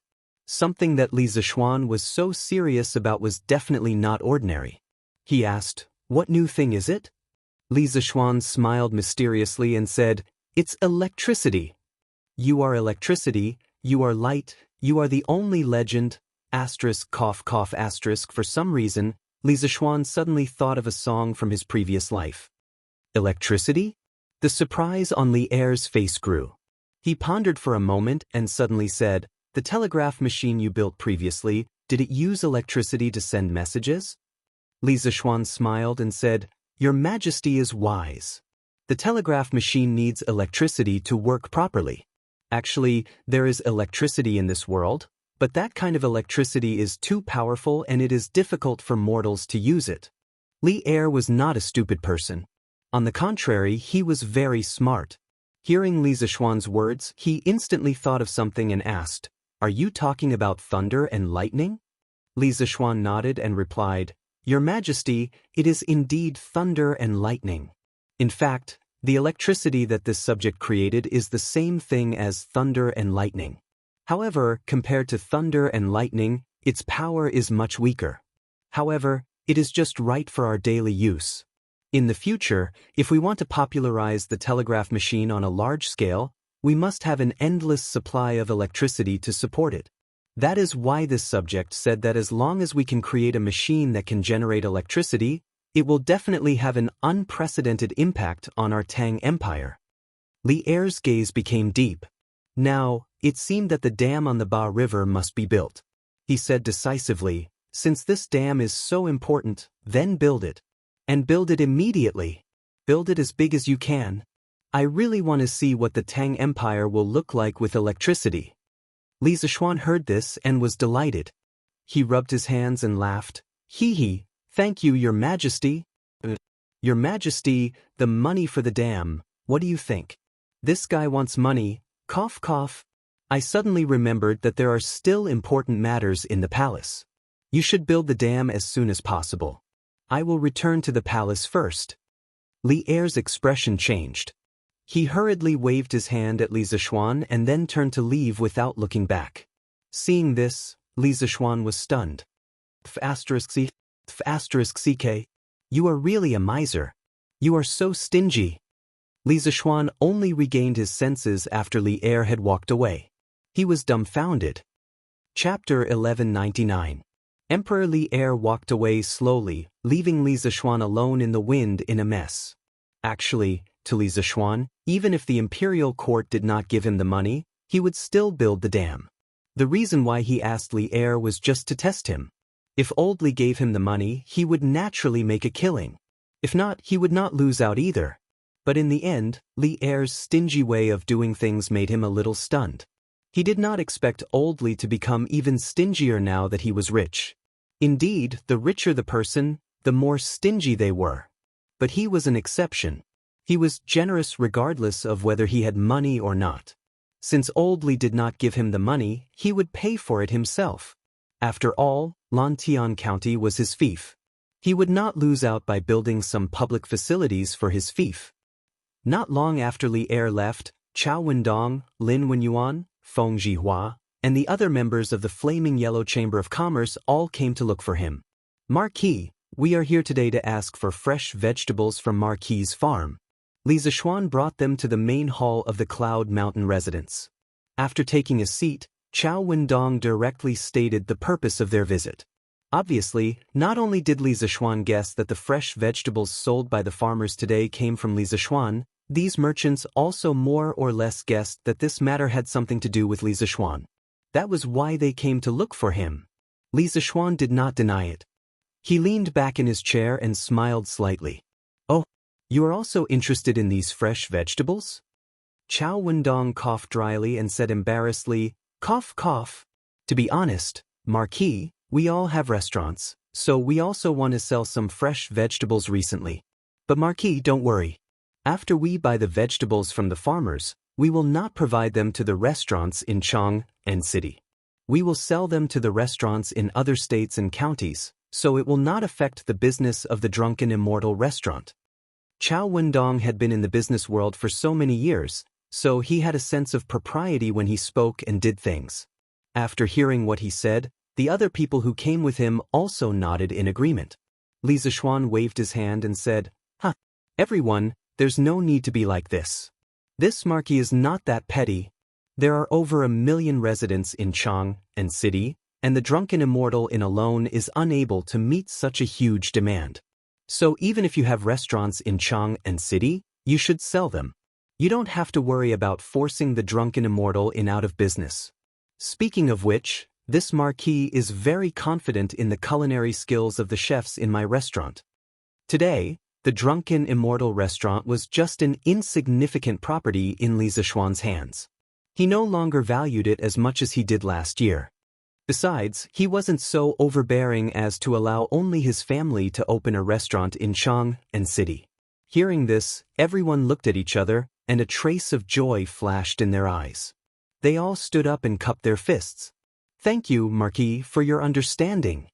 Li Zishuan waved his hand and smiled. "Boss Chow, just now you said that you want to buy fresh vegetables from the farmers. What price do you plan to buy them at?" Compared to other things, this was the question that Li Zishuan was concerned about. Now, in the Tang Empire, there was no other place that could grow vegetables in greenhouses except for his. Although Qing Yaojin and Qin Qiong also grew vegetables, they weren't ripe yet. So he was fully qualified and had the confidence to fight for more benefits for the farmers.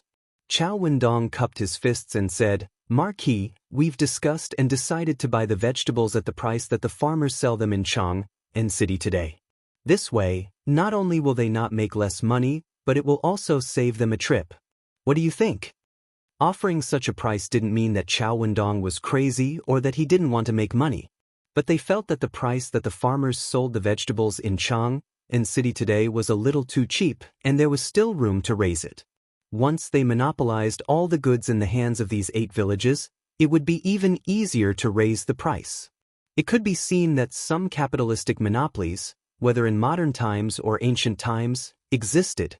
In this way, we can't let you suffer a loss. As for the so-called purchase price, I allow you to fluctuate according to the market demand. Because according to my speculation, the current high price of vegetables won't last long. In another half a month, all the vegetables in the Cheng and Qin families' farms would be ripe. At that time, the price of vegetables in Chang and City would definitely drop. So Li Zishuan added such a rule for Chow Wendong and the others. Otherwise, this group of people would definitely suffer a loss in the end. They were all members of his Chamber of Commerce and could be considered as his own people. He didn't need to cheat them for such a small amount of money. Chow Wendong and the others were delighted. "Thank you very much, Marquis." Li Zishuan waved his hand and said, "In a while, I will send someone to pass down the order. When the time comes, you can go directly to each farmer. They will assist you to buy vegetables or cucumbers from the farmers. But all of this depends on the farmer's willingness. If they want to sell it themselves and don't sell it to you, you can't force them." Of course. Chow Wendong and the others hurriedly responded. Li Zishuan thought for a while and said, "In my opinion, in order to ensure the freshness of the vegetables, you can wake up early every day and come here. Let the farmers who want to sell you vegetables help you pick the vegetables, and then use the carriages to transport them to Chang. Now that the official road between here and Chang and City has been paved with cement, a round trip can save a lot of time and ensure the freshness of the vegetables to the greatest extent." Chow Wendong nodded happily and said, "Marquis idea is indeed a good idea. The freshness of the vegetables is the key. With this cement road, we can quickly transport the freshly picked vegetables to the restaurant and start selling them. In terms of freshness, there is naturally no problem." "That's great." The others also felt that Chow Wendong's words were reasonable and nodded in agreement. After chatting for a while, Chao Wendong and the others finally bid farewell and left. Li Zishuan hurriedly called Pang Feiji and told him that Chao Wendong and the others wanted to buy vegetables before spring. He also sent him to inform the farmers of the 8 big farmers to cooperate with Chao Wenzhong and the others. In fact, this was a good thing for the farmers. Because with Chao Wenzhong and the others in charge of buying the vegetables, not only could they save a few trips, but in terms of price, Chao Wendong and the others were professional businessmen. Their ability to control the price would definitely be better than the farmers. Chapter 1200. The next day, Chao Wendong, Lin Wenyuan, and the other members of the Yan Huang Chamber of Commerce arrived at Li Zishuan's farmsteads early in the morning. Dozens of carriages were parked at the entrance of each farmstead. The farmers must have received the notice last night. Before dawn, they had already woken up to pick vegetables in their greenhouses. When Chao Wendong's group of carriages arrived, they immediately began to load the vegetables into the carriages. The money each household earned from selling vegetables was recorded in the ledger. In order to save time, Chao Wendong and the rest decided to collect the vegetables first, and then send someone to settle the bill in the afternoon. The farmers also knew that Chao Wendong and the rest were Li Zishuan's men, and were not worried that Chao Wendong and the rest would go back on their word. Every single one of them sent over all the vegetables they had picked in their greenhouses. As early as yesterday afternoon, Chao Wendong and the rest had calculated the total amount of vegetables they had to collect each day. They also informed the village leaders of the 8 farmsteads, and the number of vegetables each farmstead received was up to them to decide. Then, the village leaders of each farmstead would inform the farmers of the amount of vegetables they had to collect according to their village's allocation. Because there weren't any good methods of keeping fresh in this era, vegetables couldn't be kept for a long time. The best way was to pick them up and sell them immediately. Anyway, every kind of vegetable had a relatively long maturity period, so it wouldn't go bad even if it was left in the field. This way, they could also achieve a long-term result. Otherwise, if they collected this batch today, they would not be able to collect any more in the future. Even so, Chao Wendong and company's trip had made every household earn more than yesterday. Every household earned at least 20 strings of coins. If all the vegetables in the greenhouses were sold out in the future, the income of the farmers would definitely be more than 100 strings of coins. 100 strings of coins was an astronomical figure to the commoners. It was basically money they would not be able to earn in their entire lives. The farmers of the Han family farmstead, Plum Village, and the other farmsteads had relied on the vegetables in the greenhouses to enter the well-off class in one fell swoop. At the very least, these farmers who had enjoyed the benefits of the first batch of greenhouses would not have to worry about food and clothing in the future. Isn't that old Chao's carriage from Chang'an City? They're collecting vegetables in Plum Village. So the people of Plum Village really do know how to grow vegetables in winter? Of course. I guess Marquis taught them. They've made a fortune this time. Yesterday, I heard that they were selling vegetables in Chang'an City. Just cucumbers alone cost 600 copper coins per caddy. 600 copper coins per caddy. Then, wouldn't each household be able to earn at least 100 strings of coins? At the very least. TSK. It's a pity that our manor was only incorporated into Marquis' fief this year. Otherwise, we would definitely be able to make a fortune like them. Yes. What a pity. Why are you guys being so jealous over there?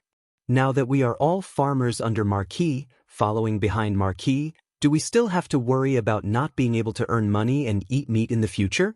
It was Zhong Lijing from the Yu family manor. He couldn't help but scold these people after hearing their envy. Chao Wendong and the rest naturally couldn't hide the fact that they were collecting vegetables in such a big way. When the farmers from the surrounding villages passed by and saw this scene, they were filled with envy. However, no one was jealous. Now that their farmsteads had become Li Zishuan's fief, although they didn't have the huge profits of the first batch of greenhouse vegetables, as long as Li Zishuan was there, they would definitely be able to live a good life in the future. This wasn't blind confidence in Li Zishuan, but the consensus that everyone in the world had for Li Zishuan. In the world, the person who was the best at creating wealth was definitely Li Zishuan. Uncle Zhong is right. As long as we follow behind Marquis and do whatever Marquis asks us to do, We will definitely not have to worry about food or clothes in the future. Everyone will even have the opportunity to read and write. Yu Deheng also happened to pass by today. He encouraged the villagers around him. Scala, you said it well. Following behind Marquis will lead a good life. Yes. Following behind Marquis will lead a good life. What Li Zixuan didn't expect was that this group of farmers who had just joined his fief, after seeing the Han family manor and the other farmsteads making a lot of money, not only were they not jealous, but they were even more loyal to him. Head of the household, head of the household. How much did you sell today? Liujia Manor, Lu Mang's house. After the large group of people who came to collect vegetables left, Lu Mang's wife quickly came over and asked anxiously. Lu Mang grinned and his expression was full of pride. I just saw Lord Lin's account book. This time, we sold 35 strings of coins and 73 copper coins. Lord Lin said that he would bring the money to us in the afternoon and distribute it door to door. So much? Head of the household, did you see wrong? The farmer's wife opened her eyes wide and said in disbelief. In the past, when they were digging for food in the fields, they earned money 1 copper coin at a time. Now it had become 10 strings of coins, 10 strings of coins. This made it hard for her to get used to it. How could it be fake? Lu Mang stared and said, If you don't believe me, wait until Lord Lin sends the copper coins over in the afternoon and you will know. Let me think, how many baskets of coins do we need to fill with 30 strings of coins? Mother of my child, when the time comes, you must prepare a basket to hold the money. The woman responded and then sighed. She said with some regret, I'm sorry. Head of the household, if we knew that these greenhouses were so profitable, we would have made a few more. This time, we would definitely be able to earn more. Actually, she wasn't the only one who had this thought. At this moment, who knows how many of the farmers in the 8 farmsteads were secretly beating their chest and stamping their feet. When Li Zixuan told them to make greenhouses, many of them were still worried about whether or not they would lose money. But now, looking back, they suddenly felt how stupid they were at that time. If they had completely believed in Li Zixuan and made a few more greenhouses, then the money they earned this time would definitely be enough to ensure that their entire family would not have to worry about food and clothing for the rest of their lives. Go away. Don't be unsatisfied. Think about it. Even if you wanted to make a few more greenhouses, where would we have the extra money to buy cloth? Now that we have earned so much money, we should be satisfied and even more grateful. If it wasn't for Marquis, we probably wouldn't even be able to eat a hot meal right now. Following behind Marquis, we will definitely be able to live a better life in the future. Look at Old Hu from the Han village. Not only is he now the village chief of the Han village, he also made 7 or 8 greenhouses this time. This time, he made the most greenhouses out of all the 8 farmsteads. His family will probably be able to earn thousands of strings of coins this time. But who told him to be an old man by Marquis' side? Not only does Marquis believe in him, he also believes in Marquis. Otherwise, he wouldn't have made so many greenhouses at once. Chapter 1201. In the afternoon, more than 100 ox-drawn carriages left Yanxing Gate in the east of Chang, and city one after another and went straight to the Han village, Plum village, and other big villages in the east. Each ox-drawn carriage was piled with 4 or 5 red wooden chests. As the road was bumpy, the chests swayed and clanked, and the sound of something breaking inside could be heard. This huge convoy naturally attracted countless gazes along the way. Wow, there are so many ox carts. What are they carrying? What else could it be? It must be money. Didn't you hear the clanking sound when the cart shook? Some of the more experienced people had already seen through the contents of the large chest on the ox cart. Money? There are so many carts filled with money. How much money do they add up to? It's at least tens of thousands of strings of cash. You have no taste. What tens of thousands of strings of cash? It's at least close to 100,000 strings of cash. 100,000 strings of cash. Someone shouted. The passers-by heard it and could not help but hold their breath. Whose ox cart is this? 100,000 strings of cash. They actually spent so much money. What are they going to do? Hey! It looks like there's more than one family. The Chow family's cart is at the front. Behind them are the Lin families, Feng families, Liao families. I know. They're going to give money to the Plum Village, Han Manor, Lu Manor, and Wang Manors. Give money? What money? Don't you know? This morning, old Master Chow and the rest collected a lot of vegetables from the manors near the Han Manor. Today in Chang and City, those old masters' restaurants are all releasing all kinds of vegetables. They must have collected them from the manors. They're probably going to settle the bill for the manors now. Whoa, settle the bill. Do they need so much money to settle the bill? Well, doesn't that mean that the farmers of those villages have really struck it rich this time? That's right. It's not just those manors. If you ask me, under Marquis's leadership in Lantian County, every family will have thousands of strings of cash in a few years. Let's not talk about it. A few days ago, there was even a matchmaker who wanted to matchmake for my daughter. The other party was from Lantian County. I have to hurry back and agree to this marriage. If my daughter marries over, she will definitely be able to enjoy life in the future. The commoners could see the bright future of Lantian County from the profits of these 8 villages. In an instant, all the villagers in Lantian County became the object of envy of the commoners around Chang. Those who had daughters were all wondering if they knew any young men in Lantian County so that their daughters could marry over. Who knew, they might be able to enjoy a good life in the future. After a long stretch of the cement road, the money delivery team finally arrived at the Han family manor, Plum Village, and a few other manors. At this time, Chow Wendong and the others couldn't help but admire Li Zishuan's foresight in building the road. With the cement road, their trip back and forth was more than twice as fast. 2 or 3 times. For businessmen, time was money. When the villagers heard the news, they all came to the village entrance to line up and wait.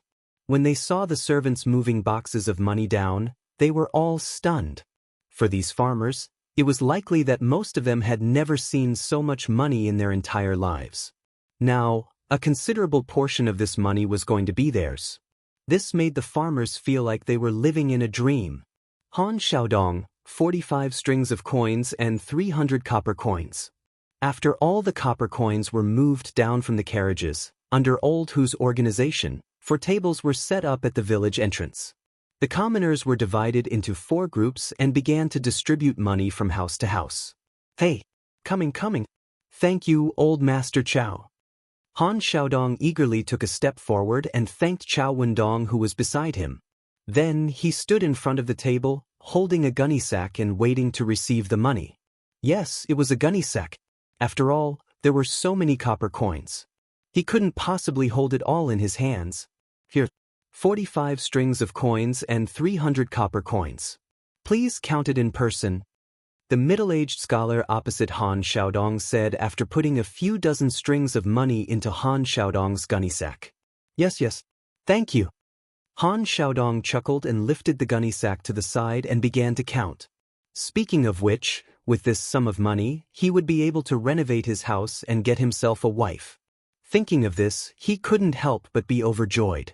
Next, Niu Dahai, 38 strings of coins and 700 copper coins. Coming. All the way until the sky turned dark, the money from selling vegetables was distributed to all the villagers. The workers who were in charge of counting the money were really counting the money until their hands cramped up. All the villagers had a bountiful harvest and were beaming with joy. As the evening approached, the smell of meat wafted from every house. Although it wasn't a festive season, the villagers still wanted to reward themselves after earning so much money. After experiencing this, the 8 villages under Li Zishuan could be considered to have become rich overnight. For example, Old Hu's family had 7 or 8 greenhouses. His family's wealth was even greater than many of the rich merchants in Chang'an City. Logically speaking, with their current wealth, most of them could buy a house in Chang'an City. However, no one thought of doing so. In their opinion, being a citizen of Li Zishuan's fief was much better than being a citizen of Chang'an City. Hey, Green Sparrow, have you heard? These 2 days, the villagers at the foot of the mountain are busy selling vegetables. TSK, shall we go down the mountain tomorrow to buy some cucumbers to eat? In Yanhuang College, Sun Zifan, who had just finished eating in the cafeteria, patted Li Tai's arm and laughed. Li Tai rolled his eyes and said with a sly smile, "Heh, why do we need to go down the mountain to buy some? If I remember correctly, Yamacho should also have cucumbers at home, right? Last time when the academy teachers had a meeting, Yamacho brought 2 baskets of cucumbers. Let's go to his house tomorrow and take 2. Yamacho won't ask us for money, right?" Sun Zifan couldn't help but be very interested when he heard this. He nodded vigorously and said, "Huh, it's settled then. Tomorrow morning, we'll go to Yamacho's house." "Little Ku, are you going?" Li Tai was a little excited to find a partner. After all, other people's cucumbers would undoubtedly be more delicious. So he looked at Li Tai and asked. Now that school was about to start, most of the students had come to stay at the academy in advance. Li Ku was among them. He came after the Lantern Festival. "Green Sparrow, is this okay?" Li Ku frowned. He still respected Li Zishuan very much. Li Tai laughed and said, "Hey, what's wrong with this? Yamacho is not a stingy person. Tomorrow, we can ask Yamacho how our exam results were last semester." Li Ku was finally convinced. "But let's go together tomorrow." Chapter 1202.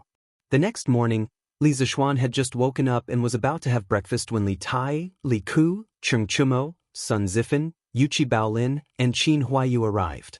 It turned out that all the students from Dormitory 01 were here, and they even brought Li Ku with them. "Heh, why are all of you here so early today? Are you here to scrounge for food?" Li Zishuan was overjoyed and immediately laughed. Speaking of which, the courtyard was only a few steps away from Yanhuang College.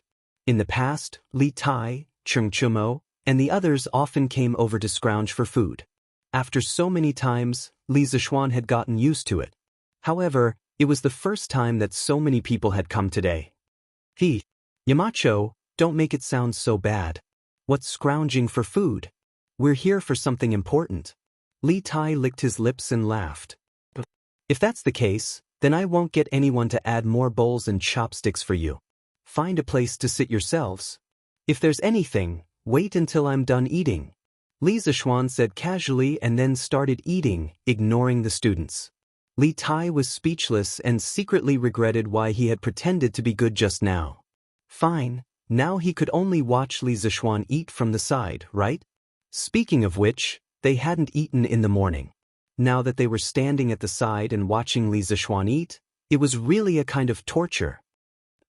Han Yushi couldn't help but cover her mouth and laugh when she saw Li Tai's choked look. She turned to Li Zishuan and said, "Hubby, don't tease Qin Ke and the others. It's so early now. They definitely haven't eaten yet. I'll get someone to add more bowls and chopsticks for them." With that, she got up and went to instruct the servants. Master's wife was still more reliable than Master at critical moments. Li Tai was so touched that he cried. "Thank you, Master's wife." A moment later, "Yes, this cucumber salad tastes really good. The stir-fried spinach is pretty good too. Green Sparrow, have a taste. Master's wife's craftsmanship is amazing. Oh, how could these lentils be made so fragrant? What's in there?" Once they were on the table, Li Tai, Cheng Chumo, and Sun Zifan, these 3 chatterboxes, couldn't stop talking. After looking around, only Yuchi Baolin was more honest. This child didn't have the time to comment at all. He only focused on stuffing the food on his plate into his mouth. Han Yushi saw that the dishes on the table were about to be eaten up, so she quickly went to the kitchen to cook a few more dishes at the last minute. Only then was she able to let these people eat their fill. Burp. After breakfast, Li Tai lay on the old-fashioned wooden armchair in Li Zishuan's house. He rubbed his stomach contentedly and burped. This was the happiest time of his life because to him, there was nothing happier than just having a full meal. He had already secretly made up his mind to look for a princess consort in the future. Other conditions could be worse, but the other party had to have outstanding culinary skills like Han Yushi. In Li Tai's eyes, Li Zishuan's current state was a proper winner in life. Yamacho, have the final exam results from last year been tabulated? Unlike Li Tai, who didn't care about his image, Li Ku still cared about his image very much. Even after eating, he sat upright and still. At this moment, seeing that all the plates on the table had been removed, he asked respectfully. Li Zishuan replied, "It's out, but if you want to ask me about the results today, then I think you should wait for another 2 days. After 2 days, all of your results should be posted." In fact, last year's final exam papers had been marked long before the holidays, but everyone's results hadn't been tabulated yet. A few days ago, the teachers of the academy started school first, partly because they wanted to tabulate the students' results in advance. Oh! Li Zishuan nodded somewhat disappointedly. Unlike Li Tai and Sun Zifan, who had been learning new mathematics from Li Zishuan at the School of Mathematics since the beginning of last year, he only started learning from Li Zishuan in the second half of last year. He really wanted to know the results of his studies in the past 6 months. After all, he had been crowned with the hat of a master of both literature and martial arts since he was a child. Sometimes, honor was also a kind of pressure that made people worried about their gains and losses. He was in such a state now. "Oh, in that case, we'll take our leave. Oh, by the way, Yamacho, these 2 days, the farmers at the village at the foot of the mountain have been selling cucumbers and vegetables. I heard that you also have a greenhouse that can grow vegetables in the winter. Can we go in and take a look?" Li Tai stood up and was about to take his leave when he suddenly seemed to have inadvertently thought of something and added, "Don't worry." Sun Zifan, Li Ku, and the others looked at Li Zishuan nervously. Li Zishuan didn't know about the little fatty's dark thoughts. He nodded casually and said, "Qing, if you want to take a look, then go ahead. The greenhouse is behind the courtyard. I still have something to do at the academy, so I'll take my leave first." Yes.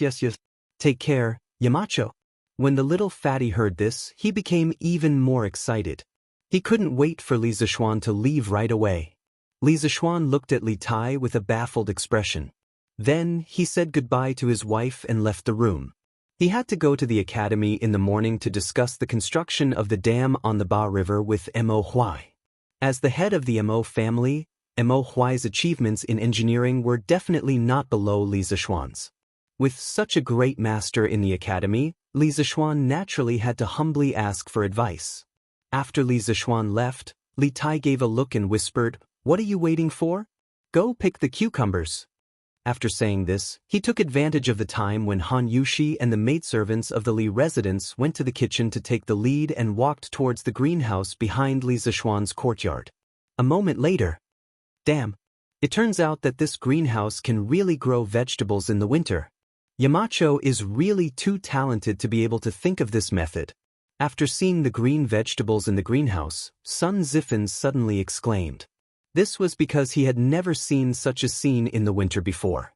Li Tai curled his lips. It wasn't like he had never been to the soup kitchen.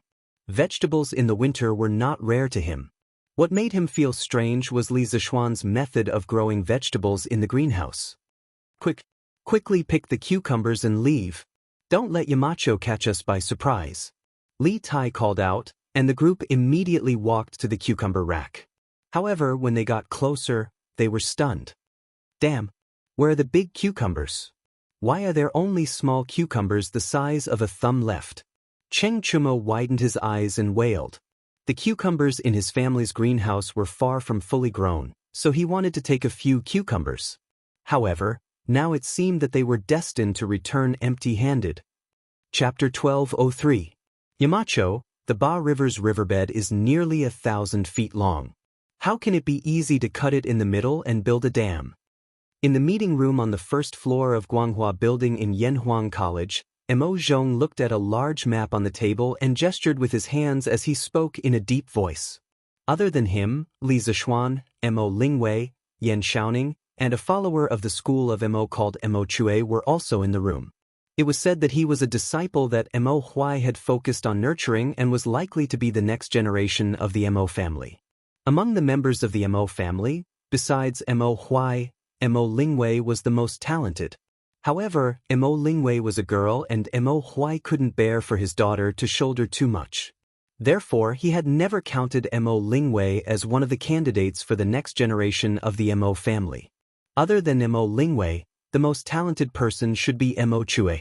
He was about 25 or 26 years old and already had a family. He taught physics at Yanhuang College. Last semester, before the college opened, all the teachers were tested. In that test, Mo Chue's results were close behind Mo Huai's, which showed how talented he was.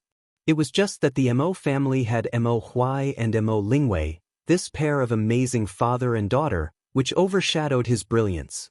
Otherwise, he would definitely become a figure of the Mo family.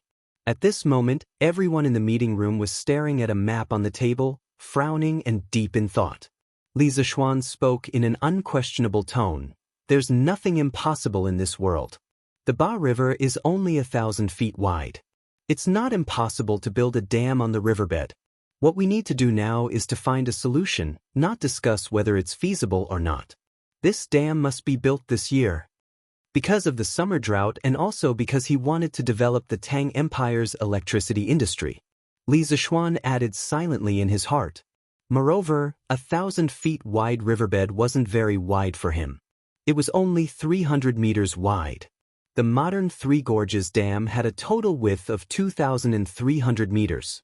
Although modern construction machinery was much more advanced than ancient times, Li Zishuan felt that a 300-meter-tall dam could definitely be built with a little thought.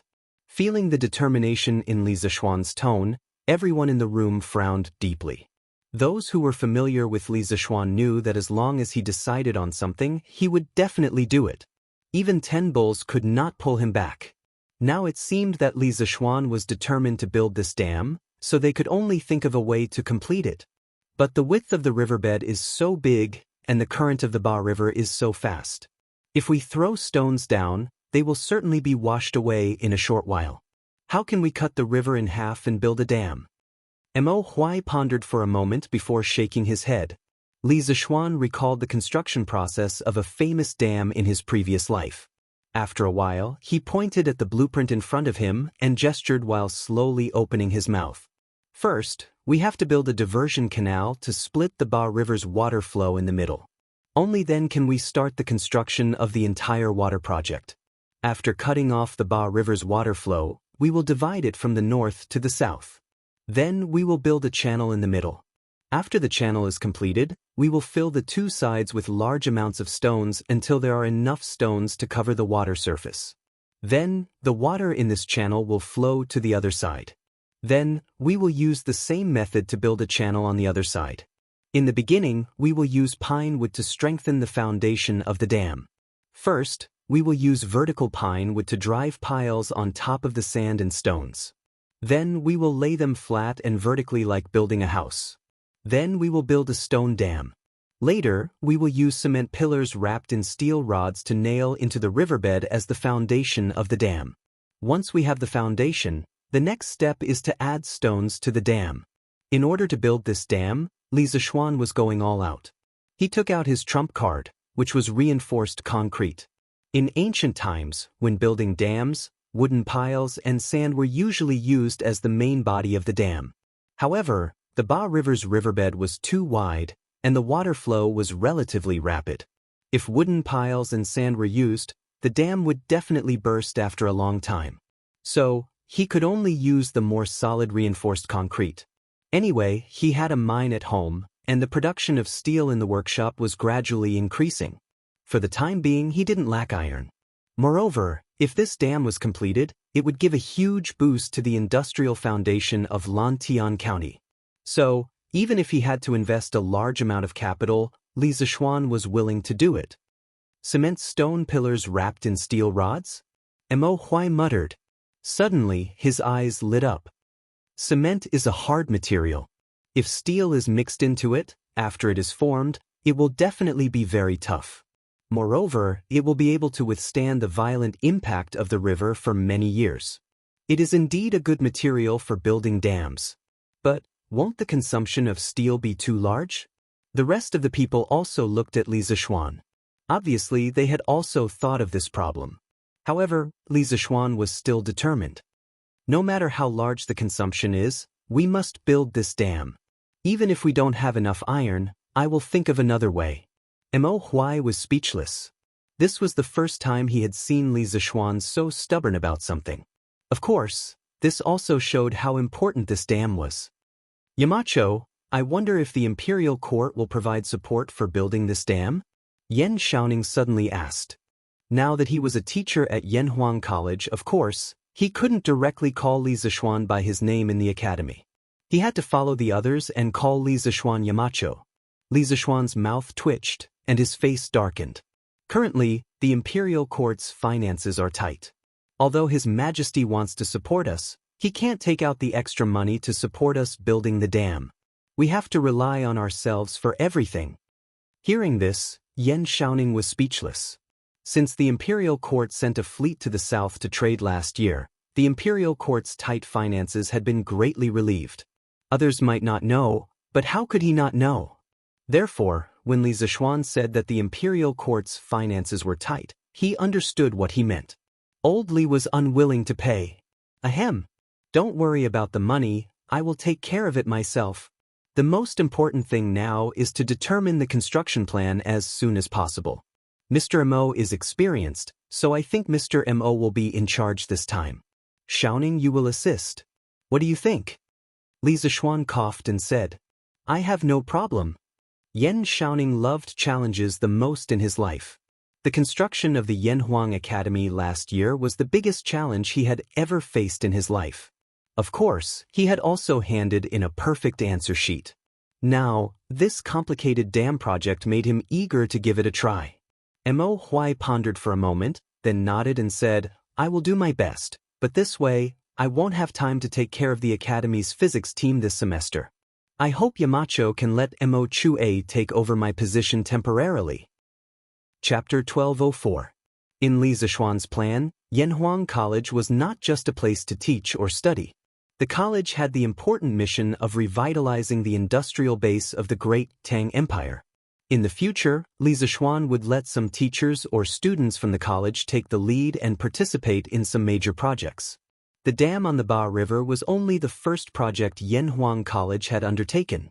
As engineering developed rapidly in the future, the college would have to take the lead in more and more projects.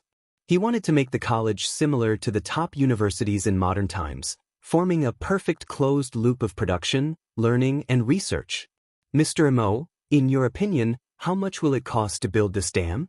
In the meeting room, after confirming the candidate to preside over the construction of the dam, Li Zishuan turned to Mo Huai and asked. Mo Huai thought for a moment and shook his head. It's hard to estimate at the moment, but I'm sure that the cost of building this dam will be much higher than building the cement road last year. I'll think about the dam's construction plan and estimate the cost when the time comes. Li Zishuan nodded and said, Then I'll have to trouble you, Mr. Mo. No problem, no problem. Mo Huai waved his hand. Putting aside his identity as a teacher of the college, as the son of the Mo family, he was very passionate about this kind of project. Although the task given by Li Zishuan seemed difficult, it was also a difficult challenge for Mo Huai. He was very willing to accept this challenge. In this aspect, he was somewhat similar to Yan Shaoning. Yamacho, what should I do?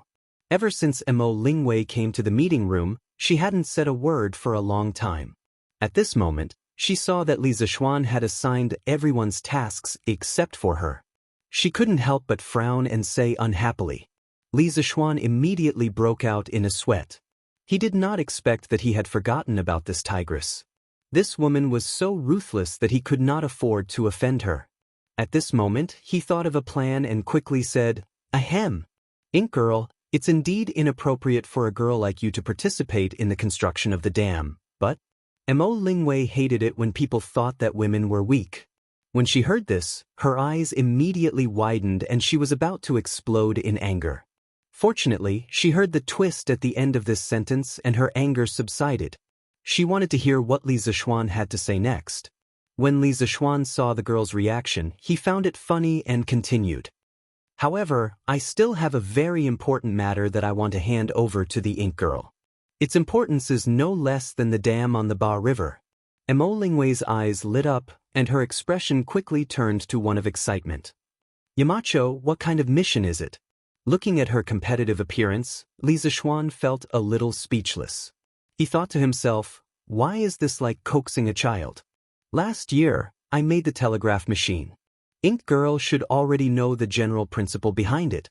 The reason why I want to build this dam this year, other than to store water to prevent drought, is to use this dam to generate electricity. The most important thing is the generator. I have already drawn the blueprint for the generator, but having the blueprint does not mean that it can be built successfully. There are still many technical difficulties. Therefore, I am giving this mission to you, Ink Girl. If you succeed, Tang Dynasty will have a new thing because of you. This thing will also bring about earth-shattering changes to Tang Dynasty. Mo Lingwei was taken aback. From Li Zishuan's words, she could feel the unparalleled importance of this generator. However, she still did not understand what this generator was, so she asked, "What is it?" "Yamacho, what is a generator? What does this generator have to do with the dam?" Li Zishuan thought for a moment with his hands behind his back. After a while, he said, "In this world, all things are energy conserved. We can usually obtain energy from food by eating. The energy we obtain is usually used to walk, talk, think, or perform other activities. For example, when I push this chair, I use my own energy to generate kinetic energy for the chair. The energy I use is equal to the kinetic energy generated by the chair and the heat generated by the friction between the chair and the ground. This is the principle of energy conservation. As for the relationship between the dam and the generator, I built the dam mainly to raise the distance between the river and the riverbed to create a potential difference. When the river flows from a high place to a low place, the kinetic energy of the river will cause the generator to move. The generator will then convert this kinetic energy into electricity, and we will be able to obtain the electricity we need. Conservation of all things energy? Before Mo Lingwei could say anything, Mo Huai could not help but exclaim. Back then, the Mo family's divine ancestor also said that all things in the world are born from something, and something is born from nothing. However, something cannot be created from nothing. Could this be what you mean, Yamacho? Although Li Zishuan had previously said that he was not the reincarnation of the Mo family's divine ancestor, Mo Huai could not help but think so sometimes. After all, Li Zishuan's knowledge was too advanced. Li Zishuan said in surprise, "I didn't expect the Mo family's divine ancestor to have such knowledge back then. This junior is really impressed." Mo Lingwei said proudly, "Of course, there is nothing the divine ancestor doesn't know. However, Yamacho, you have to give me the blueprint as soon as possible. I will take it back and study it carefully." Li Zishuan nodded and said, "Okay. I will get someone to send the blueprint to Ink Girl in the afternoon. I hope you can understand it as soon as possible." In fact, he was laughing in his heart. This generator was not like an astronomical telescope. Its internal structure was very complicated. Although the Mo family was good at engineering, they definitely did not know anything about electricity. He hoped that when Mo Lingwei saw the blueprint, she would not come looking for him with a big head. Yes. Mo Lingwei did not know about Li Zishuan's sinister intentions. She nodded happily and replied, "It will take a long time to complete the dam. During this time, I suggest that Ink Girl study the Academy's physics textbooks for the first and second semester. It will be very helpful for you to build the generator." Li Zishuan thought about it and gave Mo Lingwei a suggestion out of goodwill. This was because the Academy's second volume of physics textbooks had already started to explain electricity. If Mo Lingwei studied it carefully, she would encounter much less resistance when building the generator. Then I will ask my father for 2 textbooks. Chapter 1205. In the afternoon, Iron Egg left the academy and planned to go to the Lin family to continue teaching Lin Hao new mathematics. However, Li Tai found out and insisted on going with him. During this period of time after the New Year, other than the Lunar New Year's Eve and the Lantern Festival, Iron Egg would go to the Lin family every day to help Lin Hao with his mathematics problems. After all, he had received such a generous salary from the Lin family. If he were to slack off every day, he would feel guilty. On New Year's Eve, Lin Hao and his father, Lin Wenyuan, went to Yunshan together. It was then that Li Tai found out that Iron Egg had become someone else's mathematics teacher. He felt that the position of a teacher was quite new to him. After all, he had never been anyone's teacher since he was young. Today, when he saw that Iron Egg was going to the Lin family to teach, he excitedly wanted to go with him. When they arrived at the entrance of the Lin family, Li Tai looked at the luxurious entrance of the Lin family. He turned to Iron Egg and asked, Tai Dan, you were the teacher of this kid from the Lin family last year? Iron Egg nodded and replied, yes, that's right. Although the young master of the Lin family is a loner, he has a good heart and is a very interesting person. When Li Tai heard this, he couldn't help but be interested in Lin Hao, whom he had never met before. He smiled and said, oh? After hearing what Iron Egg said, I really want to meet this Lin Hao. Iron Egg thought to himself. Li Tai was a little fatty before the military training, and now Lin Hao was also a little fatty. Could it be that fat people would appreciate each other? If Li Tai knew what Bruiser was thinking, he would definitely spit out a mouthful of blood. He hated it the most when people called him fat. Lin Wenyuan had told the servants in the mansion that Iron Egg's power in the mansion was second only to him. No matter what Iron Egg wanted to do, the servants were not allowed to stop him. If Iron Egg wanted to enter the mansion, he naturally did not need to report anything. Hence, the two of them casually entered the Lin clan's main gate and walked towards the backyard where Lin Hao was. 2 against 2. This young master only has one card left. Young master, you won again? Quick, pay up. Let me do the math for you. There are a total of 2 bombs. I've doubled the bet before. Our base bet is 1 copper coin, so in total, it's 16 copper coins. Each of you has to pay me 16 copper coins. As soon as they entered the backyard, Iron Egg and Li Tai heard a noise coming from the wing room. Li Tai glanced at Iron Egg suspiciously. Iron Egg hurriedly said with some embarrassment, a few days ago, I accidentally mentioned the bandit fight of the academy in front of the young master of the Lin clan. He thought it was very interesting, so he begged me to tell him the rules. Later, he found a craftsman to make a deck of cards. I guess he's playing it now. Oh, I didn't expect that the bandit fight of the academy would spread here. By the way, will the bandit fight be popular in Chang, and in a few days? Li Tai thought it was interesting, so he could not help but smile slightly. Maybe. Iron Egg shook his head and walked towards the wing room in the backyard. Han Shao is here. When they came to the door of the wing room, a little maid guarding outside the door hurriedly saluted. But instead of saying that she was saluting, it was better to say that she was reporting to Lin Hao in the room. Sure enough, the wing room that was full of laughter immediately quieted down, accompanied by a rustling sound. After a while, Lin Hao's voice came from inside. Han Shao is here. Come in. Iron Egg and Li Tai looked at each other and shook their heads helplessly. Then they pushed the door and entered. They saw Lin Hao sitting at the desk with a book in his hand, as if he had been doing his homework just now. At this moment, when he saw Iron Egg coming in, he hurriedly got up and saluted, Greetings, sir. He noticed Li Tai beside Iron Egg. Young Master Lin, this is my classmate at the academy, and also my best friend. His name is Ching Kei. His attainments in mathematics are even better than mine. In every exam of the academy, he is always at the top. Today, he had nothing to do on Yunshan Mountain, so he wanted to come over and have a look. On the way here, Li Tai had told Iron Egg not to reveal his identity as the Prince of Wei to Lin Hao, so Iron Egg said this. Mr. Han, your friend is so amazing?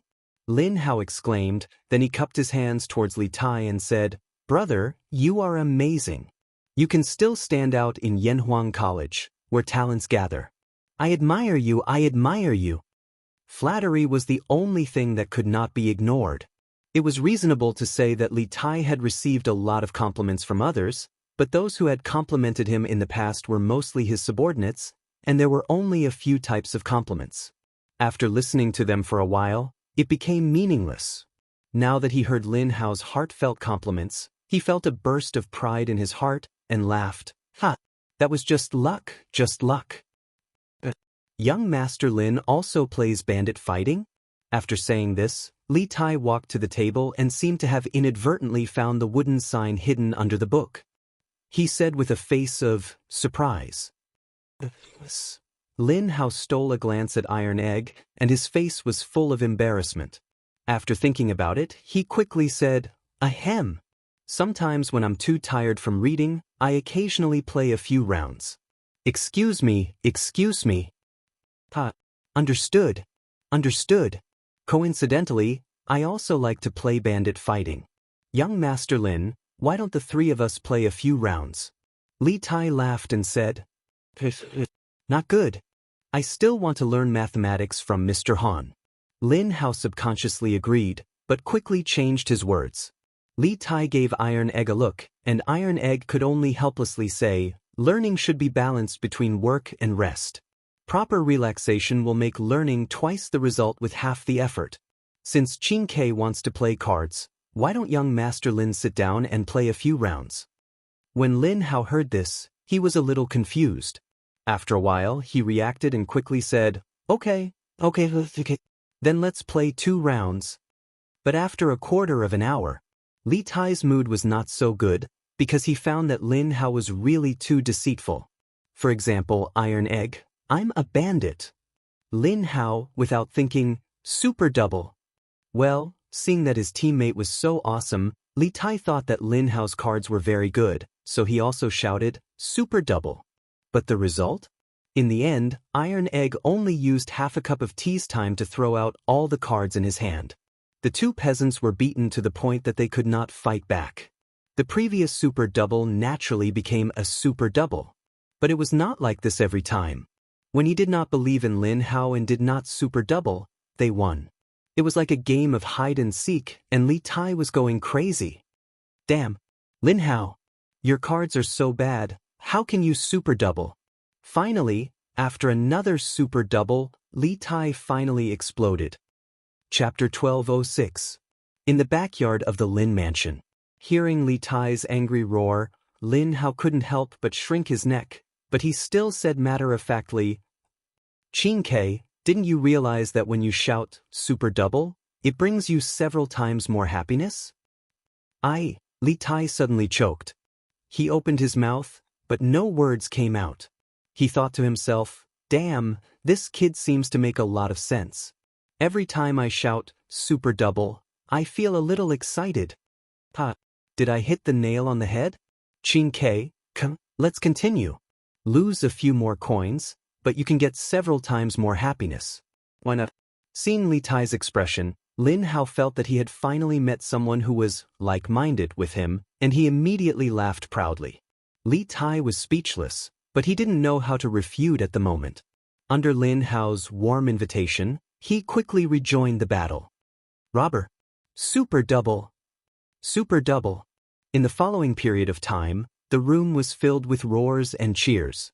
Li Tai and Lin Hao became more and more excited as they played, but Iron Egg became more and more frightened as he played. The 2 people opposite him were beasts of burden. They kept super double, which made him a little scared every time he called out, robber. Although his family was relatively wealthy now, he was used to living in poverty, so he often spent money carefully. With Li Tai and Lin Hao's super double, he would feel a little pain every time he lost. That was all money. But fortunately his luck was not bad, or it could be said that Li Tai and Lin Hao's purpose of playing cards was not to win money, but to get several times more happiness. After half an hour of playing cards, Iron Egg actually won more than 2 rounds. One must know that their starting bet was only 1 coin. Awesome. Awesome. An hour later, Li Tai, who had lost the money, had a happy look on his face. He stood up and patted Lin Hao on the shoulder. He laughed loudly and said, Lin Hao, you're really interesting. If you can get into Yanhuang College this year, I'll take care of you in the future. I guarantee that no one will dare to bully you in the academy. Little Fatty's tone and actions were just like a modern youth. Iron Egg, who was sitting next to him, was speechless when he saw this scene. His initial idea was right. Sure enough, Fatty and Fatty really appreciated each other. In just a few rounds of card games, these 2 people who had never met before had become like old friends who had known each other for many years. Then I'll thank you in advance. Being patted on the shoulder, Lin Hao was not angry, perhaps it had something to do with Li Tai's aura. He smiled and cupped his hands. Qin Ke, when you come to Chang'an City in the future, I'll take you to eat the best food and drink the best wine. Iron Egg's mouth twitched. He thought to himself that this student of his had no idea that Li Tai, who was standing next to him, was also a super rich person. His net worth was even more than his father, Lin Wenyuan. Ha! Well said, well said. Little Hao, I recognize you as my brother. Later, I'll ask Iron Egg to give you my mathematics notes from last year. I still have some of the mathematics questions from last year. Do your best. I'll be waiting for you at Yanhuang College. After a few rounds of card games, these two little fatties had become brothers. Their relationship could not be better. Li Tai even gave away his study notes. In the blink of an eye, it was the 25th of the first lunar month. The cold winter was coming to an end. Everything was beginning to recover.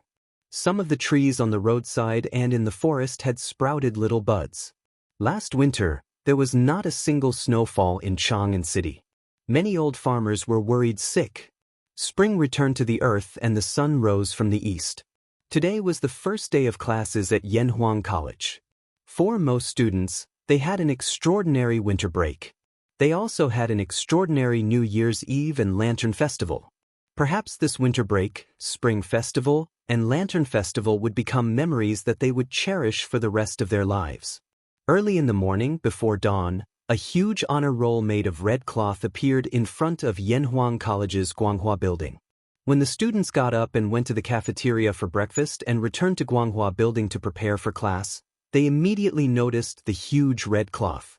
Since they had experienced the entrance exam last year, they immediately understood what it was and hurried to take a look. The news of the final results ranking was outspread throughout the entire college in a very short time. Wow! The results are out. Let's go take a look. I hope they're in the top 50. Damn! Look, who's in first place? Jia Jiayin is in first place in the entire college with 485 points. Oh my god! His total score is only 500 points. That means he only got 15 points deducted. Isn't that too amazing? Look at the second place.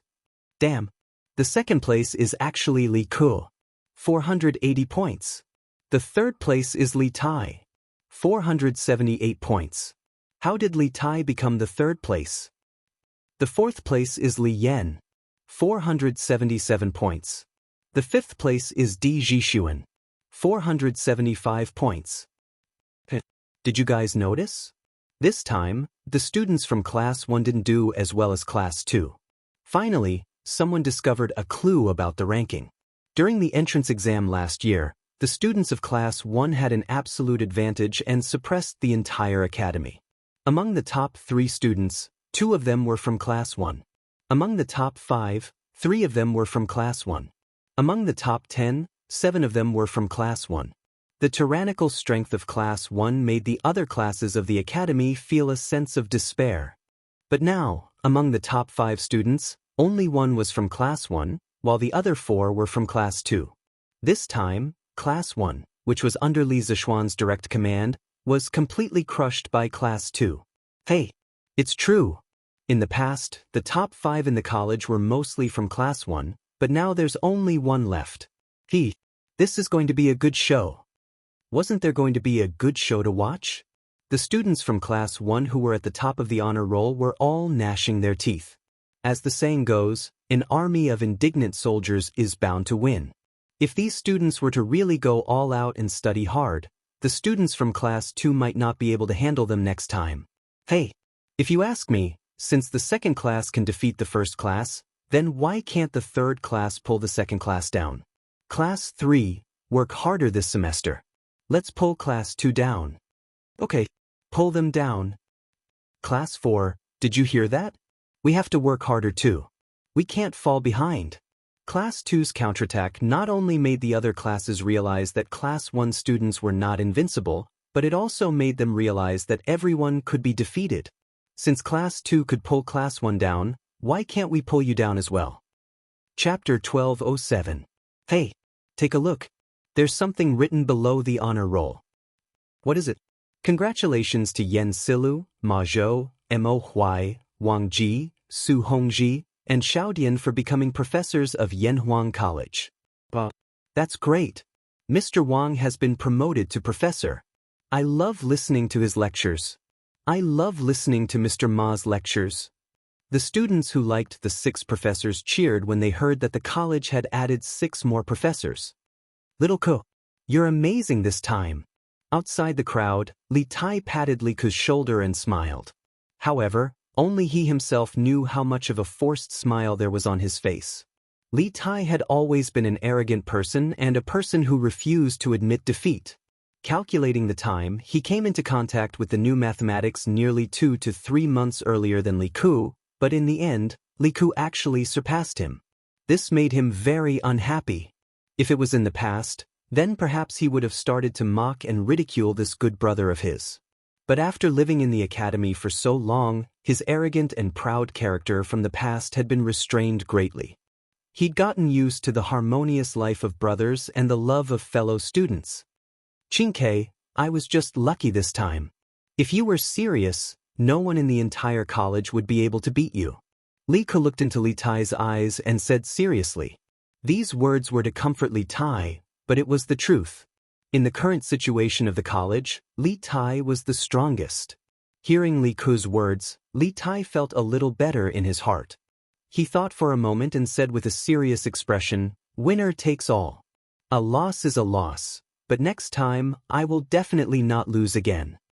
After saying that, the little fatty raised his head and walked past Li Ke valiantly and proudly toward Guanghua Building. Li Ke looked at Li Tai's back and thought to himself, "Chinge, I won't let you win so easily." "Yamacho, what do you think of the exam results this time?" In the office, Yen Silu stroked his beard and asked Li Zishuan.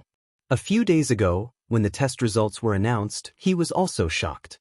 He didn't expect that Class 1, who had been studying with Li Zishuan for the longest, would actually fall at the hands of Class 2. It really shocked him to the point that his jaw dropped. Li Zishuan smiled faintly. He didn't seem to be annoyed. So what? It was just an exam, not a life and death battle. No one's life was smooth sailing. This small setback was a good thing for the children in Class 1, and it was also a good thing for the students in Class 2, because this allowed them to realize that although Class 1 was strong, it wasn't invincible. As long as they worked hard and were willing to fight, anyone could sit on the throne of first place. As for me, the more competitive the students are, the happier I am. Because only in this way will the academy grow stronger and stronger.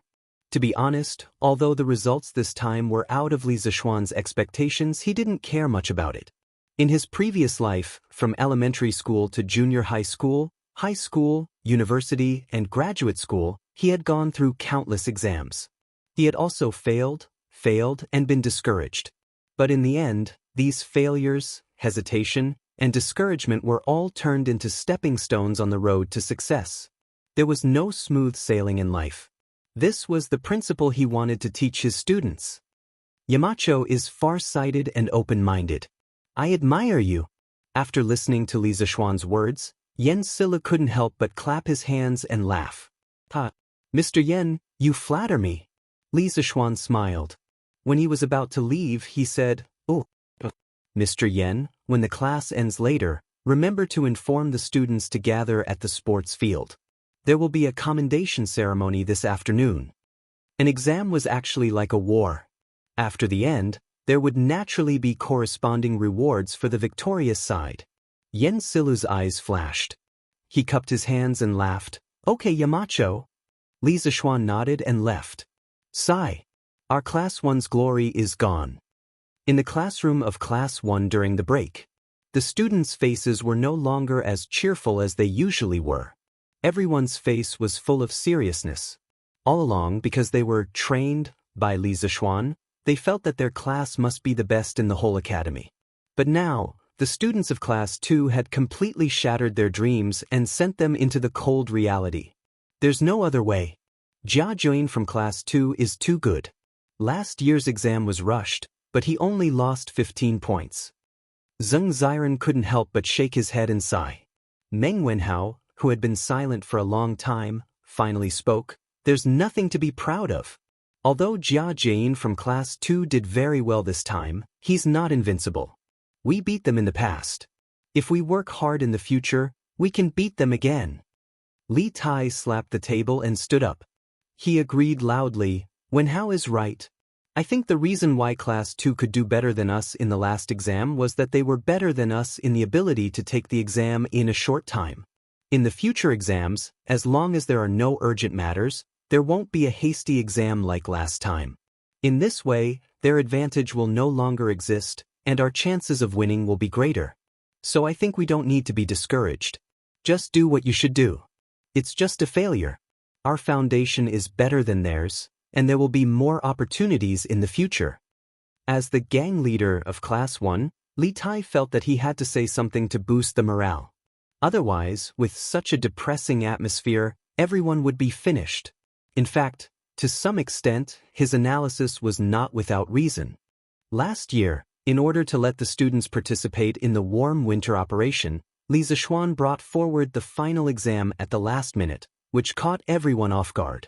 The failure of Class 1 this time had a lot to do with insufficient preparation.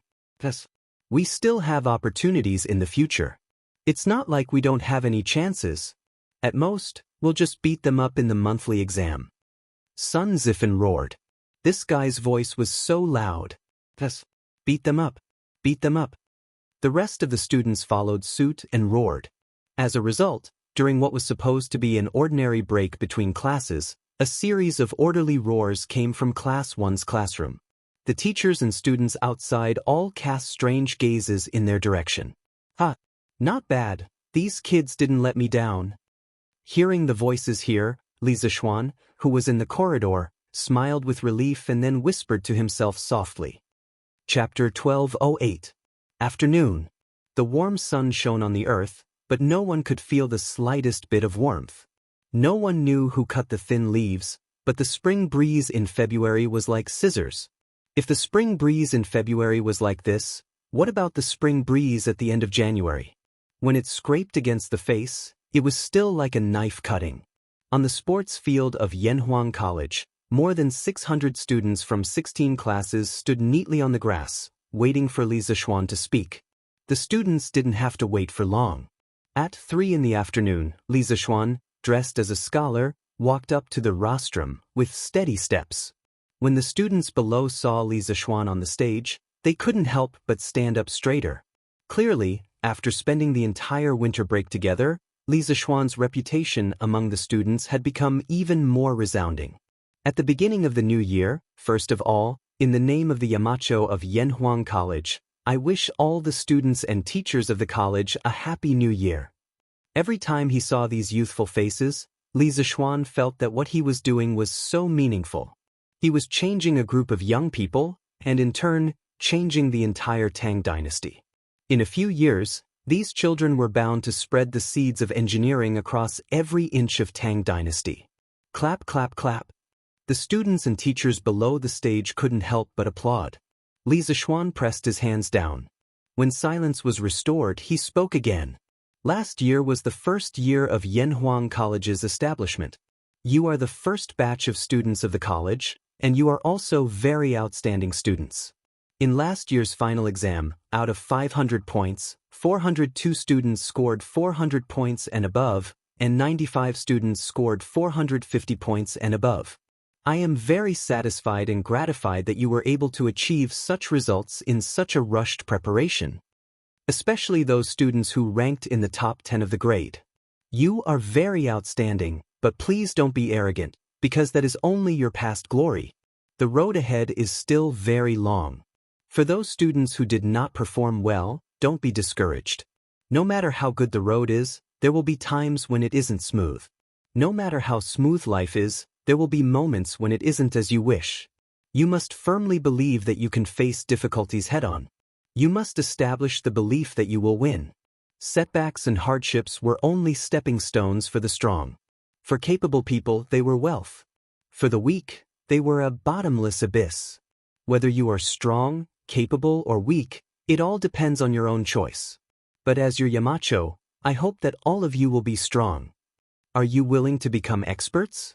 Li Zishuan's voice was very low, and his voice was also very moving. Although there were no flowery words in his words, nor were there any heroic words, when he said it, all the students in the audience, whether they were previously complacent or dejected, now had solemn and resolute expressions, as if they had been given a new lease of life. This was especially true for those students who did not do well in their exams. At this moment, their eyes were filled with fighting spirit. They could not wait to go into battle and take another exam. Yes. As soon as Li Zishuan finished speaking, a tsunami of cheers erupted from the crowd. Li Gang and the others looked at each other and sighed in relief.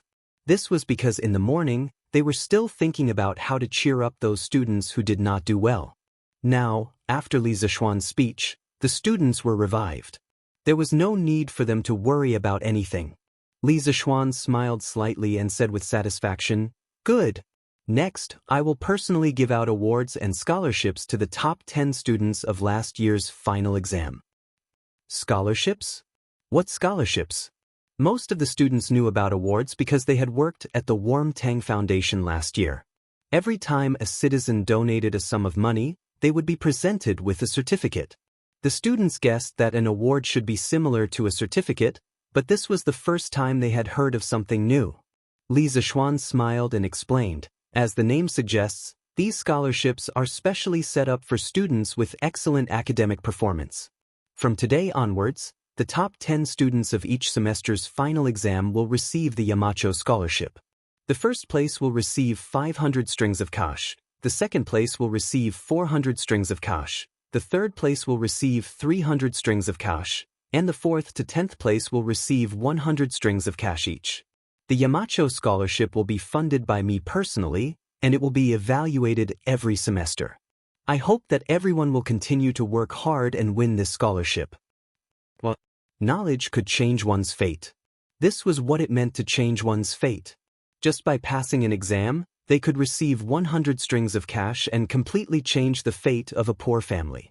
This was even faster than the imperial examination. Sure enough, as soon as Li Zishuan finished speaking, the audience immediately went into an uproar. Although there were corresponding rewards for the previous monthly exams, they were given out in the form of footballs and copper coins, so the audience did not feel much about it. However, this time, Li Zishuan directly and crudely used copper coins as the prizes. The shock it gave was on a completely different level. Quiet. Next, the students whose names are called, please come up in order. Li Zishuan suppressed the noise of discussion and read, last year's final exams first place, Jia Jin. Second place, Li Ku. Third place, Li Tai. After the names of the top 10 students were read out, Jia Jin and the others hurriedly went up to the rostrum and stood in order. Li Zishuan started from the first place and gave out the certificates. Speaking of which, although this certificate was similar to the charity certificate issued by the Nuan Tang Foundation, the production was much better than the charity certificate. The words, Certificate of Honor, were embossed in gold on the cover, and there was also Li Zishuan's personal signature and personal seal. It was not only classy, but it was also a great symbol of honor. The moment they received the certificates, Jia Jin, Li Ku, and Li Tai were all shocked. Obviously, they did not expect Li Zishuan to make such a beautiful certificate. If they had also transmigrated from the modern world, they would have only said the words high-end, classy, and classy at this moment. Your scholarships will be collected from Mr. Yen later with the certificates. If anyone wants to send the money home, the academy can also send someone to escort them. After giving out the certificates, Li Zishuan said again, after all, a few hundred strings of cash could be considered a huge sum of money. If there was no escort, it could easily attract the attention of bandits. Thank you, Yamacho. Other than Li Tai and Li Ku, the two second-generation rich people who treated money like dirt, the rest of the students bowed to Li Zishuan and thanked him sincerely. Okay, you can all go down first. Next, we will officially award the 6 new professors for Yanhuang College. Chapter 1209. After the commendation ceremony and the appointment ceremony of the 6 professors, Li Zishuan let the students go back to the classroom to start the new year's course. The course this semester was not easy. In addition to cultural courses, Li Zishuan also planned to let the students do some other projects. Yamacho, the king of Jiangxia, is waiting outside the college with the Wa envoy, Brother Shanbei. After the students and teachers on the playground dispersed, Li Zixuan was about to go to his office when Mo Zhong came to report. The king of Jiangxia? The envoy. Li Zixuan frowned and muttered to himself. Then he seemed to think of something. At the end of last year, the stronghold of the Cui family in Chang and was destroyed overnight because of Li Zixuan's incitement of public anger. Cui Shanfu, the former minister of Honglu Temple, who was on duty in the shipping department of Guangdong, was also affected.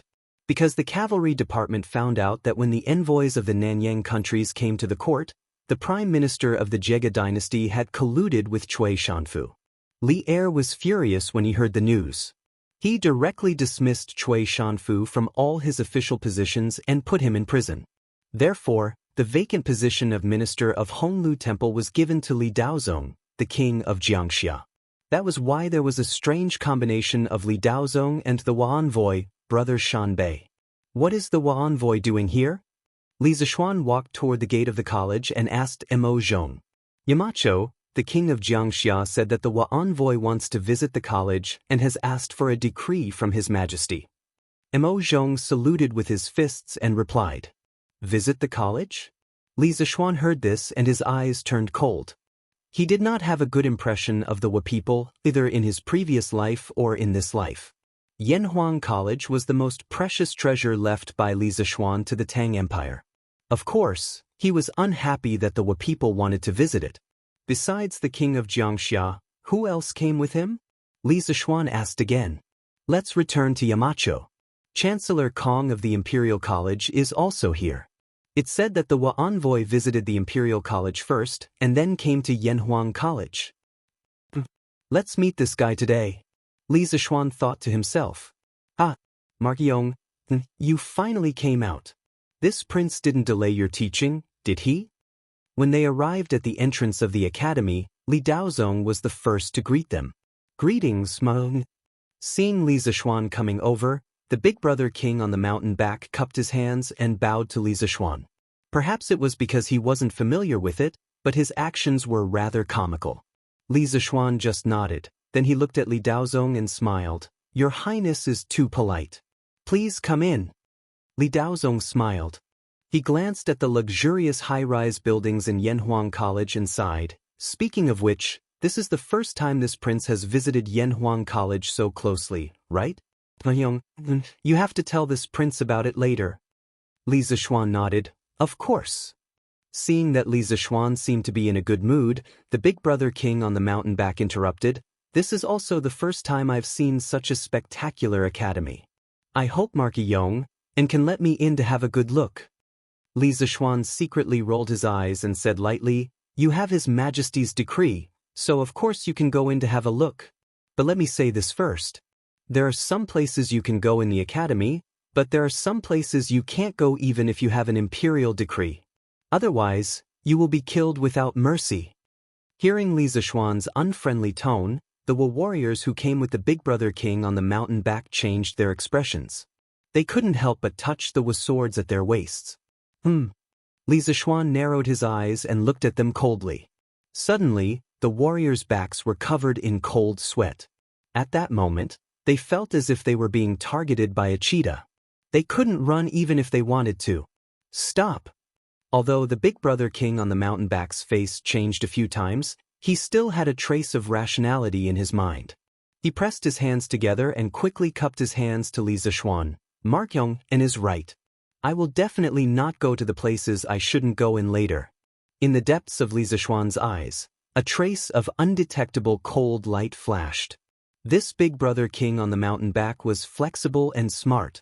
He had heard that he was now the heir of the Wan nation without any suspense. This made Li Zixuan feel that it was a little tricky. He wasn't afraid of those who liked to jump and court death on purpose. He was afraid of this kind of person who could endure silently and make you unable to find any weakness to attack. Once this kind of person became strong, he would definitely strike back without mercy. That better be the case. Li Zixuan snorted mercilessly, turned around, and walked inside with Li Daozong. Kong Yingda, who was behind them, frowned. Although all the officials of the Tang Empire didn't have a good impression of the Wan nation's envoy because of the imperial court's fleet being ambushed in Wan nation last year, Kong Ingda thought that since one nation was willing to hand over the head of the bandits and send their heir to apologize with such generous compensation, as a citizen of the Celestial Empire, they should forgive one nation. However, Li Zishuan's actions now showed that he didn't take the one nation's envoy seriously at all. This made Kong Ingda feel that Li Zishuan had lost the dignity and grace of the Celestial Empire. However, although he thought so, Kong Ingda didn't say it out loud, because he knew Li Zishuan's nature. Even if he said it out loud, Li Zishuan wouldn't change his mind. Li Zishuan first took the group to visit the Guanghua building of Yanhuang College.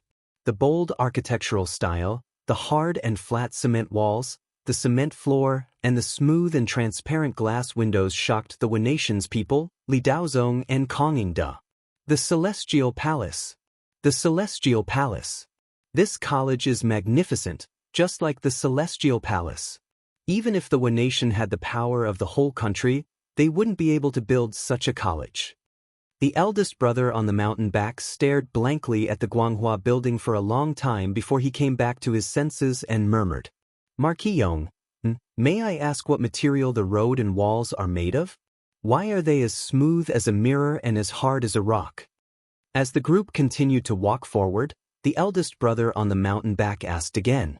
Li Zishuan squinted at him and said, "I'm sorry, I can't tell you. This is a secret of the Tang Empire. Anyone who divulges it will be investigated and killed without mercy." Mahong, and no matter how good-tempered the eldest brother on the mountain back was, he couldn't help but feel a little angry at this moment. However, the situation was beyond his control, and he knew that there was a big gap between the Tang Empire and the one nation. Even if he was angry, he couldn't do anything about it. Chapter 12:10. Mark Yong, may I go in and listen to the lectures of Yanhuang College's teachers? In front of Guanghua Tower, the mountain back's big brother King was still unwilling to give up. Li Zishuan did not even think about it and directly refused, "No. Guanghua Tower is an important place for learning. Outsiders are not allowed to enter so as to not affect the students' studies. I'm just going to take a look from outside the building and not make a sound. How can I affect the students' studies?" Li Zishuan did not want to give in and rejected him again. "That won't do either. The courses taught in the academy are also classified secrets of the Tang Empire. Outsiders are not allowed to look at them. What a joke! How could the Japanese see or hear the advanced mathematics, physics, and chemistry courses in the academy?" Li Zishuan would not even allow them to look from outside the building. This was his academy. It was also his work. Huff huff. The mountain back's big brother King took a few deep breaths to calm himself down. Otherwise, he felt that he would not be able to hold it in. "I heard that there's a magical thing called an astronomical telescope in this building. May I know if Mark Yong and can show it to me?" After suppressing the anger in his chest, the mountain back's big brother King requested again. "What astronomical telescope? You must have heard wrongly, right? The academy has never had such a thing." Li Zishuan's expression changed slightly as he replied. He thought to himself, "Looks like this mountain back's big brother King did his homework before coming here. He even knows about the astronomical telescope. But so what if he knows?" He was determined not to see it anyway. This was an absolute military secret of the Tang Empire. The mountain back's big brother King's expression was very ugly at this moment. He pulled out an imperial edict from his sleeve and said, "The Emperor of the Tang Empire has already allowed me to visit the academy, but you have repeatedly stopped me. Are you not going to listen to the words of the Emperor of the Tang Empire?" Li Zishuan said expressionlessly, "His Majesty has already said that Yunshan is my fief. Everyone in Yanhuang College must listen to my orders. Anyone who comes to Yanhuang College must also abide by my rules. His Majesty asked me to show you around the academy. That's fine, and we're touring the academy now. But you have to follow the academy's rules when you're touring the academy. Please take note of your status, or you will be expelled from the academy." After hearing these words, the big brother King on the mountain back was immediately rendered speechless. After that, under the lead of Li Zishuan, the group of people looked at all the places in the academy. However, most of the time, they only looked at the outside of the building. It was rare for them to enter the building. Therefore, after more than 2 hours, the only building that the Big Brother King on the mountain back had entered was the Yenhuang College's cafeteria. After more than 2 hours of touring, how could the word miserable describe it? However, although it looked miserable, the Big Brother King on the mountain back still saw many new things during the tour. For example, the big globe in front of Guanghua Building, and the supermarket in the academy, and so on. Since the tour is over, I'll take my leave. Thank you for your hospitality today, Mart. At dusk, the Big Brother King on the mountain back finished touring the academy and said goodbye to Li Zixuan. However, he placed extra emphasis on the word hospitality in this sentence. Li Zixuan pretended not to understand the other party's meaning. He laughed and said, "You're welcome at any time." The Big Brother King on the mountain back looked deeply at Li Zixuan and said nothing. Then he left with Kong Yingda. Suddenly, only Li Zixuan and Li Daozong were left on the road. Mark Yong, you seem to have a big prejudice against the One Nation's envoy? Li Daozong smiled and looked at Li Zixuan with his hands behind his back. Li Zixuan was startled and replied, "Last September, the Imperial Court's fleet was ambushed by the One Nation in the Southeast Sea. Dozens of Navy soldiers and many innocent people were killed. Now that the One Nation's envoy has come to Chang'an, do you expect me to be polite to them? I've already restrained myself by not drawing my sword directly." Li Daozong shook his head disapprovingly and said, "Last year, the Imperial Court's fleet was ambushed by the One Nation in the Southeast Sea. But now, the One Nation's crown prince has personally sent the head of the bandits to the Tang Empire and compensated the Imperial Court with a large amount of brass and silver. I think this is already very sincere, right? Why does Marquis Yong and still want to pressure the Big Brother on the mountain back?" In Li Daozong's mind, the One Nation was just a small place. Although they had accidentally offended the Tang Empire, this little brother had already come over and sincerely admitted his mistake. He even gave compensation. The Tang Empire, the most powerful country in the world, naturally had to show its magnanimity and forgive him. Li Daozong felt that Li Zixuan was a little narrow-minded by not letting go and persistently forcing the Tang Empire's crown prince. "Your Highness, the One Nation's people are like young tigers. Although they look harmless and docile on the surface, when they learn the advanced production technology of the Tang Empire and grow their teeth, they will hurt people. At that time, the young tiger will become a big tiger. If you want to make them obedient, you can only use strong force." Li Zixuan said faintly. The One Nation's people were very good at humbly learning the advantages of other countries.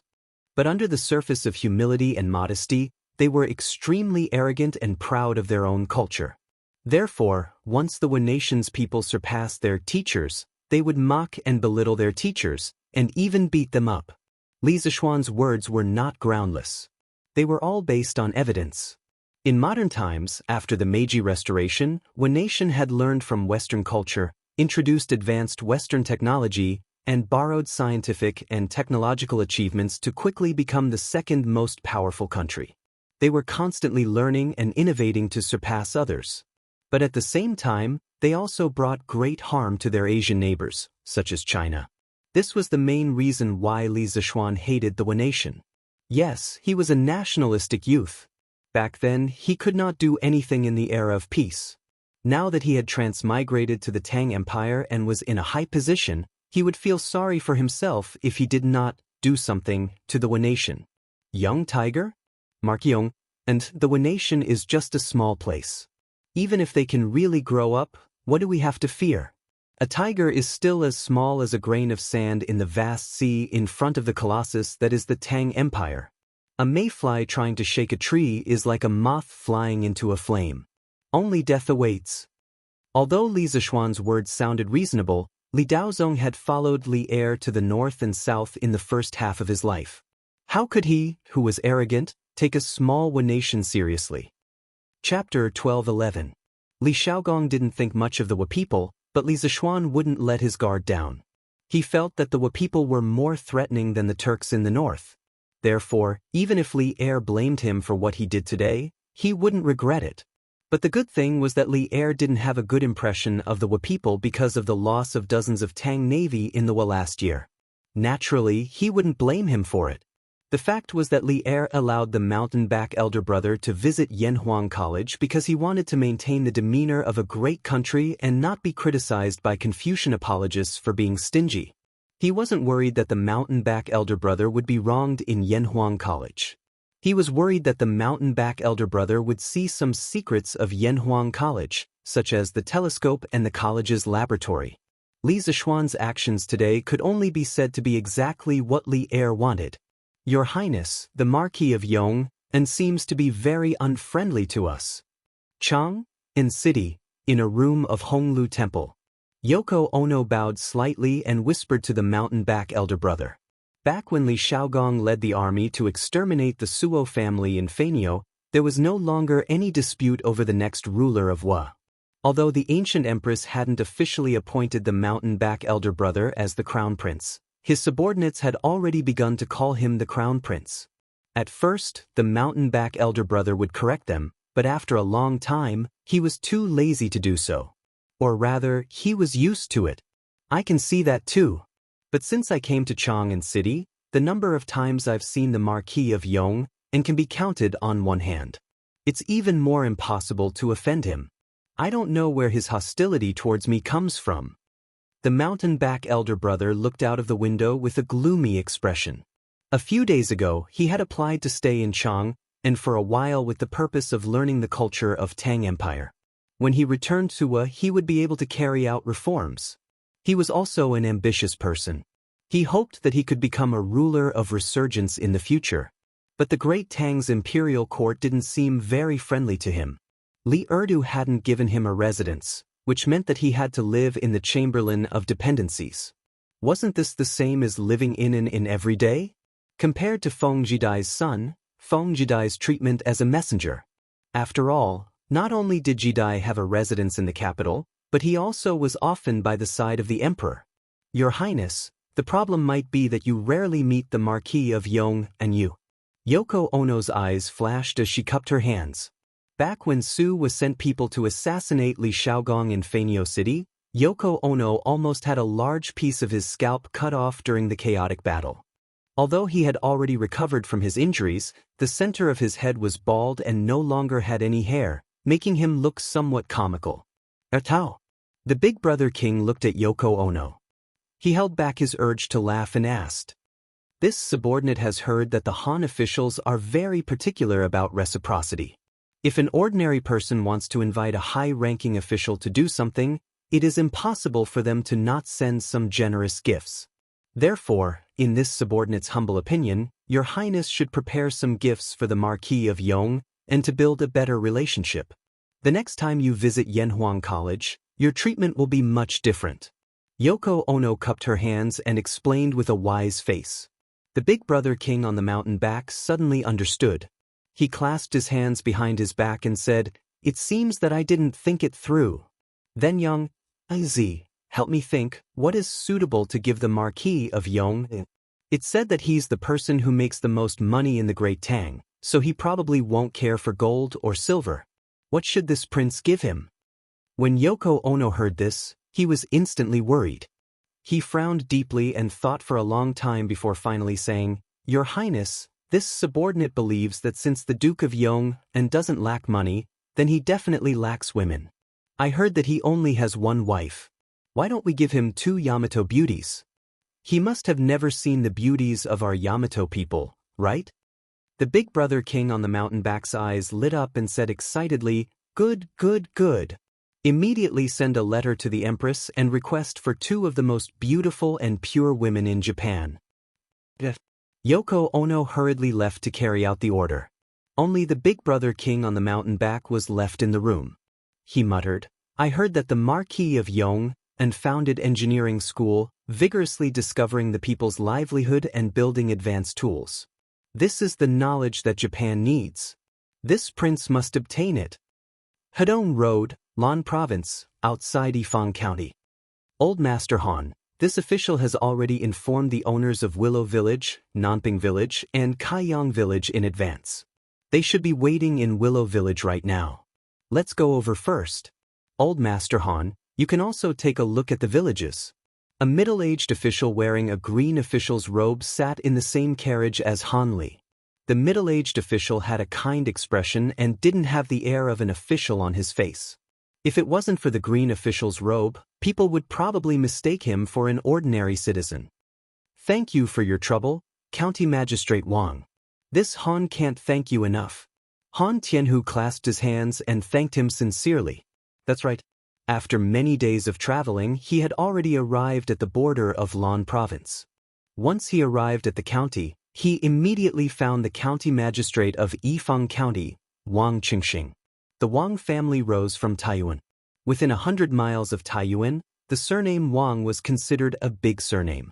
Although Wang Qingxing wasn't a direct descendant of the Wang family of Taiyuan, he was more or less related to them. "Ah, what are you talking about, Master Han? This is my duty. Why should I thank you?" "Don't worry, Master Han. In a while, the owners of the 3 villages will definitely not make things difficult for you. This official has already sent my county's deputy to greet them." County Magistrate Wang said with a smile. Although Han Tianhu was just an ordinary citizen, he didn't dare to slight him at all. What a joke! Who would dare to slight the father-in-law of the Marquis of Yong? Last year, Li Zishuan sent Fu Bin to Yifang County to look for, or he offended the son of the county magistrate of Yifang at that time and was imprisoned. Later, the provincial governor of Lan Province was furious and sent people to arrest the county magistrate and deputy of Yifang County. Only then was County Magistrate Wang transferred over to be the county magistrate. Now that Li Zishuan's father-in-law was here, he naturally had to take care of him carefully. Moreover, the day before Han Tianhu's arrival, the current head of the Wang family of Taiyuan, Wang Yu, had sent a message to him, telling him to take good care of him.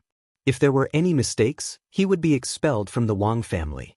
Therefore, Wang Qingxing was just short of worshipping Han Tianhu as if he was his ancestor. "Thank you for your kind intentions, County Magistrate Wang. However, business is a matter of mutual consent. I don't like to force people. If the owners of the 3 villages are willing to sell, the price will naturally be negotiable. If not, I will think of other ways. I hope County Magistrate Wang won't use extreme measures because of this." Chapter 12:12. Although Han Lijing now had the support of Li Zishuan, the current favorite of the imperial court, he would never rely on his son-in-law to be arrogant and despotic outside. On the contrary, he was even more cautious than before, fearing that he would cause trouble for Li Zishuan outside. He even cherished Li Zishuan more than Li Zishuan himself. Cough cough. "Master Han, what kind of person do you think I, Wang Qingxing, am? I became a grand scholar at the age of 25. Although I don't dare to say that I have many great achievements, I have never done anything to oppress the people. The main families of those 3 villages were all willing. This official definitely did not force them." Wang Qingxing, who was in the carriage, heard Han Lijing's words and quickly defended himself. Han Tianhu cupped his hands and said, "County Magistrate Wang, please don't be angry. I apologize, but I have no intention of slandering you." It's fine, it's fine. It's just a misunderstanding. I didn't take it to heart." Wang Qingxing rubbed his chin and chuckled. The carriage continued to move forward and soon arrived at a village. The houses in the village were very old. Some of the families even lived in thatched huts. A small river flowed around the village. The simple old people in the village were sitting in front of the door basking in the sun. The children were running around and playing. In the fields in the early spring, the wheat sprouts were only about an inch tall. It was a lovely green color. It was worth mentioning that there were many rows of willow trees at the entrance of the village. In this season, the willow trees had already begun to sprout. The green color brought a lot of vitality to the village. "Master Han, Willow Village is just ahead. I have an appointment with Master Lu, Master Zhang, and Master Sunday. They are waiting in the village." Wang Qingxing pushed open the window and said with a smile, "We're finally here. These 2 days have been hard on County Magistrate Wang. After everything is done, I will prepare a table of wine in the city. County Magistrate Wang, you must come." Han Tianhu let out a long sigh of relief. After several days of running around, he felt a trace of exhaustion in his heart. However, when he thought of what he had to do next, his body was suddenly filled with energy. It was all thanks to Wang Qingxing's assistance from the side. Otherwise, if he was alone in this unfamiliar place, it would probably take him a long time just to find the landlords of these 3 villages. Old Master Han is too polite. You're welcome, Wang Qingxing said with a smile. After stopping the carriage at the entrance of the village, the 2 of them walked towards the village with 3 to 5 yamen runners. Moments later, the 2 of them arrived at a luxurious house that occupied at least 2 to 3 acres of land. Seeing the painted red door and the tall courtyard walls, Han Tianhu couldn't help but frown. He thought to himself, the villagers of Willow Village are so poor, but the landlord here lives in such a luxurious house. He probably eats lavishly. I wonder how many people live here. That's right. Although they hadn't met yet, Han Tianhu had already labeled the landlord of Willow Village as an evil person who robbed the people of their wealth. Greetings, County Magistrate. The servant in front of the luxurious house saw Wang Qingxing walking over with a group of yamen runners and quickly went forward to greet him. Are your old master and the neighboring village's old master Zhang and old master's son in the house now? Wang Qingxing's face turned serious as he asked in a low voice. At this moment, he became the county magistrate that everyone looked up to. The servant quickly replying to county magistrate, my old master Zhang, and old master's son are all here. County Magistrate Wang is here. Lu, sorry for not coming out to meet you. As they were talking, 3 men in luxurious clothes walked out of the courtyard. The fat old man in the lead quickly greeted County Magistrate Wang with a smile. Lu Shiren, it's you. Before County Magistrate Wang could speak, Han Tianhu, who was standing behind him, exclaimed in surprise. Who else could this fat rich man be if not Lu Shiren, who had disappeared for almost a year? Han Tianhu had never imagined that one of the estates he wanted to buy was actually one of Lu Shiren's estates. Indeed, the river flows east for 30 years, and 30 years west for 30 years. Every dog has its day. Back then, Lu Shiren owned the Han family manor and the Plum Village in Lantian County. He acted like a tyrant over Han Tianhu and all the other villagers, oppressing and exploiting the commoners. No one dared to voice their anger. Later on, because of Li Zishuan, he was chased out of Lantian County. Who would have thought that this old man would sneak out of Chang and come to Lanzhou to buy property? But now, Han Tianhu had changed from the Li Zheng who could be easily bullied to a rich man who wanted to buy Lu Shiren's manor. The changes in the world were truly unpredictable. Han Tianhu. Lu Shiren, who was greeting County Magistrate Wang with a smile, looked in the direction of Han Li Zheng when he heard the voice. When he saw that familiar figure, his pupils shrank and he immediately exclaimed in surprise. At this moment, his old face had turned from joy to pale, then darker and darker. It was really exciting. You know each other? This time, it was County Magistrate Wang's turn to be surprised. He had wanted to introduce them to each other, but before he could even open his mouth, the 2 of them were already glaring at each other. It was obvious that there was some enmity between them. Han Tianhu nodded, then took a step forward and looked directly at Lu Shiren. He said coldly, Lu Shiren, I didn't expect that after you escaped from Lantian County, you still haven't changed your ways. You actually changed a place to abuse your power. You have to know that after doing so many evil things, even if others don't punish you, there will be a day when the heavens will punish you. Lu Shiren's face was gloomy and he did not say a word.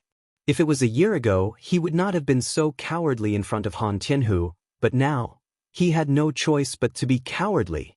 Although he was already far away from Chang, and Lu Shiren had never stopped receiving news about Han Tianhu and Li Zishuan. Especially Li Zishuan, who was an influential figure in the imperial court. Those who knew about him were definitely not limited to Chang. It would not be an exaggeration to say that his name was known all over the world. For the past year, he and his crippled son had been living in fear. The father and son were afraid that Li Zishuan would send people to take revenge on them. Because with Li Zishuan's current status, if he wanted to kill them, it would be as easy as crushing 2 ants. Therefore, to prevent any accidents, Lu Shiren used all his savings to buy a manor in Yifang County. He rarely left the manor because he was afraid that Li Zishuan would send people to take revenge on him. Because of this, Lu Shiren did not dare to act rashly. He did not even dare to say a word because he knew that Han Tianhu had the ability to kill him today. Old Master Han, what is going on? County Magistrate Wang was confused for a while before he finally asked. Chapter 12:13. Old Master Han? Hearing County Magistrate Wang address Han Tianhu in such a respectful manner, Lu Shiren's heart sank even more. Obviously, County Magistrate Wang knew Han Tianhu's identity. Then, County Magistrate Wang would be even less likely to help him. Heaven really wanted to destroy him. County Magistrate Wang, this Lu Shiren was the landlord of the manor that I previously lived in. He and his son usually relied on their status to run rampant in the village, causing the local people to boil with anger. Later, the villagers couldn't bear it anymore and joined forces to drive them out of the manor. I didn't expect that they would escape here.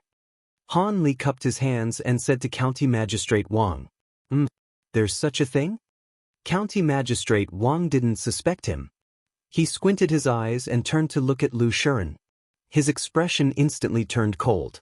Lu Shiren's legs went soft and he couldn't help but kneel on the ground. County Magistrate, I'm innocent. I did do a lot of evil in the past, but ever since I came to Yifang County, I've been abiding by the law and doing good deeds. I beg County Magistrate for your judgment. The two men who had followed Lu Shiren out earlier saw that Lu Shiren had knelt down and begged for mercy before they could even say a few words. They couldn't help but shudder with fear as they looked at Han Tianhu, secretly praying that the other party wouldn't find trouble with them. Zhao Hu. County Magistrate Wang snorted and shouted. Yes. Quickly go to the village and ask the villagers if Lu Shiren bullied them or did anything illegal. Yes, sir. The Yamen runner hurriedly left to carry out the order. Lu Shiren, who was kneeling on the ground, turned even paler. He hurriedly raised his head and begged for mercy. Don't investigate, County Magistrate, I plead guilty. I plead guilty. I shouldn't have bullied the villagers and taken advantage of them. I beg County Magistrate to be lenient. Now that the enemy was at his doorstep, even if he did not take the initiative to confess, Wang Qingxing would still punish him for his crimes after he learned the truth from the people. Furthermore, his crimes would be even more severe. Rather than that, he might as well take the initiative to confess. At that time, he could still ask for leniency. Bastard! You actually dare to force yourself on a common woman? Guards, take Lu Shiren back to the county yamen immediately and bring him back to the manor. Rescue the woman he raped. Wang Qingxing was furious when he heard this. How could such a thing happen under his rule? It might even affect the annual official assessment of the Ministry of Personnel. Two bailiffs stepped forward and easily captured Lu Shiren. The other two bailiffs rushed into the manor and soon came out with two slender, delicate, and pretty girls. Seeing this, Wang Qingxing was even more enraged. He cupped his hands to Han Tianhu and said, Brother Han Tianhu, please forgive me for my insolence. Old Master Han, I still have some work to do in the county yamen, so I won't accompany you any longer. You can talk to the two of them slowly. When you're done, you can go to the county yamen to register. Han Tianhu nodded and said, County Magistrate Wang, please go ahead. Official business is more important. I have nothing for you to worry about. Wang Qingxing nodded. He turned around and waved at the surrounding bailiffs. The group of people left in a hurry. Father! Father! Someone kidnapped your concubine. At this time, Lu Haojian's shout came from the yard. Was this child still living in a dream? Only now did he realize it. Old Master Zhang, Old Master Sun, are you willing to sell the land in Nanping Village and Kaiyang Village? After Wang Qingxing left, Han Tianhu had to bring the other two landlords to the willow tree at the entrance of Willow Village and began to discuss the matter of buying land. Old Master Zhang and Old Master Sun looked at each other and quickly nodded at the same time, yes, yes. Although they did not know Han Tianhu's identity, based on County Magistrate Wang's attitude just now, Han Tianhu's identity was definitely not ordinary. Moreover, Lu Shuren was taken back to the county yamen for questioning after a few words. This made Old Master Zhang and Old Master Sun tremble with fear. They were afraid that they would be arrested as well. After all, which one of them had not done one or two bad things? They would not be able to withstand an investigation. Han Tianhu asked again, "Then how much do the two masters intend to ask for?" "Whatever you say." Old Master Sun and Old Master Zhang almost did not think and immediately replied. Han Tianhu was speechless for a while. At this time, he also saw that the two were frightened by the scene just now, so he could not help but say, "Don't worry, County Magistrate Wang is honest and upright. As long as you have not done anything against the law, he will not trouble you for no reason." When the two heard this, they could not help but smile bitterly in their hearts. "Aren't you talking nonsense? If we really have a clear conscience, why would we be so afraid of you?" Old Master Han is right. County Magistrate Wang is a good official. Old Master Zhang sighed with embarrassment and then said, "To be honest, Old Master Sun and my ancestral home is in Bingzhou. Recently, we plan to move back, so we are anxious to sell the land here. So, if Old Master Han really wants it, the price is all negotiable." In order to slip away as soon as possible, this old man just opened his mouth and lied. Yes. That's right. If Old Master Han really wants it, we can negotiate the price. Please name a price first. Old Master Sun's eyes lit up and quickly agreed. Han Tianhu frowned and looked at the two suspiciously, then said, "As far as this old man knows, Nanping Village and Kaiyang Village have a total of 4,000 mu of fertile land. I wonder if Old Master Zhang and Old Master Sun are willing to buy all the land at once for 20 strings of coins per mu of land?" This price was not high for Tang Chu during this period of time, but it was also not low. It could be considered a relatively fair price. Yes. Tomorrow, this old man will take the land deed and follow Old Master Han to the county office to register and hand over. As soon as his voice fell, the two rich old men immediately agreed. "Hey, little Ku, so much money, and you just put it in the dormitory?" Yanhuang College. Cheng Chumo, Sun Zifan, Yuchi Baolin, Zhang Sun Chong, and the others had just helped Li Tai move the copper coins and had to help Li Ku. Cheng Chumo was a little confused. What did these two brothers mean? Did they like to pile up copper coins in the dormitory to show off their wealth? Were they kidding? Li Ku was carrying a big box alone and replied, "If not in the dormitory, where should I put it? Back to the palace? Then when the academy needs money in the future, I will go back to Chang and to get money." How troublesome. The academy's food expenses were not cheap for the students who lived in luxury. Although Li Ku had just put 400 strings of coins in the dormitory, it was estimated that it was only enough for 2 to 3 months. Therefore, he chose to put the scholarship of 400 strings of coins directly in the dormitory. Chapter 12:14. Sigh, little Ku. Copper coins are so troublesome to use. Lunch costs at least 1 or 2 strings of coins, and every time we eat we have to bring a few strings of coins. If only the college cafeteria could use gold beans, it would save us a lot of trouble. Cheng Chumo could not help but say as he hugged a box of coins. The Cheng family had made a lot of money from their partnership with Li Zishuan in the winery. Cheng Chumo now had more pocket money than before, so he could be considered a rich man. Otherwise, he would not have said something like that. Li Ku was stunned for a moment before he laughed. "Cho Niao, if you bring gold beans to the cafeteria, even if you dare to give them, they won't dare to accept them. It would take them half a day to refund your money." Little Ku, what you said makes sense. Cheng Chumo thought about it and laughed embarrassedly. Li Ku's expression did not change, but he was deep in thought. Last year, when he was an intern at the Warm Tang Foundation, he had mentioned to Li Zishuan that it was inconvenient to carry copper coins around. At that time, Li Zishuan encouraged him and told him that as a student of Yanhuang College, he had to solve the problem whenever he encountered a problem. If he could solve the problem of copper coins, he would start a new era and leave his name in history. Since then, he had been thinking about this problem. Today, Cheng Chumo's random words gave him a hint of inspiration. Perhaps it could be like this. For the next few days, Li Ku seemed to be possessed. Other than going to class every day, he would write and draw in a small notebook. Even during the weekends, the students would often see him in the classroom. No one was surprised by this because they all thought that Li Ku was studying hard. After all, it was the first time Li Ku had entered the top 3 in the final exam. He had surpassed Li Tai. If he wanted to maintain this result, he would have to work even harder. However, the reality was completely different from what everyone thought. On this day, Li Ku came to Li Zishuan's office. "Yamacho, I have something to talk to you about." Li Ku knocked on the door and said to Li Zishuan, "Sit down and talk." Li Zishuan glanced at Li Ku, especially at the booklet the child was holding. He then pointed at the sofa opposite him and smiled. "Thank you, Yamacho." Li Zishuan thanked him and sat down on the sofa opposite him. Speaking of which, in the entire Tang dynasty, only Li Zishuan could enjoy such a soft sofa. With half of his butt on the sofa, Li Ku organized his thoughts and said, "Yamacho, I've thought of a way to solve the problem of copper coins being inconvenient to carry around."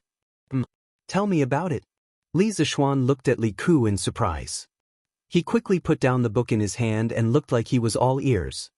Li Ku was a little nervous, but he still mustered up his courage and said, "Yamacho, I think that to solve the problem of inconvenience to carry around, we can set up a department in the academy to provide a copper coin exchange service for the students. In other words, the students can take the copper coins and exchange them for paper certificates of the corresponding value in the academy. With these certificates, everyone can go to the cafeteria to eat or to the Gu family's store to buy things. Wherever the academy uses copper coins, these certificates can be used as a replacement. Every once in a while, like the Gu family store, they can take the certificates and exchange them for copper coins at the academy. This way, no one will lose money and the transaction process will be much more convenient." Yamacho, what do you think of this idea?" Li Ku had been talking for a long time, but Li Zishuan still hadn't responded. Li Ku suddenly felt a little guilty and asked, Good. Very good." Li Zishuan suddenly stood up and clapped his hands as he laughed. At this moment, he only wanted to say, "Show off. Heaven show off." What Li Ku said just now, wasn't it the prototype of banknotes or paper money? His constant guidance to this child had finally borne fruit. "Little Ku, I am very gratified that you can think of this, but there are some problems that you need to consider first." Li Zishuan first affirmed Li Ku's idea, then pulled Li Ku back to reality from the clouds. "Yamacho, what other problems do you have?" Li Ku stared at Li Zishuan without blinking and asked. Li Zishuan smiled and stretched out a finger. "First, you need to think of a way to make the students believe in your certificate and be willing to exchange copper coins for it. After all, they have never seen your certificate before. Why would they be willing to exchange their money for a piece of paper? Second, once the students believe in you and are willing to exchange copper coins for the certificate, you need to think of a way to make the person who receives the certificate believe that you can exchange it for copper coins. This is because the ultimate goal of a businessman is to make money. If they can only make a few pieces of paper in the end, who would be willing to do it? You don't need to worry about the cafeteria, but as for Gu Xiaomao, I can't force him. You have to deal with it yourself. Third, and most importantly, you need to consider whether or not someone will copy your certificate in the future and use it for profiteering. Our Yanhuang College is not big, but it's not small either. If someone forges the certificate, then the losses we will suffer cannot be underestimated." Li Ku listened as he wrote down all the problems that Li Zishuan mentioned in the booklet. After Li Zishuan finished speaking, he was silent for a while before he stood up and cupped his hands. "Thank you, Yamacho, for your teachings. As for the first and second points, this student will try my best to make the students and the merchants of the college believe in this certificate. As for the third point, this student is thinking of making the design on the certificate more complicated and stamping it with Yamacho's personal seal. I'm afraid it won't be easy for others to copy it, right?" Li Zishuan shook his head and said, "Who said that the seal can't be copied? But if this certificate is only used in the college, then it's not impossible. But I hope that this kind of transaction certificate can be promoted to the common people in the future. So, little Ku, you either don't do it or make it impeccable. Make it so that no one in the world can copy it." Li Ku widened his eyes and said in disbelief, Yamacho, you want to let the common people and merchants use this kind of certificate to trade? He never thought that Li Zishuan would play with such a big deal. If the common people could use his certificate, then wouldn't he be creating a new type of currency? Thinking of this, Li Ku's breathing became a little hurried. Seeing Li Ku's reaction, Li Zishuan smiled faintly and said, Why not? Do you still remember what I told you 2 months ago? If you can solve the problem of copper coins being inconvenient to carry around, then you will create a new era and leave your name in history. If you don't let everyone use this certificate, then how can you leave your name in history? Chapter 12:15. Start a new era and leave a mark in history. At this moment, Li Ku finally realized that Li Zishuan was not bragging when he said those words. It was something that could really happen. But could he really make all the people in Tang Dynasty use the transaction token he created? Li Ku couldn't help but doubt it. Seeing the doubt on Li Ku's face, Li Zishuan patted him on the shoulder and said, Little Ku, don't think too much about it. Right now, your priority is to make everyone in the academy believe in your transaction token and make sure that it won't be copied by others. As for making everyone in Tang Dynasty use our transaction token, it's still too early to do so. There's still a long way to go. Then, Yamacho, what should I do to make sure that the transaction token won't be copied? Li Ku's eyes lit up as he asked. Li Zishuan smiled mysteriously and said, 3 days later, go down the mountain and visit the workshop. Faubert will give you a transaction token printed by the workshop. At that time, you will know that there are some things in this world that are difficult to copy. Li Ku was pleasantly surprised. Yamacho, you already have a plan? You can say that. 3 days later, you will know. Li Ku saw that Li Zishuan didn't want to elaborate, so he didn't ask any further. At this moment, he felt that something was missing. After thinking for a while, he said, Yamacho, I think that we should give the transaction token a name and design different denominations to make it easier to use in the future. Li Zishuan nodded. Even if Li Ku didn't say anything, he would name the currency. But what should he name it? Renminbi or banknotes? Forget it, it doesn't match the Tang Dynasty. After thinking for a long time, Li Zishuan finally said, let's call it Tang Yuan. A Tang Yuan is equivalent to a coin. Below the Tang Yuan is a Tang Jiao. A Tang Jiao is equivalent to a copper coin. As for the denomination of the transaction token, it can be 1 Tang Jiao, 5 Tang Jiao, 10 Tang Jiao, 50 Tang Jiao, 100 Tang Jiao, and 1 Tang Yuan, 5 Tang Yuan, 10 Tang Yuan, 50 Tang Yuan, and 100 Tang Yuan. When you trade, no matter how much the item is worth, you can use glutinous rice balls of different denominations to form the corresponding amount of money. It's convenient and time-saving. Tang Yuan? What a nice name.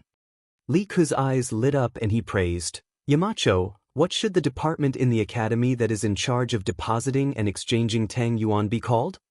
He had to admit that this child was quite thoughtful. Let's call it Yanhuang Bank. It's a village that specializes in managing Yanhuang College's copper coins. Things like banks were too far away from this era. If he rashly brought it up, it would probably be hard for people to accept it. After thinking about it, only the term bank would be easier for people to understand. Bank. Good. Then Ku will go and prepare the matters of the bank. Li Ku excitedly got up and said goodbye. I didn't wait in vain. The era of paper money is finally coming. After Li Zishuan left, the corners of Li Zishuan's mouth curled into a smile as he muttered to himself. Why do I feel like Yamacho has already thought of this method for a long time? On the way back to the classroom, Li Ku suddenly stopped in his tracks and hit his head in annoyance as he muttered softly. His suspicions were not without reason. When Li Zishuan heard about the method of the transaction certificate, it seemed like he already had a perfect anti-counterfeiting method in his mind. The reason why he said so much was likely to be to test him. But if Li Zishuan had already thought of this method, why didn't he act on it? Why did he wait until Li Ku suggested it? Forget it. Who cares? Yamacho must have his reasons. After thinking for a long time, Li Ku still could not figure out the deeper meaning behind Li Zishuan's actions. He shook his head and decided not to think about it anymore. He still had a lot of things to do now. Master Lu, take a look at this seal. Can you engrave it? In the afternoon, Li Zixuan came to the workshop with a drawing in his hand. He looked for Skyblade, Lu Dingyi, the original master of Strange Pavilion, Heavenly Craft Pavilion, Lu Yidao. Lu Yidao's carving skills were the best in Cheng. After Li Zixuan bought Heavenly Craft Pavilion and established Strange Pavilion, he hired Lu Yidao to the workshop and gave him preferential treatment. When the workshop first introduced movable type printing, most of the words were engraved by Lu Yidao. Yo, Marquis, let this old man take a look. Lu Yidao did not dare to be negligent. He quickly took the drawing from Li Zixuan with both hands and began to look at it carefully. After a while, he raised his head and asked, Marquis wants to engrave all these words on the seal? Is there any problem? Li Zixuan nodded in response. Miniature carving was a craft that had a long history. Many skilled craftsmen during the spring and autumn period could do it. Li Zixuan asked Lu Yidao to make this seal mainly for the purpose of making banknotes anti-counterfeit. In the Song dynasty, banknotes appeared in China. Not only were there banknotes, there were also many anti-counterfeit technologies. After all, in ancient times, there were no banknote detectors, QR code scanning, and other advanced technologies. However, the ancient people used some excellent anti-counterfeit technologies on banknotes.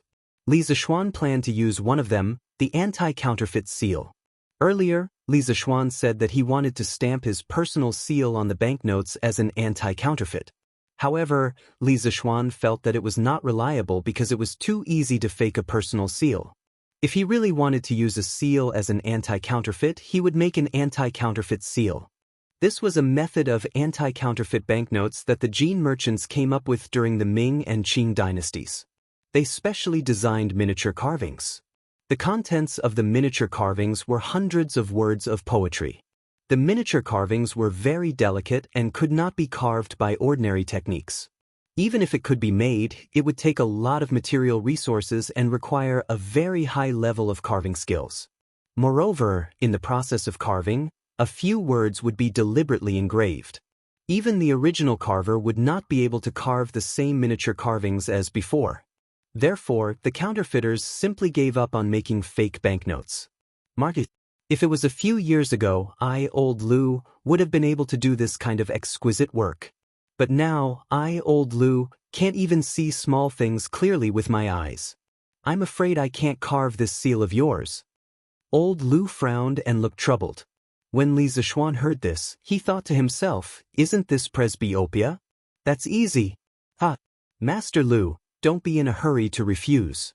I have a way to let you see very small things clearly. Please wait for half a day. I'll have someone send you something tomorrow. Wear it and you'll be able to see everything clearly. Li Zixuan said with a smile. What a joke. He had already made an astronomical telescope. How could he not make a pair of reading glasses? Even if he couldn't make reading glasses in a short time, he could at least make a magnifying glass first, right? Chapter 12:16. After giving Lu Yidao the blueprint of the anti-counterfeit seal and the pattern of Tang Yuan's motherboard, Li Zixuan went to find Uncle Fu and assigned him another task. Young master, is there really such a magical paper in this world? Faubert was surprised when he heard Li Zixuan's intention. Li Zixuan smiled and said, of course there is. It's just that the production method is more troublesome. When it's done, Faubert, you'll understand that what I said today is true. That's right. He wanted the workshop to produce a batch of special paper for the production of banknotes. After all, if he wanted to prevent the banknotes from being copied in the future, just relying on the anti-counterfeit seal was not enough. With another anti-counterfeit method, it would be an extra layer of insurance in the future. Since young master is so confident, I'll give it a try. Faubert nodded and took a pen and paper from the side. He sighed and said, young master, please don't blame me. I'm old and my memory is not as good as before. Young master, please tell me in detail how to make this water pattern paper. I'll write it down and try it out in 2 days. Li Zixuan looked at Faubert's wrinkled but kind face. He smiled gently and said, what's there to be surprised about? After all, a good memory is not as good as a bad pen. Faubert, you can leave the workshop's affairs to your subordinates. Don't tire yourself out. Faubert smiled and said, "Hee hee. Thank you for your concern, young master. I understand. Now in the workshop, I'm just talking. It's not tiring at all.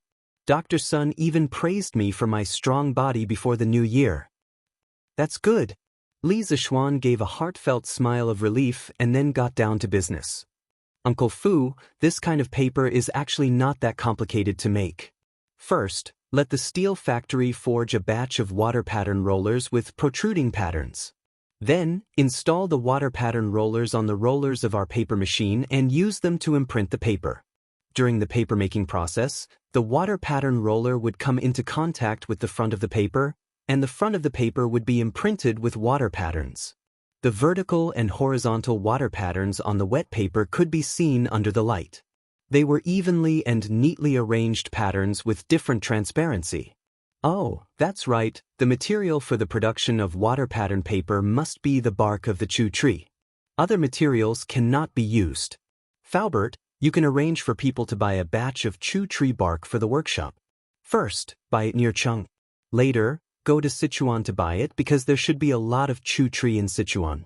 Watermarked paper was the kind of paper that would show bright lines or patterns other than the curtains when it was exposed to light. It was the same principle as how modern RMB could show the portrait of a great person when it was exposed to light. This kind of watermarked paper could increase the potential beauty of the paper and could also be used to prevent counterfeiting. In fact, water-patterned paper had existed since ancient times. It was not a patent of modern people.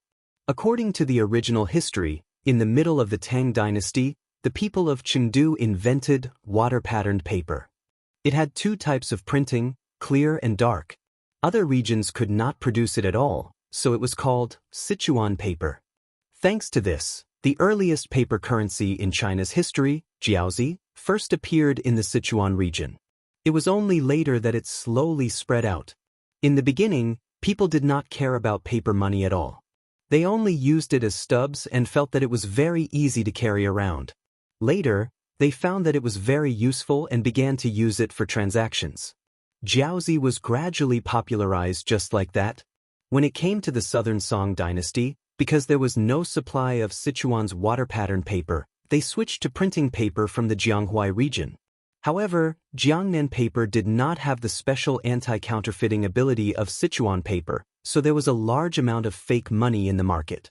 At that time, there were more fake jiaozi, guaozi, and jiaozi than real money. Strict laws could not stop the counterfeiting of paper money.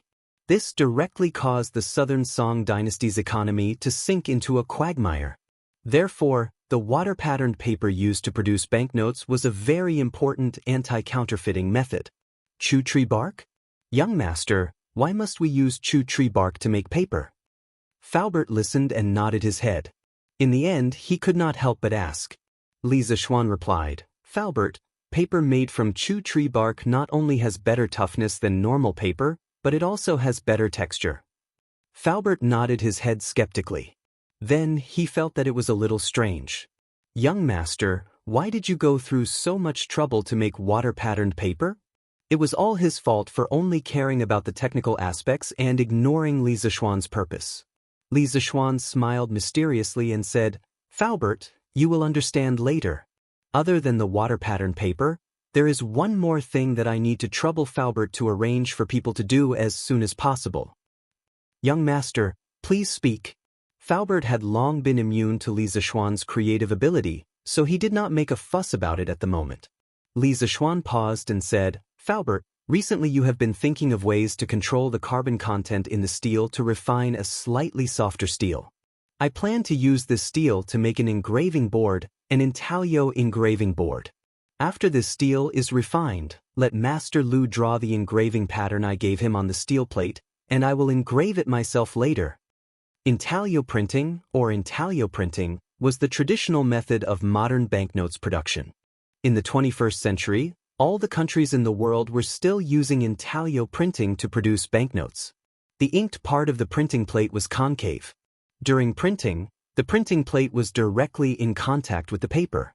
Under the strong pressure, the ink in the concave pattern was directly transferred to the paper. The ink on the paper was three-dimensional, and if you touched it carefully with your hand, you would feel that it was uneven. On modern banknotes, it was easy to find two characteristics of intaglio printing. One was that the ink layer was thick, and the second was that it had a strong three-dimensional effect. Intaglio printing was the ultimate anti-counterfeiting method that Li Zixuan had designed for Tang Yuan. He did not believe that there would be a place in the world with such advanced printing technology as Qi Chuji's workshop. More importantly, the master plate used for intaglio printing was hand-engraved. Hand engraving had a unique anti-counterfeiting property because every engraver's work had its own personal style and characteristics, and also had a certain degree of chance. This was something that could not be imitated by others, including the engraver himself, who could not carve an identical engraving plate. Although there were many advanced copying techniques and counterfeiting methods in the 21st century, it was impossible to copy a banknote that was exactly the same as a hand-engraved banknote. With this three-pronged approach, Li Zixuan could be said to have blocked all avenues for those who wanted to copy banknotes. Although Faubert had never seen intaglio engraving and intaglio printing, he could roughly guess what Li Zixuan wanted to do from the words. After thinking for a while, he nodded and said, "Good. Currently, the workshop can already produce steel. The soft steel that young master mentioned should also be no problem." Li Zixuan replied with then got up and left.